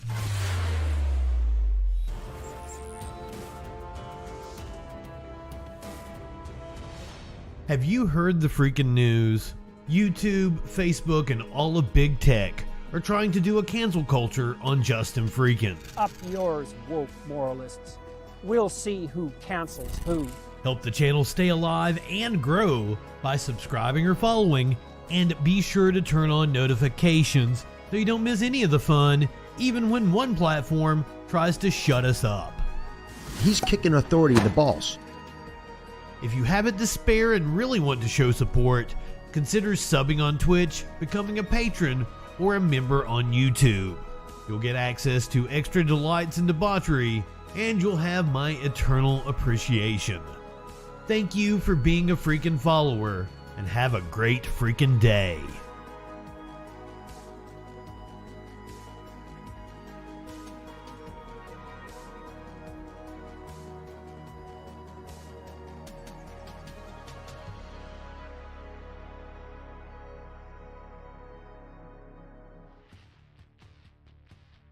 Delights and debauchery.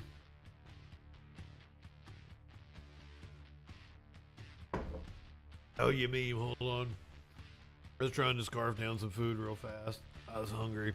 Also, I needed a beverage. It had cotton mouth like a motherfucker.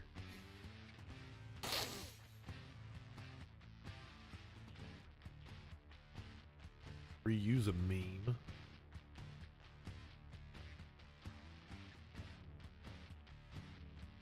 Me raiding the fridge after giving some single mom a fantastically mediocre wiener.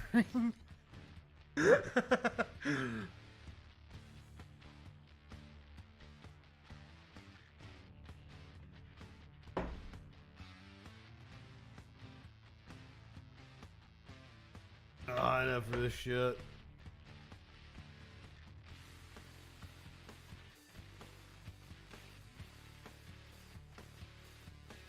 I think I got a bowl packed. I think I got like a last bowl packed.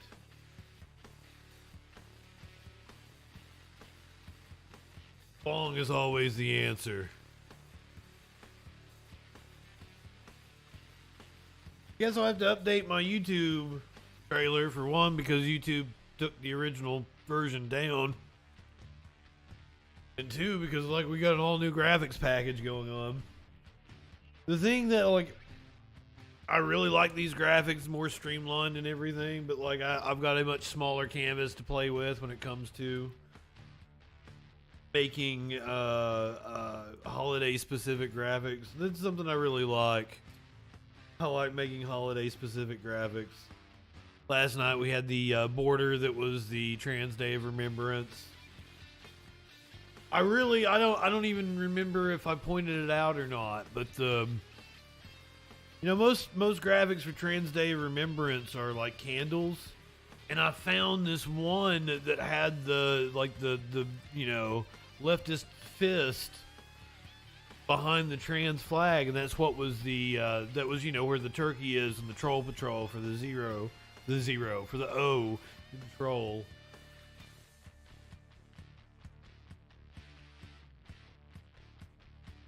I'm contemplating renaming the show, or the show is in its entirety is going to be called the Troll Patrol, but it will have sections. Like one section will be trolling the news.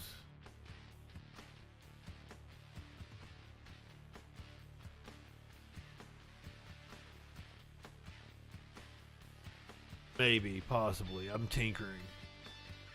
Always trying to improve the experience. I say as I'm just bullshitting right now as I'm tearing up weed to put in a bong. How you guys doing tonight? Renegade, it might be the morning for you. Definitely want to play some Mass Effect though. That is something that's on the list. I grew up really poor. I didn't get a chance to play a lot of games. I mean, I play like I never missed out on a Final Fantasy. I had my games I got to buy, but like I didn't have a gigantic collection of games. I'm totally making up for it because like I have like I've ate up like remasters of these old games. Oh, I've never played Devil May Cry. Oh, I own all 5 of them now.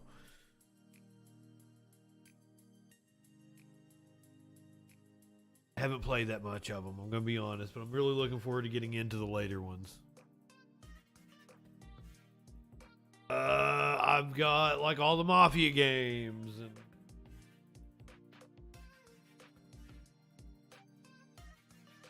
been going through the Yakuza series. Usually I play Yakuza at Christmas time because most of them are set at Christmas. At least the first 2 were. I played 3 last year.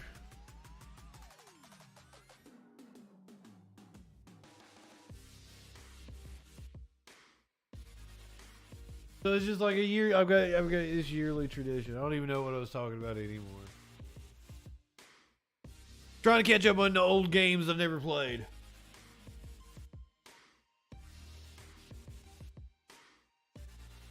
I have Shenmue 1 and 2, and then like 3 was like $3 on like the Black Friday sales. I was like, okay.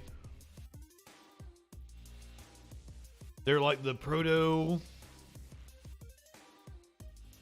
Yakuza games or some shit. It's like the same studio. I heard 3 was really shitty. That's probably why I got it for $3.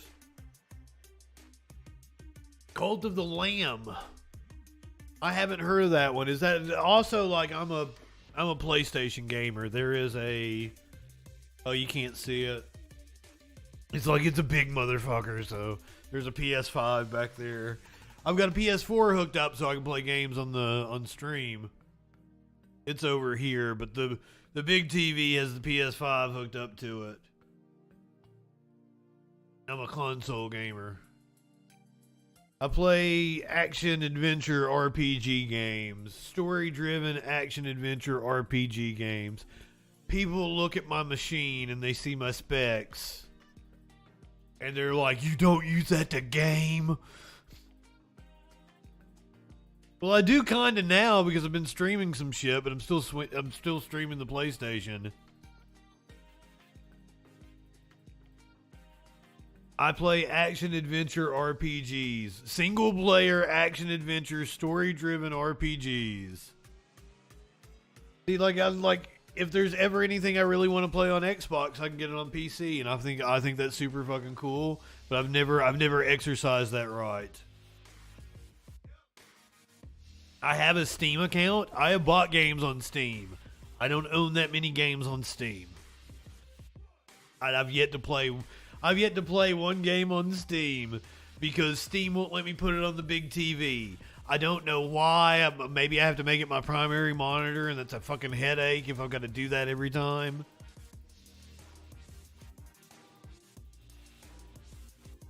Mini PC laying around. God, before the move, I had fucking enough pieces to probably.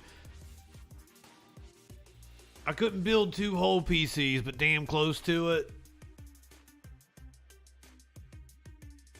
Just from upgrading this bastard.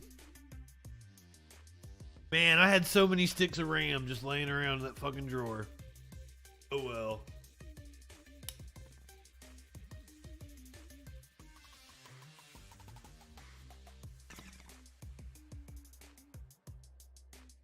Did I show you the meme? Bussy Simba, good evening. I didn't see you come in. I'm so glad to have you here. Me raiding the fridge after giving some single mom a fantastically mediocre wienering. As I have there's like a remake of Oddworld, isn't there? Or no, there's a new one. I think I got that one. It was the free game 1 month.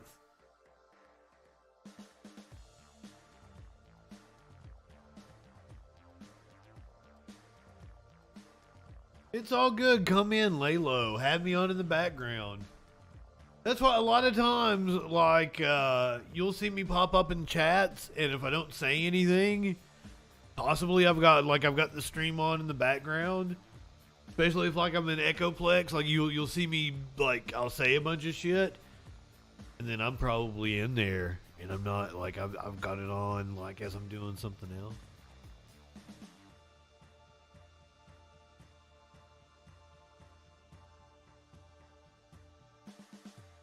I don't really. I think modding takes away takes away some of the fun of the game to me. Spaced out as always. Well, I'm probably over here in Premiere or Photoshop doing something like that.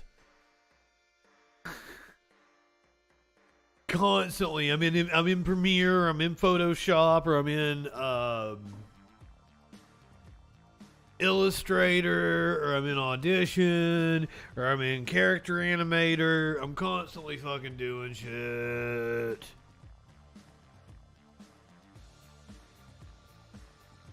I do like a New Game Plus, gives you all your fucking gear and shit as you play again. See, now I'm itching to play some games. I might just say fuck it with the rest of the story and go play some fucking Gran Turismo 7. Fucking Fallout 4. I was so excited for Fallout 4, and I did not like it. And I like the concept. I like the spoiler alert for Fallout 4. Your baby gets taken from you at the beginning of the game, and then you get knocked back into the cryogenic chamber in the Fallout shelter. Of course I like New Vegas. Not that long ago I played Outer Worlds, the game they made. Holy shit, I like that. It was such a good game. A little too short for my taste, actually. But I like that you get knocked back in the cryogenic chamber when you come out. You don't know how many years it's been exactly. Somehow you end up thinking, it's been a long time since I played Fallout 4. Somehow you end up thinking your kid's 10. It's been 10 years or something.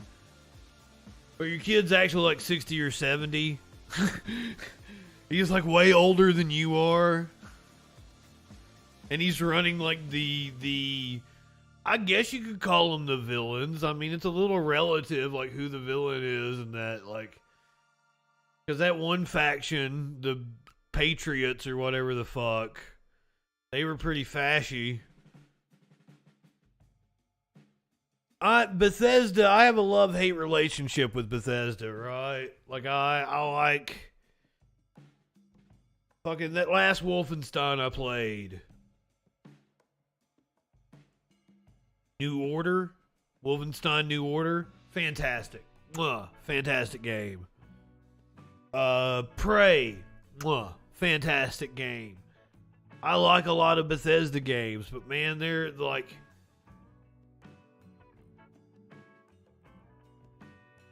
Skyrim was good for its time. Loved Vampire. Vampire was so good. Renegade, making it rain. Thank you. Thank you. Thank you for the bits. You are awesome, my friend. Vampire. And oh my god. So the first person I encountered on Vampire, and I guess it's the first person in the story. I don't know if there's a way it might not have been her. but she's like she's a commie that's stealing from the hospital, and she's running a poor person's clinic in the slums. And she was the first person I encountered after becoming a vampire, where I had the option of, and I didn't understand what it was like. Like, it was weird the way it was worded, the options that you could have. I wanted to spare her life, and I ended up fucking draining her of her blood. I liked that game an awful lot, though. I always play spooky games around Halloween. Vampire was my spooky game. Ooh, okay, that's the way you get me to play Skyrim again, is play Skyrim in VR. I'll do that. Also, okay, so with me and Skyrim, I played it on a PS3 and it crashed all the goddamn time.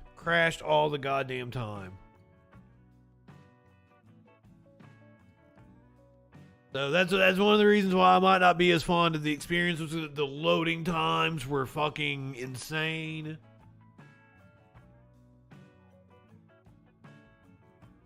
I've thought about getting is it the 10th anniversary edition?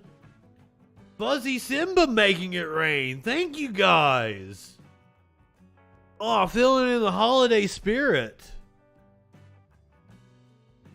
Also, I really like that GIF that plays with the cheerleaders from SNL. Oh, you're talking about like the Harry Potter Chronicles? I just got the free game on the PlayStation this month was like the Harry Potter collection, the Harry Potter Lego collection.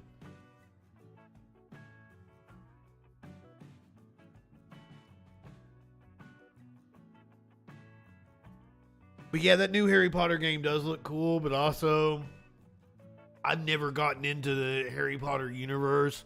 I got no clue about it. I went and this is like, I have been such a dick to many of my significant others, and I hate this.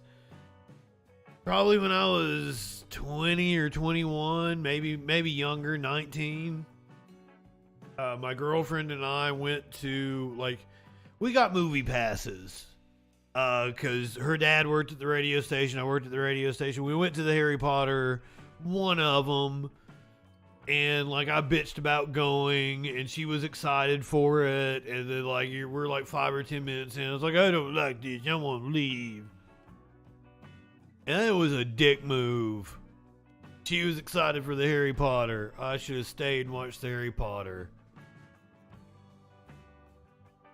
I did a lot of dick moves to people I loved, and I regret shit like that. Should have stayed and watched the Harry Potter. I missed out on it. I'm just old enough to have missed it. I told the story earlier. Once I hit 6th grade, I thought I was a cool motherfucker. I wanted to crush some pussy and just act like I was so concerned with how people viewed me. And it's so weird when I actually quit caring. I wanted to portray myself as not caring how people viewed me, but ultimately I really cared how people viewed me. When I actually stopped caring how people viewed me, that's when we had a breakthrough. When I truly stopped caring, that's when it all came together. But you really have... You have to be in a certain position to be able to not care how people view you.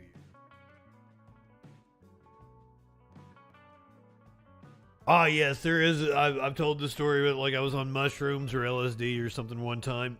I had this picture of myself. It's a good picture, as a photographer, it's a good picture. I wouldn't say it's great. But my eyes looked really cool, and I'm doing like this, and it was a canvas and everything. And I always thought the picture was a joke to other people, haha, look how full of himself he is. He's got this picture of himself up. But I'm tripping on acid, and I'm like, the joke's really on me on that one. And I took it down after that, and it's like I was a different person. But also, I was just coming of age, right? So it's like the end of my 20s and shit when that would have happened. Getting ready to graduate college, yada, yada, yada. I've been through a horrendous break. Actually had my heart broken. That happens. That, like, I had went through some heartbreak.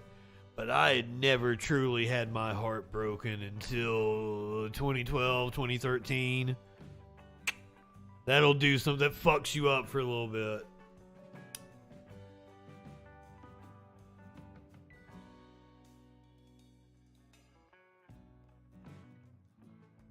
First date I went on with the girl after that happened. Said, I don't know what happened in your last relationship, but that girl fucked your head up. Fair enough. That indeed had. And then the last time I talked to her, I was like, I don't even know that I like you. You seem... Because I wonder, that last phone conversation I had with her just a few years ago. Like, she reaches out every so often. Because, like, she was still like a fan of my work and shit. Be wild if she was like watching this clip. Last phone conversation I had with her, I was like, I don't even know if I like you anymore. How did you fuck my head up? Or it could just be people have changed.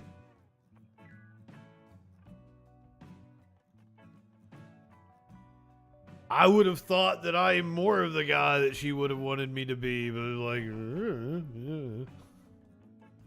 oh well. Wow, we really this is like, let's psychoanalyze Justin tonight. I've been on for 4.5 hours. This is what happens. I'm sorry.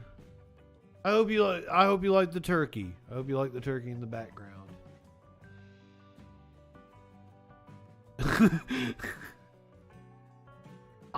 She had gotten in contact with me one time, and this is when I was having like a little mini orgy on Molly. Like she got in contact with me. I just happened to be on Molly at the time. And she was like, oh, me and my boyfriend can come down.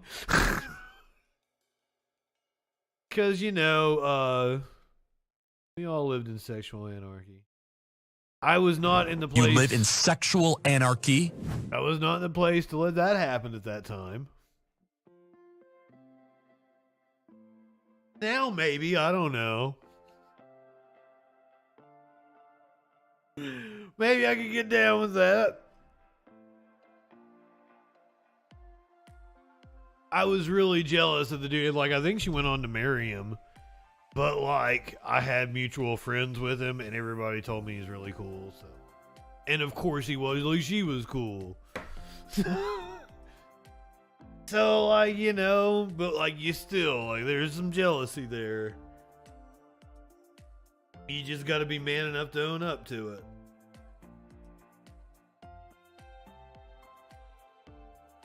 Because, of course, he's cool. Of course, like, she wouldn't, like, go be with some fucking asshole.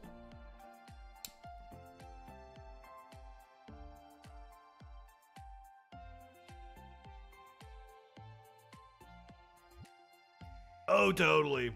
I was really possessive. That shit ain't healthy. You gotta unlearn those behaviors. Especially, and here's the thing, is like I grew up in like the end of like the 80s sitcom trope. Not early 90s sitcom trope thing. And like there is a misogyny built into that. There is a almost like some of the things I did to hurt significant others. Some of the things I did felt almost like I was mocking, sitcoms or TV situations I had watched. Or behaving in that manner. And then also, I'm sure, like, there's some parental shit. Sparks always used to tell me that, like, you've got some repressed childhood shit going on. I think I might have some mommy issues. That might actually be a thing. I might have to come around to that one. But like, even because here's the reason why. Like, like my mom always told me, like, you had a good childhood. You had the best upbringing you could have. You got to travel the fucking United States and blah blah blah blah blah blah. You got to do all kinds of things other kids didn't do, which is true, and that was the best part of my fucking childhood. But my mom, ooh.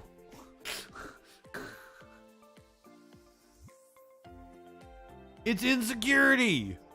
That's from an 80s movie. Is it like 16 Candles or one of those, like a John Hughes flick?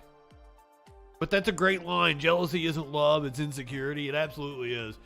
So much of, and so I've been in this business for over 20 years now. I've been in broadcasting. It's all I've ever done. But there was a big insecurity on my part, and I saw it, man, and they're like, this is a business of egos. Working at a TV station isn't easy. Reporters have, and rightfully so. Anchors, goddamn do anchors have egos. Program directors and presidents of radio stations have egos. The publisher of a newspaper has an ego. I've been around egos my entire fucking career, and I had one myself, but it was overcoming the insecurity. Once I was really comfortable, that is when I've done my absolute best work. I cringe when I go back and listen to myself from even 2010, 2011. You know, at that time, I've been in the business over a decade. But from like 2015, just shit clicked. And things started making sense to me in a way they never made sense before. And that's like, you know, I don't want to be too hard on DM. Because I was a young punk ass that thought I knew everything when I was his age at 23. And boy, I truly didn't. And I really had these ideas in my head that I was going to go into places and I was going to be so good at something, I was going to excel and everybody was going to cheer me on. Like fucking when I first started taking karate lessons as a kid. Like, I didn't want to be white belt sucks. Like, the first day in, I'm gonna make sure I'm not a white belt because I'm gonna be better than everybody. That does not happen. That does not happen. But it was just some kind of weird. The brain definitely doesn't settle until it's mid to late 20s. I would say 27, 28. It's when I really... Maybe even 30. It might have been 30.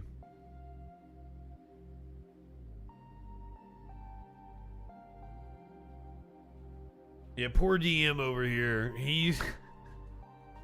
And I love how every time you bring up something, he'll be like, well, yeah, I've personally talked to my congressman about this and blah, blah, blah. I've wrote the CEO of this hospital and he told me this. It's so weird. Renegade with the sub. Thank you so much. I love you very much. Oh, it's fucking... Tone's giving out the gift subs. I love you, Tones. You were awesome. We can keep Az and Renegade around, not getting those commercials. Oh yeah, we got to find out what that news be doing. That's what we got to get to. It is a holiday, Renegade. It's a holiday here in the U.S. I didn't realize everybody didn't celebrate Thanksgiving. Apparently it's just an American holiday. But it is a holiday here in the U.S., so that's why we're a little laid back. But we'll get back to doing the real news.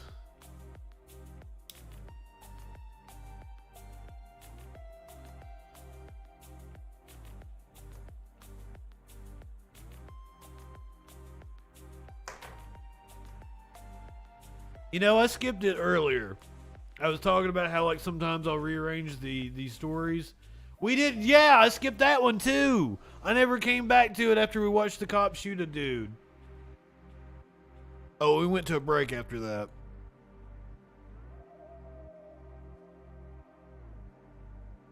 This is why I need a producer.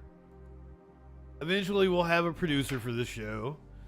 Things will run smoother and I'll be kept on track. When I was doing the Freak Show, the Friday Night Freak Show actually started when I was in college, and my engineer, the engineer at the college there, he got on to me for the fact that I was the host of the show and I ran the board. He's like, Howard Stern doesn't run his own board. He has a producer do that for him. Why are you running your own board? It's like, I don't trust anybody else. I can do it.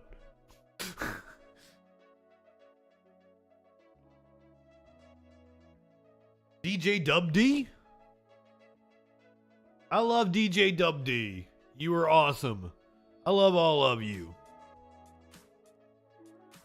Oh, I skipped out on 2 stories here. Let me highlight both these stories. I pulled audibles.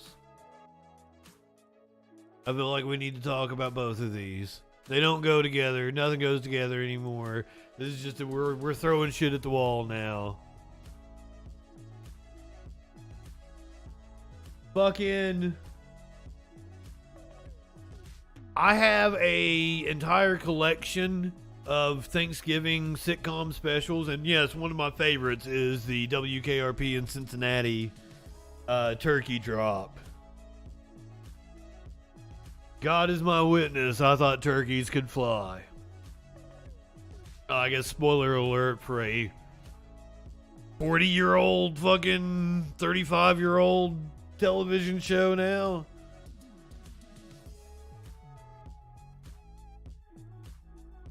I love me some food, but like, yeah, I'm thinking the lady friend I'm gonna go spend Thanksgiving with will appreciate me bringing a folder of awesome Thanksgiving specials. Simpsons Thanksgiving special, Family Guy, fucking any sitcom you can think of. Fucking WKRP is one of my favorites. Yeah, I got a whole folder. Everything. I'm a digital man. I'm a digital man. Alice's Restaurant, and Alice's Restaurant is in the folder. I actually did Alice's Restaurant so I did speech and drama in high school, and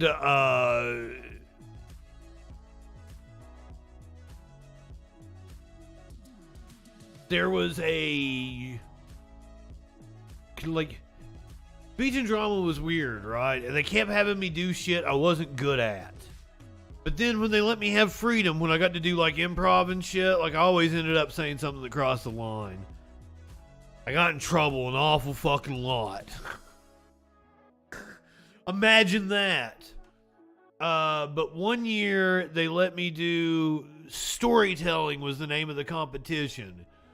And like, because there was all these weird rules. Like one of them was like you had to do like prose, and you had to hold a book, and you had to like flip the page of the book while you're doing it. And they kept making me have to do shit like that.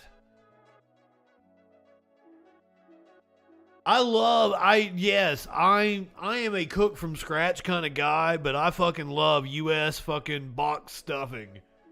The instant kind of shit you just put in some boiling water. It's really fucking good. You're a boomer, Cicero? We love you anyway. I mean, it's not like I didn't know that, Renegade, thank you so much. Fucking, are we like close to a hype train or something? I don't even know how that shit works. It's never happened to me before. Well, I'm glad you're here. That makes me feel good that I attract a wide audience. That we have young viewers and, you know, I didn't want to say geriatric. I'm playing. But I actually did know, like, my audience skews older. I get the fucking breakdown. And more female non-binary than one would assume. It's like 37, 38, 39% or something like that. That's fucking cool. I bet like shit like Steven Crowder is 99.9% male.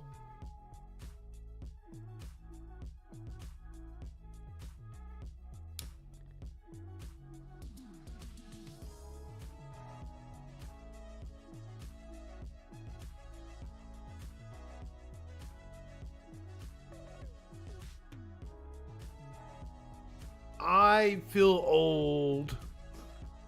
I'm always feeling old, like things pop and shit. Crowder is indeed 99% an asshole.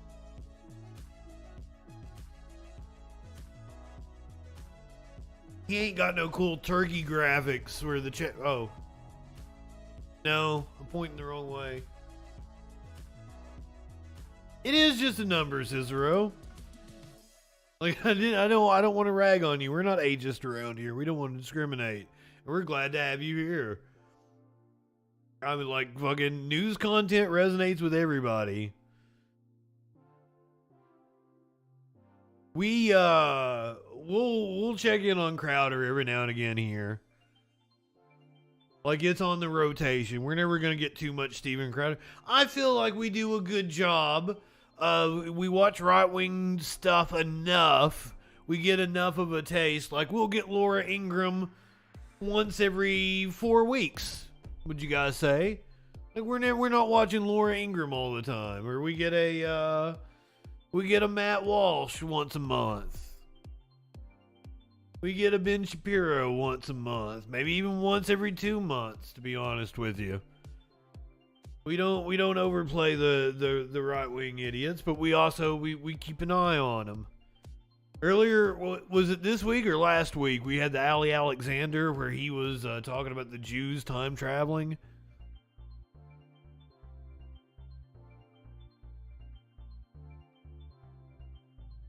That explains it. That explains it. Being tech savvy, Cicero.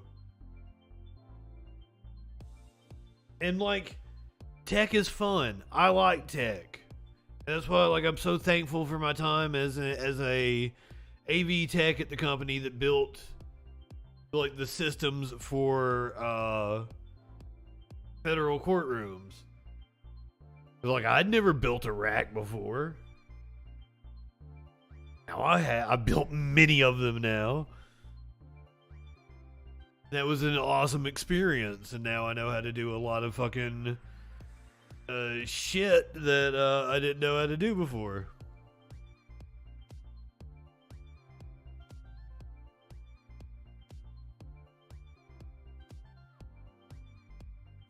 Yes, take your canvas bag when you go to the supermarket. Why use plastic ones? I hope I popped somebody in the chat. I hope that popped somebody. Any Tim Minchin fans out there? I sang it horribly. I can't sing.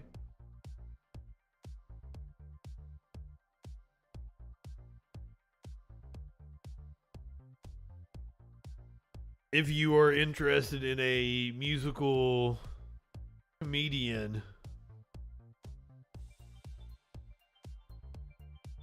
who's just absolutely fantastic, Tim Minchin.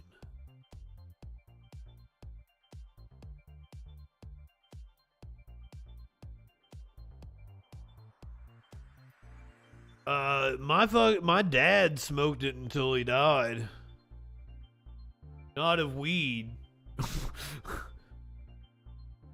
Pretty sure he was on some pretty hard drugs when he died. I'm assuming, I don't know for real. What that news be doing? We need to get back to the, like, I'm totally off topic. We're almost 5 hours in. This has been a wild ride. What that news be doing? As I said, this is just a hodgepodge. I had this in the list earlier, but I didn't like the order, so now we're going back to it. A report of a second major U.S. Supreme Court leak draws calls for a probe. A New York Times report of a former anti-abortion leader's claim that he was told in advance about the outcome of a major 2014 U.S. Supreme Court case involving contraceptives triggered calls on Saturday for an investigation of a court still reeling from the leak of a landmark abortion rights ruling. Reverend Rob Schneck was quoted by the Times as saying he was informed weeks before the public announcement of the 2014 ruling, shortly after two conservative allies had dinner at the home of Supreme Court Justice Samuel Alito and his wife. Thomas following in Alito's footsteps, it seems. Alito wrote that majority opinion as well as a recent one overturning the Roe v. Wade decision that had legalized abortion nationwide, both of which were victories for the religious right. Schneck, who used to lead an evangelical nonprofit in Washington, said in a letter to Chief Justice John Roberts and in interviews with the Times that he was informed ahead of time about the ruling of Burwell v. Hobby Lobby, a case involving contraception and religious rights, the newspaper said. Schneck used his knowledge of the ruling to prepare a public relations campaign, and he also tipped off the president of the Christian evangelical run craft store chain Hobby Lobby that he would win the case. Alito said in a statement that any allegation that he or his wife leaked the 2014 decision was completely false. Neither Schneck or Chief Justice Roberts immediately responded to requests for comment. Senator Dick Durbin, a Democrat and head of the Senate Judiciary Committee, said in a written statement that the committee is reviewing the allegations. He urged passage of legislation pending in Congress that would create a code of ethics for the Supreme Court. Justices on the top court currently are not required to follow a binding code of ethics for judges in lower federal courts, which Durbin called unacceptable. Rep. Mondaire Jones, a Democrat from New York, wrote on Twitter, today's well-sourced New York Times article strongly suggests Justice Alito leaked the 2014 opinion in Hobby Lobby and describes a conspiracy by the far-right donor class to influence the Supreme Court justices. The House Judiciary Committee must investigate this while we still can. Fuck Alito indeed. Right-wingers are morons.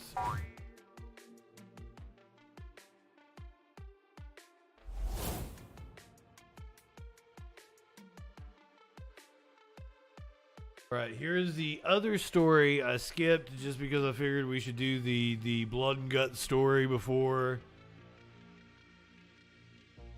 This one, which seems like it's somewhat of an uplifting story because the kids didn't get abducted thanks to their quick thinking. Members of the community and police are singing the praises of a 10-year-old boy and a 17-year-old girl for foiling what appeared to be an attempted kidnapping in Pottstown on Friday. Action News reporter John Paul is live at Pottstown. I'll light up to Pottstown with that story tonight. John? Jib just got off the phone with police a few minutes ago. They tell me they have located the woman involved in all this. Now, the 10-year-old boy was walking just down the street. He was walking home on Friday when he says the woman tried to lure him away. Pottstown, Pennsylvania. That day when I was watching that video, I cried every time I saw it. This is the video that made Sam Green cry. His 10-year-old son, Sammy, is at the top of the screen and was being followed by a woman on Friday. Said that she probably knew me and she was going to Wawa and that he was supposed to go with her and he can get anything he wanted. But Sammy wasn't going to fall for it. He knew exactly what to do. His dad taught him how to act in a situation like this. So he walked inside of a store that he was familiar with. It's called Danny B. Funky, just down the street from his house. We talked to the owner. He felt comfortable enough to come on in here, and he came right around the corner to where Hannah was, and he whispered in her ear. You can see it on the video. He walks to the store clerk and leans in. We found out what he said. He said, to act like you're my mom. This lady's following me. After processing what was going on, you see her get between Sammy and the woman who was still holding the door open. She walks over, pulls it shut. Well, that's some gall.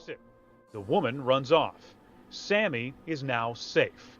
The owner and Sammy's dad aren't sure what the woman was trying to do, but they know that Sammy and the clerk both did the right thing. He just knew something was not right and did what he needed to do. He did what he was supposed to do because he didn't know the person. Yeah, police are saying the same thing tonight when I talked to him a few minutes ago. They're praising the boy for his quick actions, also for remaining so calm during all this. Now, they said they did locate the woman involved here. They tell me that she's now being referred for mental health help. In Pottstown, John Paul, Channel 6. Oh, well, that... So I'm wondering, like, what does a little boy go for in the human trafficking? And, like, it's weird that my mind went there, but, like, maybe she had some sort of issue and she's having some sort of mental break and she needs help, and I hope she's getting the help she needs.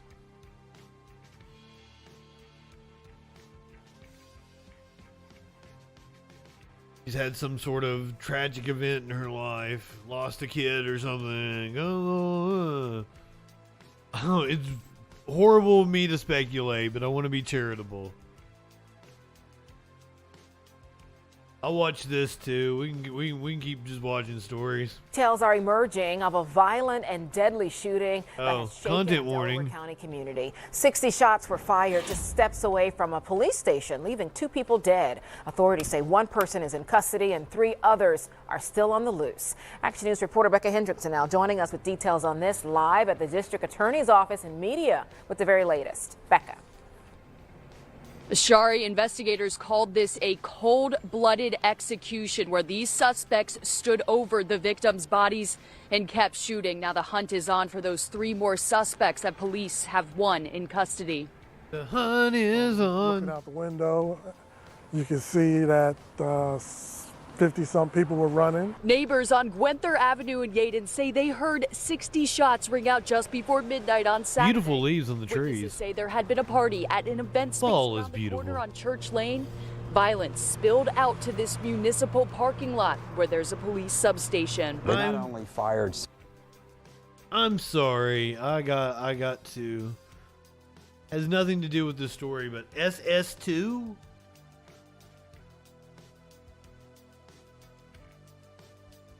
There's so many things I find wrong with the name. Is this some kind of bougie restaurant? You don't want to call yourself SS Part 2. Yeah, Super Saiyan 2 would be charitable. It was Super Saiyan 2.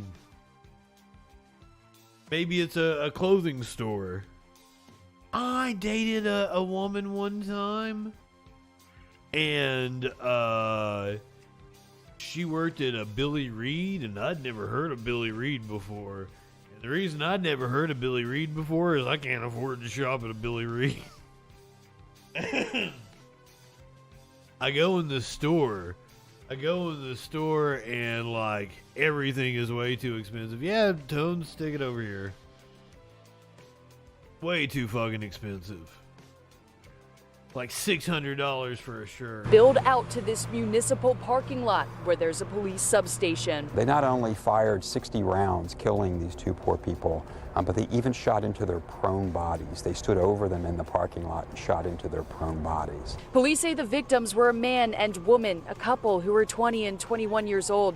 Investigators arrested and charged 19-year-old Nazir Anderson of Philadelphia with homicide. He was hiding in one of the parked vehicles, and we have tied his gun and him to the murders. Investigators are looking for at least 3 more shooters and are hoping surveillance video from the parking lot will help. A lot of these people, like the victims and like the shooter in this case, are in their early 20s.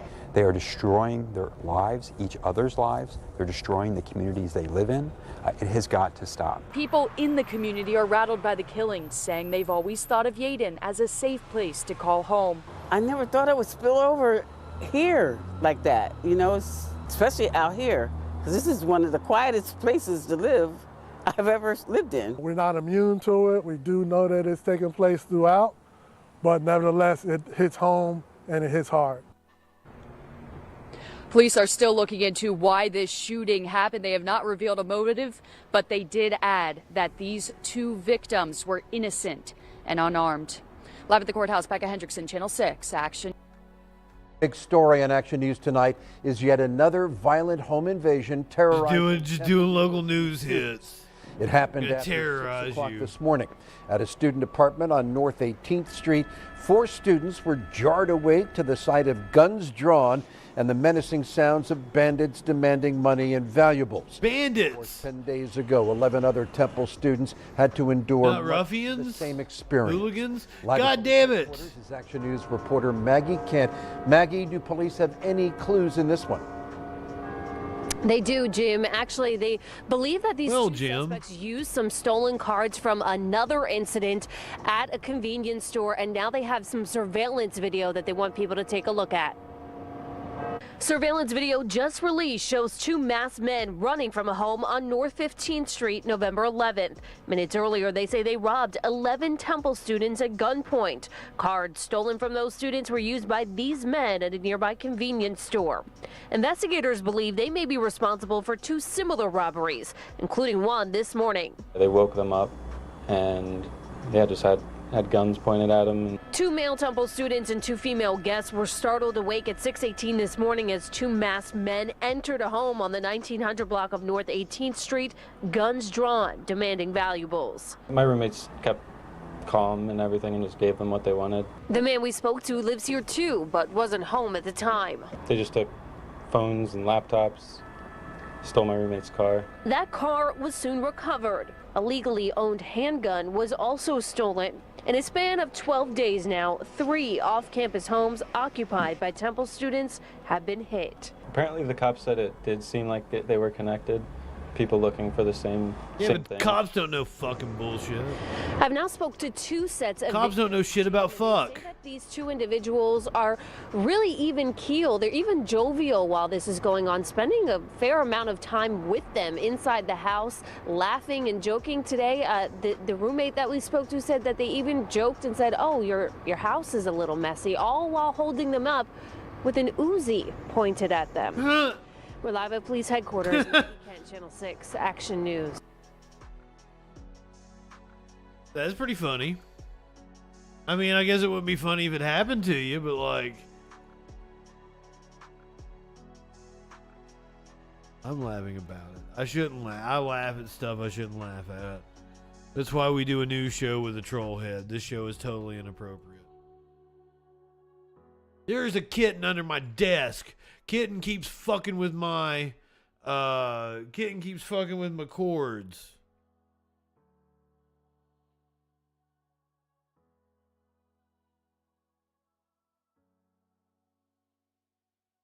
So like a Reddit account with this email that I use is like a fucking sock account.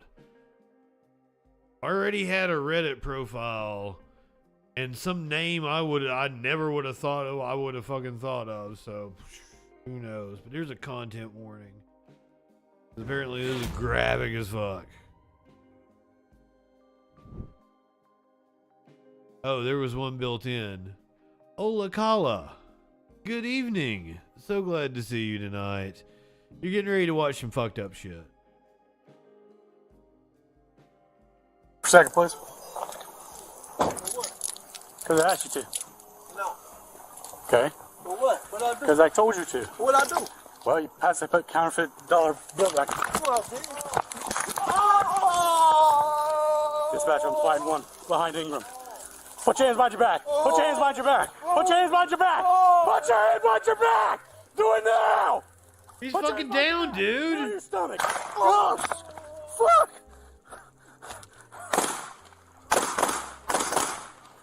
Jesus Christ. Shots fired. The fuck, dude? I've been shot. Give me a medic. This happened back in September of 2021. There's a kitten at my feet. God damn. What, did they just release this or something, Tones? Posted 7 days ago. Dayton cop gets shot in the head while tasing suspect. So he wasn't even the one that tased him?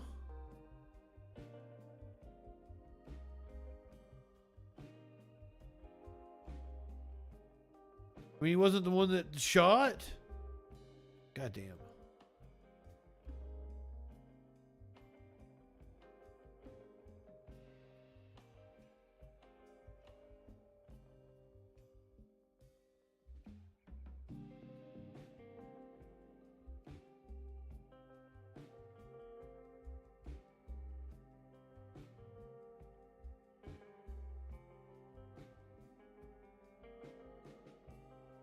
But before I did that, I somehow realized that I was still alive and I wasn't going to give up that easy. So I decided to stay in the fight. And for the last 365 days, that fight continues. Hello, I'm James Brown. Tonight, for the first time since getting shot in the head, we are hearing from Officer Tadeu Holloway. Investigators shot him while he was responding to a call. News Center 7's Molly Koick was live outside Miami Valley Hospital a year ago tonight talking about this story. And today, she sat down with Officer Holloway and his wife, and they talked about what happened to him a year ago tonight. September 21st, Yeah, this would have been like a month or two. Folks, good evening. James Brown here in Channel 7 studios. Not that James Brown. We break into program. I want to let you know a Dayton police officer has been shot. One moment, one trigger, one bullet that suddenly changed Officer Tadeu Holloway's life. A nightmare that came true. That nightmare started when he went to investigate a report of a man trying to use fake money at a store. And this body camera video showed Officer Holloway walk up to the suspect. When he turned and faced me, I knew something was wrong. Then he said the suspect threw a punch and Officer Holloway tased him. Put your hands behind your back. Put your hands behind your back. Put your hands behind your back. Put your hands behind your back. Do it now. Instead, his hand. You deserve to be punched, dude. Sorry. I knew I'd been shot, obviously. You know, I fell to the ground. I knew it. I was never lost consciousness. I knew what happened. I knew what I had to do. So, you know, after I had returned fire, I was in my head thinking I'm going to die for like a split second. He was covered in blood. I could feel the blood spewing out of my head. I could taste the blood as it was running in front of my face. I could see it as it was pulling in front of me. Rather than wait for an ambulance, another officer put Holloway in a cruiser and got him to Miami Valley Hospital in 3.5 minutes. Holloway remembers it all. I was hanging on for dear life. Oh God, I wouldn't. Fuck. And he was a heck of a wouldn't want to driver. remember that shit. I knew we were going pretty fast, so I even put my seatbelt on and just held on. While at the hospital, his wife Amanda was home with their 2 girls. I was giving our kids baths and my phone rang. Up Main Street, you can see that there are 2 lines of these law enforcement vehicles. And then when we turned on to Main Street, it was just covered in cars, of police cars, and I'm like, this is not a good sign. All she could do was wait as doctors worked on his injuries. The bullet hit right here on my temple and traveled underneath the skin and then came out here. The news was. What up, Lord Locke? And I will forever hate that word now because I was not grazed. You know, I'm just hard-headed and the bullet basically bounced off my head. But he has not been able to. I doubt. Officer Holloway told me he's still dealing with a traumatic brain injury, memory issues, and headaches. He also has trouble finding words, has ringing in his ear, and has some hearing and vision loss. Holloway said he's had trouble getting proper medical care. It's not an everyday injury, and so no one really knows how long this is going to take or what kind of recovery. I mean, the fact that he's alive is a miracle, I think, and I don't think they know how much better can he get or what can we do to get him, quote unquote, miracle. But one thing that has always been normal for this couple, life in law enforcement. She started as a dispatcher years ago and now works in the administrative office at the Huber Heights Police Division. He joined the National Guard in high school and got deployed 3 times, plus 9 years as a police officer. I became a police officer, and I know this is a cliche because every cop says it, but honestly, I enjoy helping people. That's something he does not have problems remembering.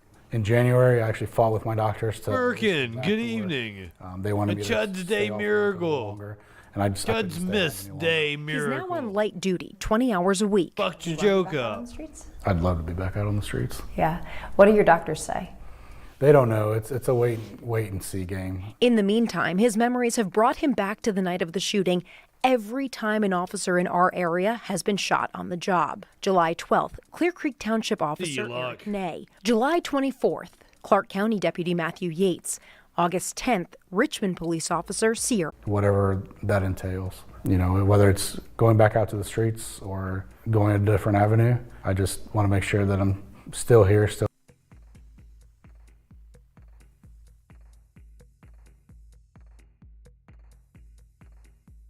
Yeah, we died there for a second. Like it went zero. When I have internet issues, like it fucking like it'll go down to 600, it'll go down to 90, then 0, bounce back up to 3,000 megs. 3,000 megs is what I've got it set on right now. 3,000 kilobytes. That was just like one of those normal internet brain farts. And yeah, like sometimes it looks like, because this one is like purple. This is like a purple light. So like right now it's got the tone I really like on it, where it's like purple and blue. Sometimes the way I sit, like now it looks pretty blue. Pretty blue right now. We back live. I'll rewind a little bit. This is the bullet in the head guy. We'll go back a minute or so here. Maybe a little bit longer. Igloo, good evening. All right, well, like there might be new people come in because of the notification. We'll go back to the beginning of the story. We'll not watch the graphic video again, but we're going to hear from a cop that got shot in the head. Letting them know I love them. Just But from a couple months back. I did that. I somehow realized that I was still alive and I wasn't going to give up that easy. So I decided to stay in the fight. And for the last 365 days, that fight continues. Hello, I'm James Brown. Tonight, for the first time, not that James Brown, shot in the head, we are hearing from Officer Tadeu Holloway. Deja vu. That a suspect shot him while he was responding to a call. News Center 7's Molly Koick was live outside Miami Valley Hospital a year ago tonight talking about this story. And today, she sat down with Officer Holloway and his wife, and they talked about what happened to him a year ago tonight. You might get commercials. I might not be able to help that. Good evening, James Brown here in Channel 7 Studios, breaking news. I was holding off on the commercial break as we were doing this because I was going to wrap it up. We're going to watch Biden pardon the turkey. That's the animal video. But like I've just been hitting local news hits here. As we break into program, we want to let you know a Dayton police officer has been shot. One moment, one trigger, one bullet that suddenly changed Officer Tadeu Holloway's life. A nightmare that came true. That nightmare started when he went to investigate a report of a man trying to use fake money at a store. And this body camera video showed all money is fake. Walk up to the suspect. All money is fake, sir. When he turned and faced me, I knew there was something was wrong. Slugged you. Then he said the suspect threw a punch and Officer Holloway tased him. Put your hands behind your back. Put your hands behind your back. Put your hands behind your back. Put your hands behind your back. Do it now. Instead, his hand reached for a gun. I knew I'd been shot, obviously. You know, I fell to the ground. I knew I was never lost consciousness. I knew what happened. I knew what I had to do. So, you know, after I had returned fire, I was in my head thinking I'm going to die for like a split second. He was covered in blood. I could feel the blood spewing out of my head. I could taste the blood as it was running in front of my face. I could see it as it was pulling in front of me. Rather than wait for an ambulance, another officer put Holloway in a cruiser and got him to Miami Valley Hospital in 3.5 minutes. Holloway remembers it all. I was hanging on for dear life. He was a former state weed eating, trooper, and he was a heck of a driver. Using a leaf blower. I knew we were going pretty fast, so I even put my seatbelt on and just held on. While at the hospital, his wife Amanda was home with their 2 girls. I was giving our kids baths and my phone rang. Up Main Street, you can see that there are 2 lines of these law enforcement vehicles. And then when we turned on to Main Street, it was just covered in cars, of police cars. And I'm like, this is not a good sign. All she could do was wait as doctors worked on his injuries. The bullet hit right here on my temple and traveled underneath the skin and then came out here. The news was told that I was grazed, and I will forever hate that word now because I was not grazed. You know, I'm just hard-headed, and the bullet basically bounced off. No. It looks like you were grazed, sir. I'm sorry that you feel it was like that word doesn't properly encompass what happened to you, and your feelings are hurt. Get over it. Off my head. But he has not been able to bounce back completely. Officer Holloway told me he's still dealing with a traumatic brain injury. He blames the news. He blames the news, and I'm sure the news was just quoting like whatever the press release said. Let's go back. Our kids' baths, and my phone rang. Up Main Street, you can see that there are 2 lines of these law enforcement vehicles. And then when we turned on to Main Street, it was just covered in cars, of police cars. And I'm like, this is not a good sign. All she could do was wait as doctors worked on his injuries. The bullet hit right here on my temple and traveled underneath the skin and then came out here. The news was told underneath I the was skin. grazed, and I will forever hate that word now because I was not grazed. You know, I'm just hard-headed, and the bullet basically bounced off my head. But he has It did not penetrate his skull. Completely. Officer Holloway told me he's still dealing with a traumatic brain injury, memory issues, and headache. He has to make it sound better than what it is. Has ringing in his ear and has some hearing and vision loss. Holloway said he's had trouble getting. Now I'm sure that's the thing, that he's had hearing and vision loss. And so no one really knows how long this is going to take or what kind of recovery. I mean, the fact that he's alive is a miracle, I think. He may never get his hearing back. Know how much better can he get, or what can we do to get him, quote unquote, back to normal? You want a kitten? But one Meat thing cakes. that's Good always been evening. normal for this couple: life in law enforcement. She started as a dispatcher 19 years ago ACAB and now means works her in the too. administrative office at the Huber Heights Police Division. He joined the National Guard in high school and got deployed 3 times, plus 9 years as a Dayton police officer. I became Let me a get police this officer. toy. I know this is a Drake. cliche because every cop says it, but honestly, I enjoy helping people.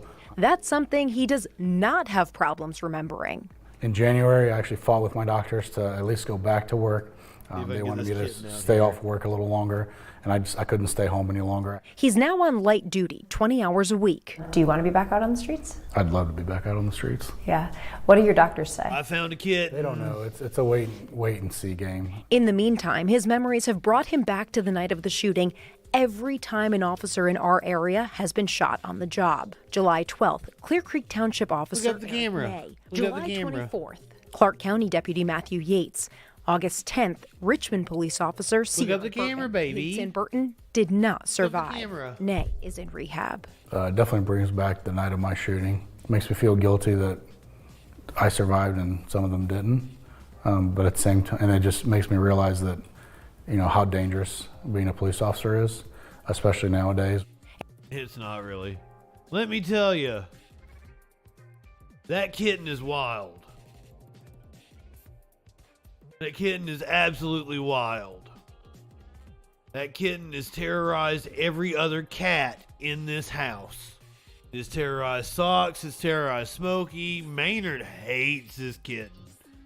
It's terrorized Sunshine, it's terrorized Alice. I don't know about Dorothy is pretty much terrorized anyway and lives under a chair.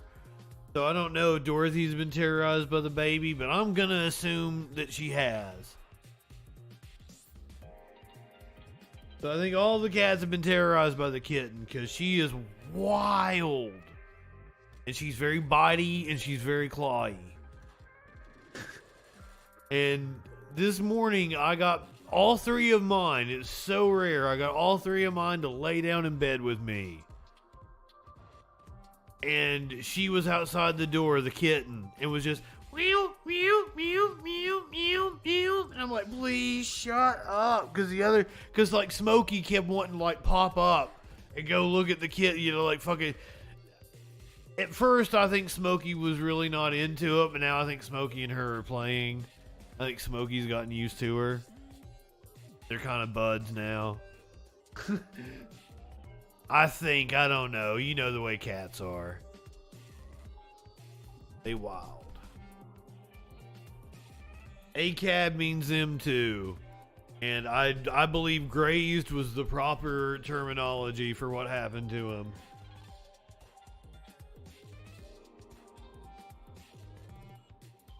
I guess Twitch got commercials. I'll bullshit until it doesn't even have a countdown on when the commercials come back. I could have already bullshitted through the commercials on Twitch. For those of you who aren't subbed. Which isn't very many of you. Tones keeps giving them out. Mad props. Thank you, sir. I love you very much. And I'm glad to welcome you to the Kitten Club. It's the Kitten Club. Glad to have you in the Kitten Club.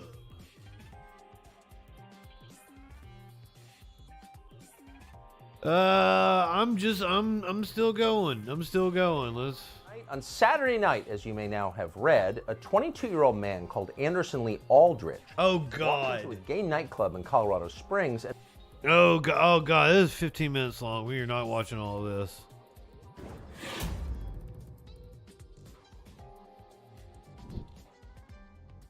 It's Monday, right? Because there's no Echoplex on. By the time he was subdued by patrons, he had murdered 5 people and injured another 25. I'll stick around till I get tired. You've seen this story before, but no matter how many times you've seen it, it never stops being horrifying, and it shouldn't stop. Yeah. Violence and cruelty should always good on you, Tucker. Horrify us every single time.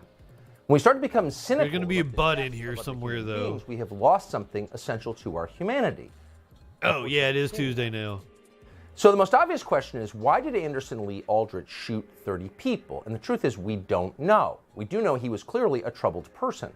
Last summer, he threatened to blow up his mother's house with a bomb. Yeah, we watched that earlier. Evacuate the neighborhood during the 4-hour standoff that ensued. Eventually, he surrendered. You're seeing this video first on CNN that shows the alleged gunman, 22-year-old Anderson. I don't know. I think some people. This is just I think some people saw it first on the Troll Patrol. After allegedly making a bomb threat on his own mother. Just saying, CNN. So after that happened, he, of course, was arrested and charged with first-degree kidnapping and felony menacing. But then the local district attorney, a man called Michael J. Allen, did not pursue charges. Why? We reached out to Allen's office today to find out why, but he did not get back to us, so we can only guess. We do know what the effect was. You don't guess. Aldrich was never charged with a crime, and his arrest record was sealed. His violent past did not show up in background checks. Threatening to murder his own mother did not prevent him from buying a firearm, even under Colorado's so-called red flag law, which was designed to prevent that very thing. So those are the facts. This is tonight's Tucker Carlson. That's how late I'm on. Authorities failed to keep the public safe. They didn't. This is just posted. You may recognize now a pattern, because you have seen that before.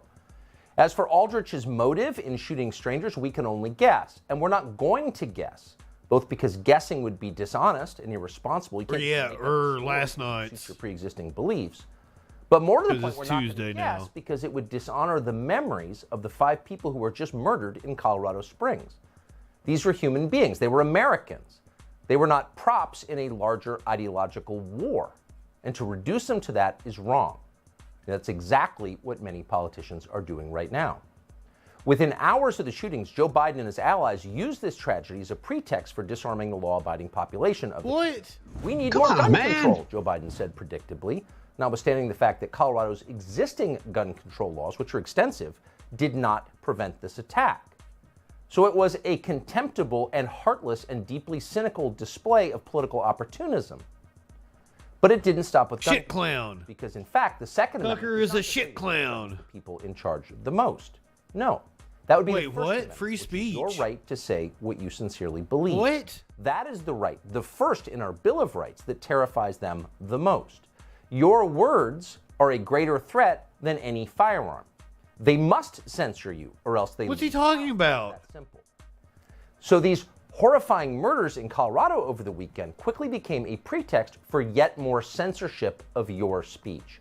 You are responsible for this, they told you, because you said the wrong things. Who? You are What? guilty of stochastic terrorism, inspiring violence by your beliefs. Oh, this is personal. This isn't a you thing. This is a you thing. Every time you object to Drag Time Story Hour for 5th graders. Whoa, yeah, we did the turn pretty fast. Minors, which it is, every time you say that, you are putting people's lives at risk.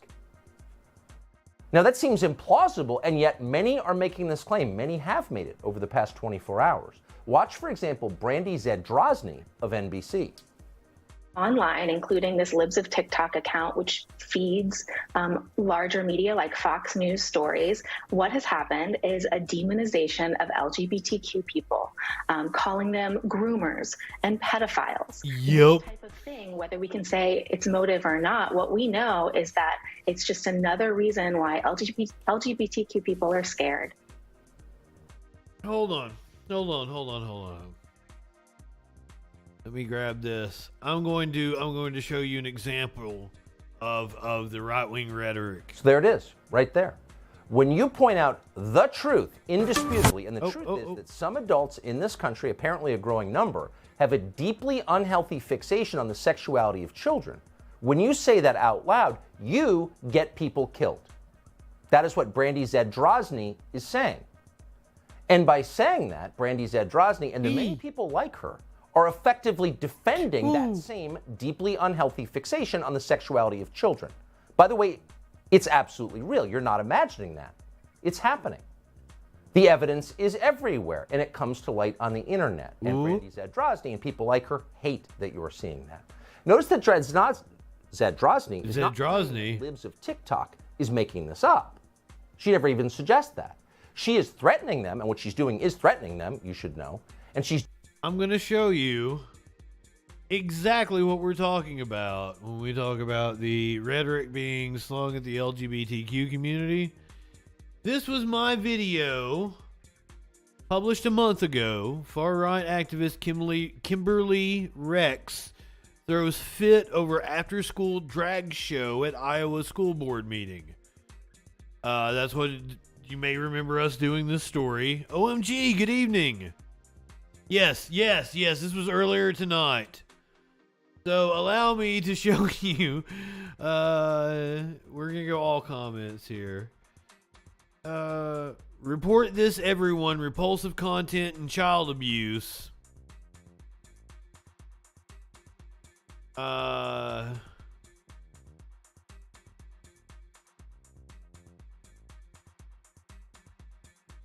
I can almost guarantee he has no kids and a very close relationship with his hand and computer.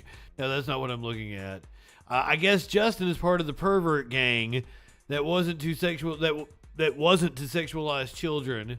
Why is it only the mentally ill, sick people with colorful flags don't see anything wrong with grown man almost showing his dick to kids? That never happened.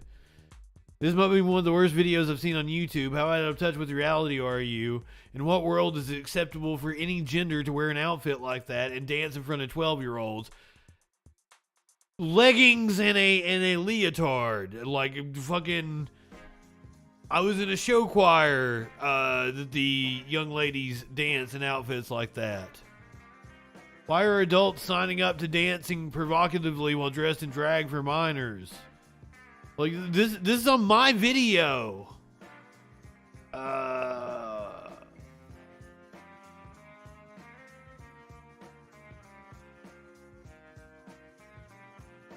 Trying to, like, I've gotten called a groomer many times on this video.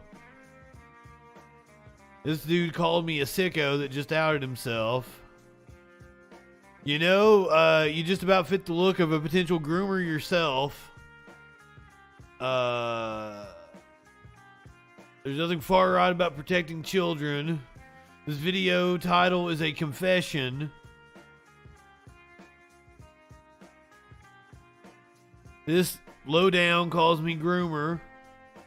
Lowdown again calls me groomer. Here's a short clip of the video this groomer is defending. Her buns are hanging out just like the drag queen. No, she was... I don't know how the drag. I don't know how the drag queen identifies. They were wearing leggings. Liberal turd makes video to protect groomers. These dresses that reach their knees are more revealing than the thong running up the ass crack. Okay, buddy, you have clearly been slapped in the face with way too many dicks. That's probably true. I mean, I do indeed live in sexual anarchy. You live in sexual anarchy? Why are you scared of getting slapped in the face with dicks? That's my question. It can be fun. The schools are not protecting the children from predators. 100% agree with her. It's disgusting that this is going on everywhere, and we're just supposed to think it's normal behavior to subject children to this sick, perverted behavior from drag queens. You have no clue what far right is. Read up a little bit and get a glimpse of the Stalins, Hitlers, Mussolinis. That's far right. Yeah. Yeah. This video is just for views. Okay. I was gonna say, like, did I say, like, all videos are just for views?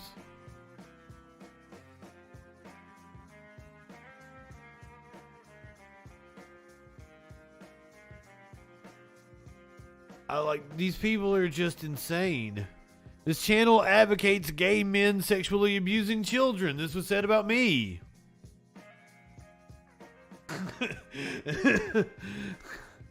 Democrats love sex and kids. I'd rather be a bigot than a Democrat pedophile.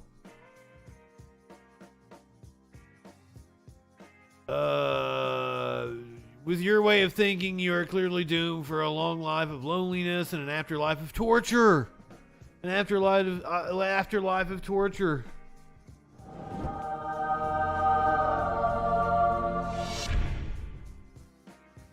I like this. Was like fighting people in your own comment section is not effective damage control. And I'm like, damage control? Like, I don't understand what you're talking about. This is a video about a completely innocuous thing that occurred after school where a man... oh, thank you, Renegade. Where a man danced in a costume. Idiots are losing their minds in my comment section and calling me a pedophile and a groomer. If you think I look bad, then I worry about your mental state. The real problem is that you don't think you look bad, says Lowdown, who has called me a groomer multiple times. It is your mental state that is in question here, given nobody agrees with you. No, you've just brigaded me. Your cognitive dissonance is so far gone that you cannot even see the fact that when it is smacking you in the face in every comment on this video. What is? All you guys have done is called me a groomer and a pedophile and misstate what has happened. It's completely misstating the facts of what was going on at this after-school drag show. Drag shows in school, the end is near. Drag is the new blackface, so why are they allowing it in school? What the fuck? It's not offensive when she is in it, but that outfit is with a bulge around kids. Either way, it's wrong. It's crazy that conservative are actually the ones making sense now. Good for caring mother, protect the kids from these perverse, lewd, disgusting, mentally ill people. You are the bigot. My God, how is YouTube getting me like this? What the hell? I don't know how there's so many bots coming to the YouTube. I don't see him anymore. Somebody got it. That's I'm still going. I'm still fucking going. Wow, this mom is brave. How does this dude have any followers? He sucks. Listening to him would be like watching paint dry. I think I'm pretty entertaining. Woman is a champion. You like to groom kids, you scumbag. Leftists are pervert morons. Come on, man. Did I just stumble on a pedophile's YouTube channel? Everyone, don't forget to hit the dislike button for this Chomo defender. Okay, groomer. I'm just like, and I get ratioed. I did. This is indeed a ratio. Hold on one second. I'll find you. We'll go back to Tucker. This is the vitriol. I've seen it firsthand. He's doing that because they're pointing it out. Noticing it's happening is their crime. And once again, what is happening? Children's Hospital in Boston, one of the most famous hospitals in the world, has admitted performing double mastectomies on children for no medical reason at all. There is no scientific justification for sexually mutilating kids. They are not doing it for a scientifically defensible reason. They are doing it because they believe in a very specific religious ideology. That's true. Is pointing that out an attack on gay people? Of course it is not an attack on gay people. It has nothing to do with gay people. It has to do with sexually mutilating children. No one is sexually mutilating children. You're just making it up. Period. And yet suddenly it's very common. As we've reported on this show, UCSF, University of California, San Francisco Hospital, one of the leading hospitals in the world, is doing this as well. And they've said so out loud. This is an actual quote from their website. Quote, genital surgery is being performed on a case-by-case basis more frequently in minors. In the absence of solid evidence, providers often must rely on the expert opinions of innovators and thought leaders in the field. So your child gets sexually mutilated genital surgery that is irreversible, not on the basis of science, but on the basis of innovators and thought leaders. It's hard to believe that's happening. That quote was scrubbed, by the way, after we reported on it, not because it wasn't a real quote. There we go. But because it was a real 6.3% likes to dislike, 17 likes, everywhere. 253 dislikes. Megan Brock decided to do some. I thought it was more than that. I thought I had like 1,000. Choose not to. They look away and attack anyone who wants to know what's actually happening. So that means that all the people that disliked also commented. A 2017 email from Dr. Nadia Daushin at the Children's Hospital of Philadelphia. Again, one of the most famous hospitals in the world, known as CHOP, a widely beloved institution that has helped very many. But in this case, what they were doing shocks the senses. In a communication with now HHS... I'm assuming there's some bullshit coming. She wrote this, quote, I'm not aware of existing literature, this is Daushin, but certainly it is happening. I think we've had more than 10 patients who have had chest surgery under 18, as young as 15, and bottom surgery, 17. So? That's the sexual mutilation of children. Oh my God. For no medical or scientific reason. No, there are reasons. Fashionable. That is called a straw man argument. That has taken over a lot of the leadership of this country. But the fact right-wingers love that. Are being destroyed by this. It should be a crime. The people who commit it should be in jail. But it's not just the sexual mutilation of children in hospitals. This is part of a larger trend, and the trend is this. What the fuck is that doll? And it has always been a bright line into deep involvement with the sexuality of children. That has always been, and must in a civilized society always be, the most forbidden thing. It's considered unacceptable. Oh God, even we got among prison DM back. enemies. But now it seems to be growing in its prevalence. Consider the latest ad for the clothing brand Balenciaga. This was just uploaded. I have never heard of Balenciaga. The photo shoot they're using to sell their products features a young girl holding a teddy bear in a bondage outfit. Then, in case you missed the point, the photo shoot also contains this image. It shows several documents. Most of them aren't visible, but what you can see when you zoom in, and of course the point is that you see it, is a reference to a U.S. Supreme Court case called Ashcroft versus Free Speech Coalition. That case struck down a law against kiddie porn. What is this? Well, it is what it appears to be. It's an endorsement of kiddie porn, of child porn. What? What else could it be? We wanted to know. So we He really is getting into like some QAnon fucking nonsense. So we're going to have to take that on face value and ask, where's the moral outrage? Bondage outfit? Industry in this country comprised of moral outrage merchants. If you've ever been on Twitter, you know what we mean. Truly, an entire sector of our economy is devoted to attacking people for falling short of the mark. And here is a high-end retailer promoting kiddie porn in an ad on Instagram, and nobody notices. No! There's no front-page New York Times editorial against it. This is just goddamn nonsense. And of course, Instagram let the advertisement run, endorsing kiddie porn. And by the way, if you have an alternate explanation, endorsing kiddie porn with a teddy this bear is this is the exact thing we are talking about. He's just making that up. Sitting cow. Yeah, I'm gonna take a vacation this week, so I'm off on Wednesday evening, Thursday, Friday. Usually off on Saturday. I'll be back on Sunday. We're actually gonna have a Wednesday morning stream this week. If you're up on Wednesday morning, we're gonna do Prime Minister's questions, and we're gonna do C-SPAN call in. I'm sure Tucker is wrong about Ashcroft versus free speech. Absolutely positive. I don't want to have to go through the whole John Ashcroft again. Like we watched him sing Let the Eagle Soar the other day. No, like it's just a teddy bear with some... I don't even know it. Like that's not a bondage outfit. It's just a teddy bear. And then, like, we go from what Tucker calls a bondage outfit, and the other picture definitely wasn't a bondage outfit either.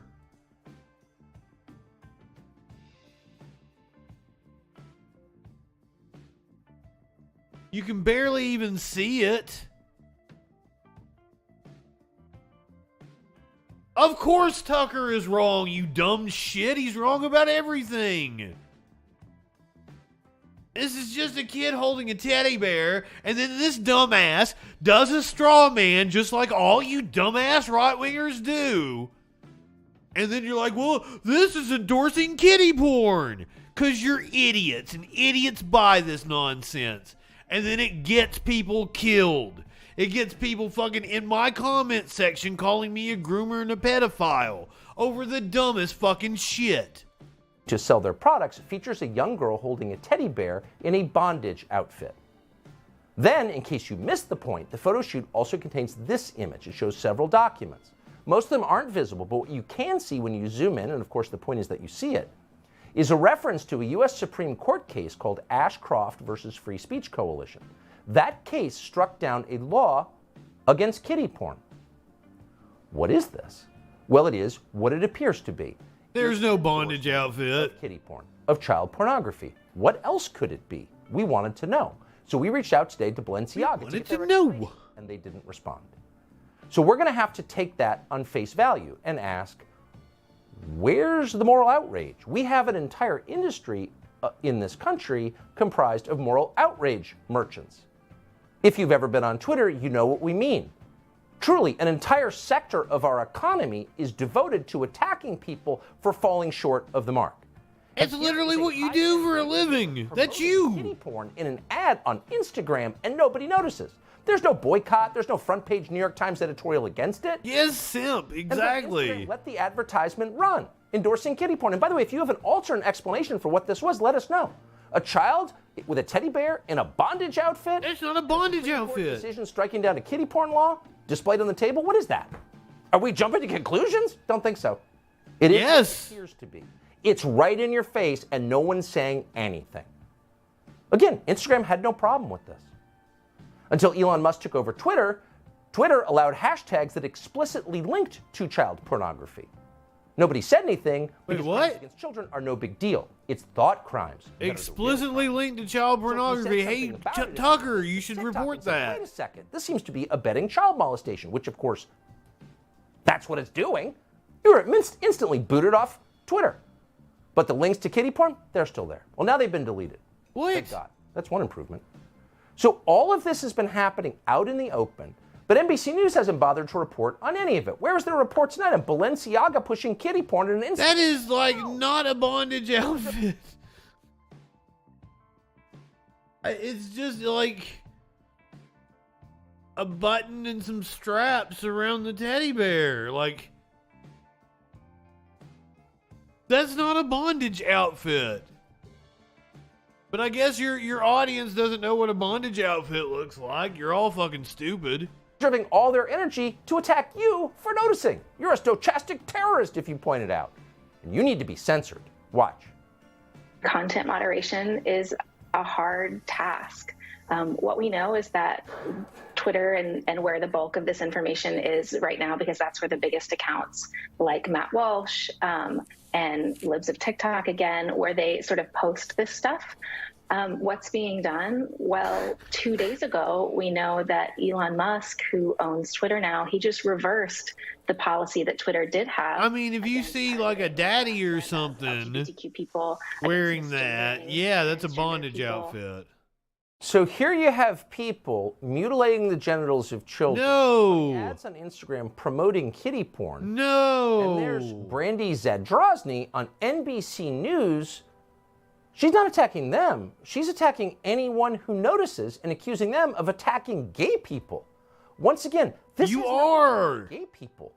This is an attack on the sexual fixation on and mutilation of the genitals of children. Pushing kiddie. You were the one fixated on it? That's an offense against anyone's definition of decency, and she's effectively defending it, and they all are. You're not allowed to notice it, or else you're committing violence. You're complicit in mass murder. Well, the people who are doing these things are fine. No one attacks them. An ACLU spokesman launched this attack on Doug Lamborn, a congressman. I will not Google that. He voted against the Respect for Marriage Act and is a co-sponsor of Marjorie Taylor Greene's nationwide ban on gender-affirming care for trans youth. Sounds like a piece of shit. Huh? That's the crime? Children having their genitals mutilated on the basis of no science, my God. no actual real medical guidance, no longitudinal study. There's no evidence this is a good idea, but GLAAD is for it, so doctors mindlessly do it, and you can't complain or else you're a murderer? None of that was true. Children can't put up with it. For her part, GLAAD's president declared that because of Saturday's shooting, you need to shut up while doctors mutilate children. No, you have to Google it. And you might want to turn on your ExpressVPN. Medical Association, the pediatric. Now let's talk about our sponsor for tonight's stream, ExpressVPN. With ExpressVPN, you can. I'm not really. No. I've been offered through the Stream Elements sponsorship thing. I've been offered HelloFresh and Raid Shadow Legends and shit. I would do it. Like, okay, if I could just make a commercial for it and place it in my commercials, I'd totally do that. But like, you have to have like an overlay.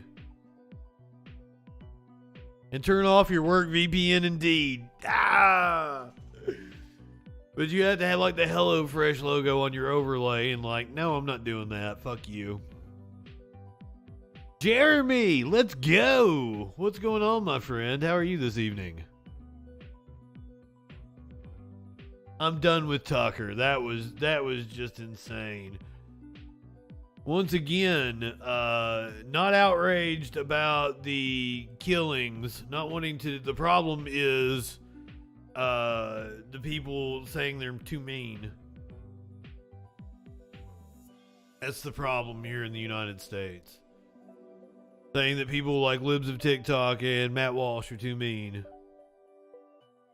I do believe. Usually not up this late, but you know, things happen. We're just out here trolling. Hey Justin, are you trolling? I ran out of material. I mean, we do have the final story of the night is Biden pardoning the turkeys.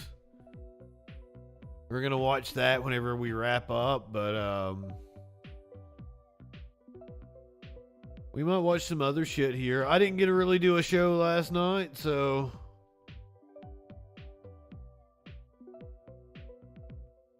flip over here in the news.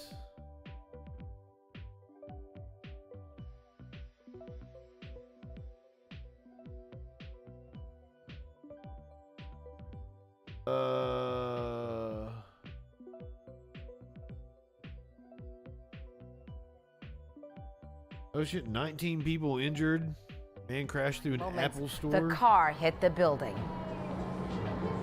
Oh, Maria, what a difficult time this was for everyone here. And as you know, plywood will soon cover that shattered glass, but lives were shattered here today, and we're still wondering tonight why.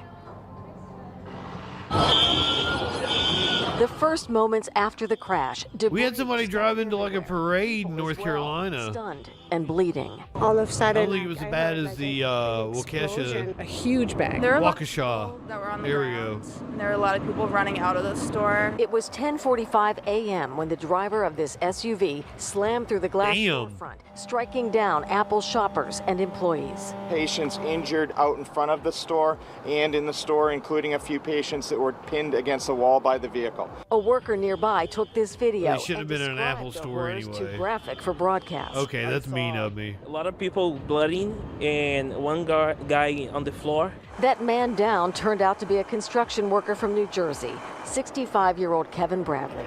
In a statement, Damn it, an Kevin. Apple spokesperson told us, "We are devastated by the shocking events at Apple Derby Street today and the tragic loss of a professional who was on-site supporting recent construction at the store. Our hearts go out to our team members and customers who were injured and all of those who were affected by this terrible incident. We are doing everything we can to support our team members and customers at this very difficult time." The shopping plaza was bustling with holiday shoppers who openly wept and comforted each other. My heart goes out to all the employees of Apple and all the customers. I don't mean to laugh. I really don't. This is Nobody should be tragic. dealing with this holiday week. Nobody. And crews here tell us that they will work late into the night to get this job done. Yeah, the capitalism must go on, so we got to rebuild. Most of the Derby shops today as they did their investigation. The hope is to reopen most of the stores tomorrow. We're live in Hingham tonight. I'm Mary Saladna, WCVB. Whoa, that was loud. I should go ahead and wrap it up. I've been on almost 6 hours now. So we're going to have a Troll Patrol later tonight. Normal troll time. And then we're going to do Wednesday morning stream where we're going to do PM's questions. And then we're going to take calls from C-SPAN. We're going to watch C-SPAN take calls from the public. That's going to be fantastic.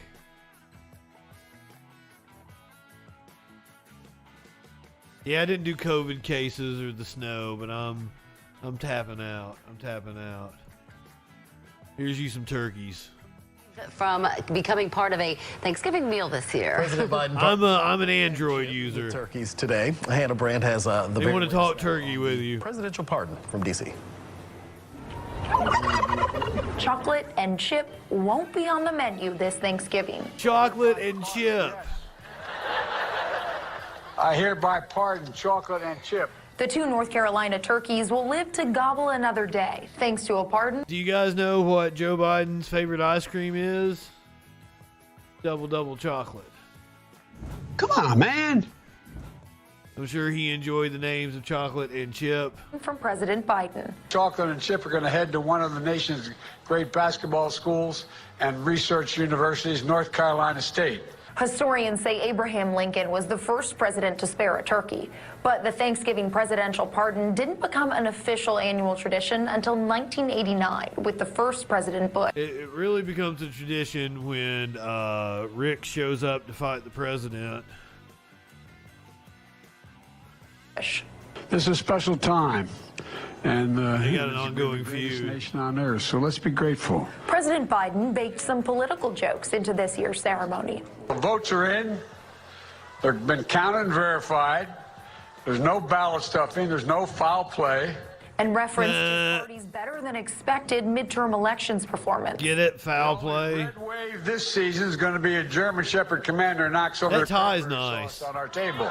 But his ending message did seem to really ruffle some feathers. Nothing beyond our capacity if we do it together, united. Biden in Skyrim. I'm Hannah Brandt. Renegade, you need to hop in our Discord. True Social has been very... Oh, I don't want to hear about True Social. You need to hop into our Discord and share some shit with us.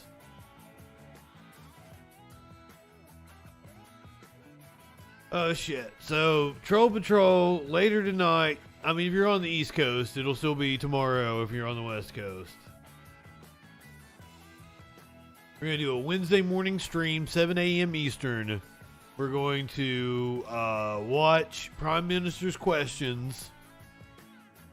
And we're going to, after Prime Minister's Questions, we're going to check out C-SPAN taking questions from the general public. I just forgot who I was going to rate. You know what?